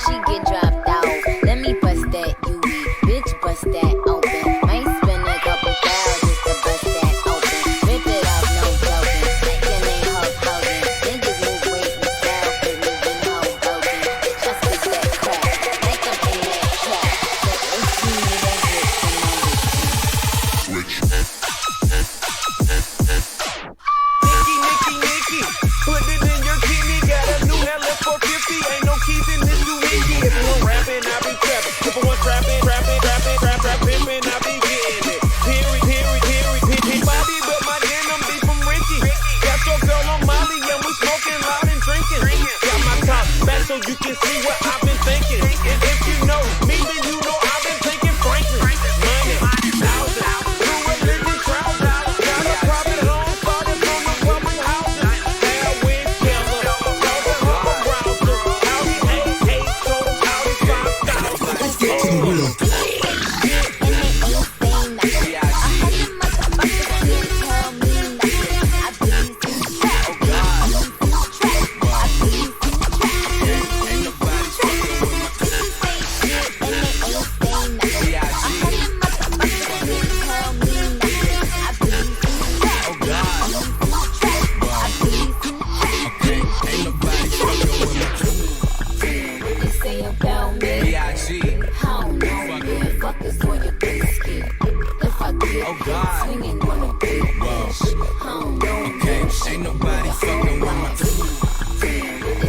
So yeah, that's just kind of a little demo, but that was a little while ago. I don't know if I've got any videos of me actually playing at events. I have got some videos of me playing at events, but I don't know where they are. They're all like on my phone or something.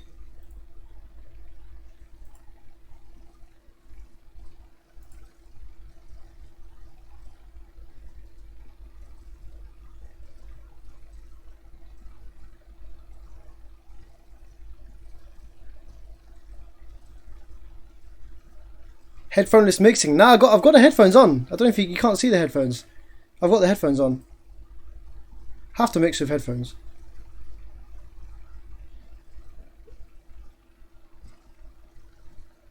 Yeah, I definitely wear headphones. I can't mix without headphones. There's no one can mix without headphones.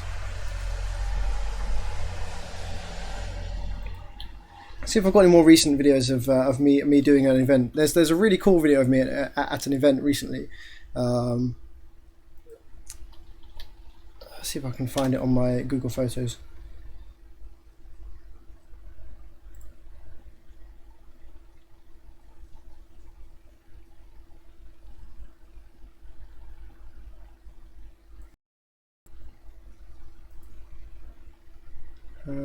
Okay, let's do video. Man, I'm getting hungry. We hungry.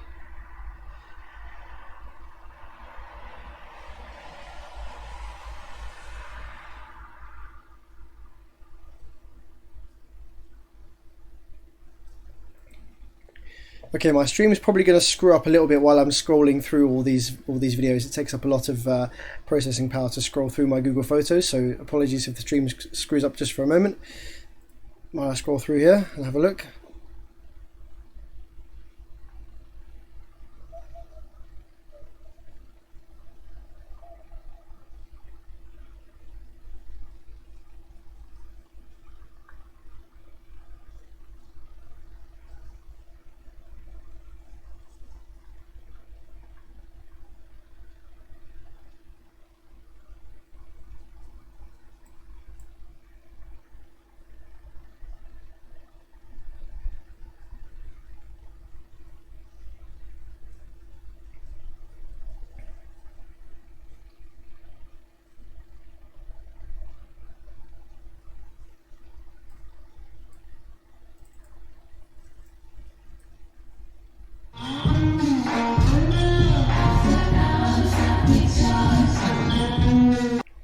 Not that one.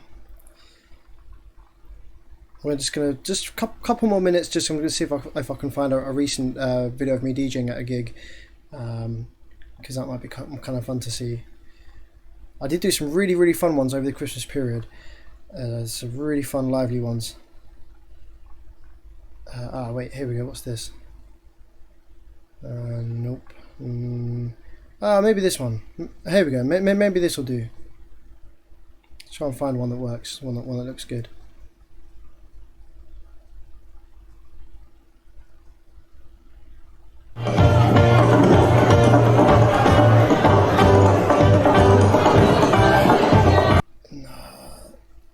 That's that gig where I had to do a whole fucking load of old music.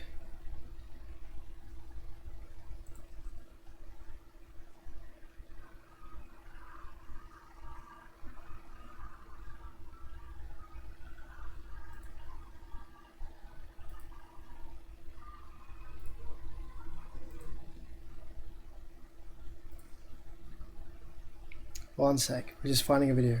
Just finding a video. Just finding a video.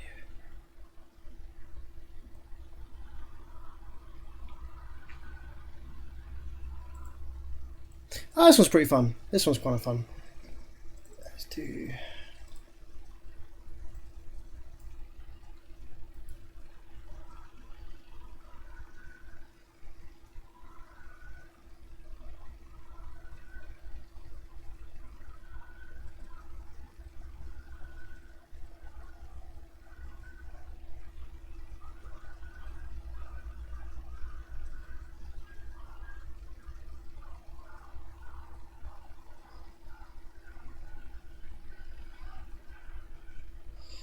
So yeah, it's just really simple mixing and shit. Like at these events, I don't want to try too hard, because when you start trying too hard, you make mistakes, and that's never fun. So yeah, it earns me a little bit of extra money. I have a bit of fun doing it. It's all good.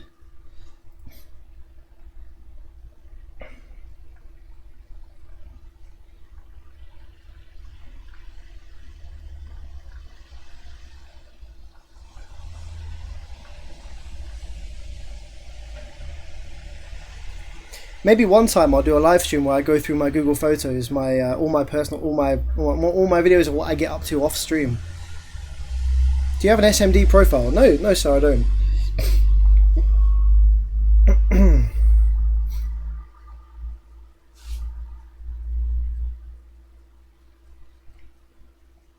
I don't really use headphones that much, only if I'm mixing into something I don't know. When using CDJs, if you know your collection, it's easy to mix without. Yeah, I agree for sure. A lot of the time,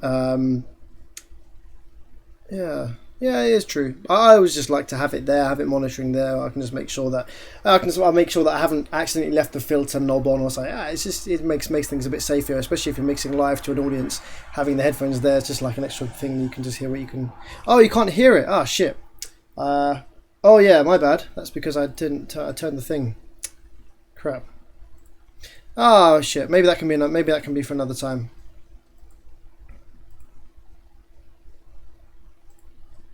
I turned the audio off. My bad.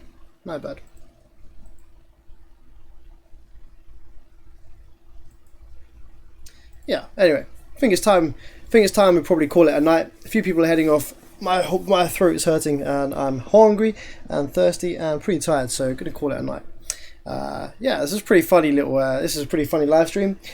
Watched some pretty funny old videos that I haven't seen in many years, which was good, and hopefully it was entertaining for you guys as well, especially if you have joined the channel in the more recent years and haven't seen some of my embarrassing old stuff. If you joined the stream halfway through, then by all means I will leave this stream up. This stream is quite long. Yeah, it's like 4 hours long, or even maybe longer. So I'll leave this stream up so you guys can watch it if you're interested, and skip through it and watch all the embarrassing stuff. Yeah, I think this was pretty fun.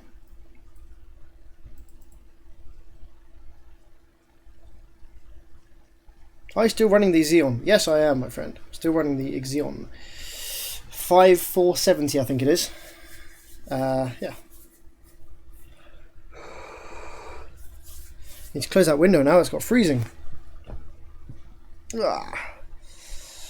Maybe I'll do I might even do a quick little DJing live stream at some point, just for fun. It's not audio related, but what I could do maybe is I could do a live stream where I'm DJing. So I could do a DJing live stream, but I could have a whole load of woofers hooked up, like for some excursion whilst I'm DJing, so you can see the woofers. I'll play different tracks to make them move differently. That can make a pretty funny live stream.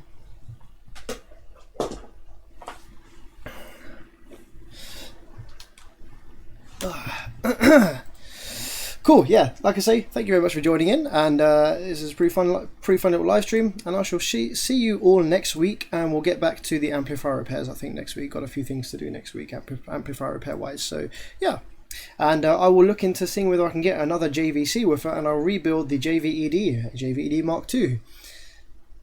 Do you really carry that PC setup up and down 4 flights of stairs like a laptop? Yeah, pretty much. I don't really use it much in my room anymore, but yeah, I carried it upstairs for this video. Had some friends around this weekend, so using the PC to watch some stuff on the projector. Just for anyone that's curious, this is what my room setup now looks like. By the way, it's I need to sort it out a bit. But so I have. Well, we upside down. So obviously, yeah, I have my bed here now, and I have fuck off great big projector, and the Pioneer subwoofer is still there. It's laying there now. Sounds quite nice. I've got my TV there on the wall, and I've got my Technics amplifiers all under there with the Yamaha receiver. And like I say, I just hooked up my PC very temporarily in my room for this live stream. So yeah, I've got the Rotels up there either side of the projector, just temporarily. Again, the center speaker is the Monster Dre Beatbox, which works really well as a center speaker. So yeah, thank you very much for joining in, and I shall see you next week for some more amplifier repair.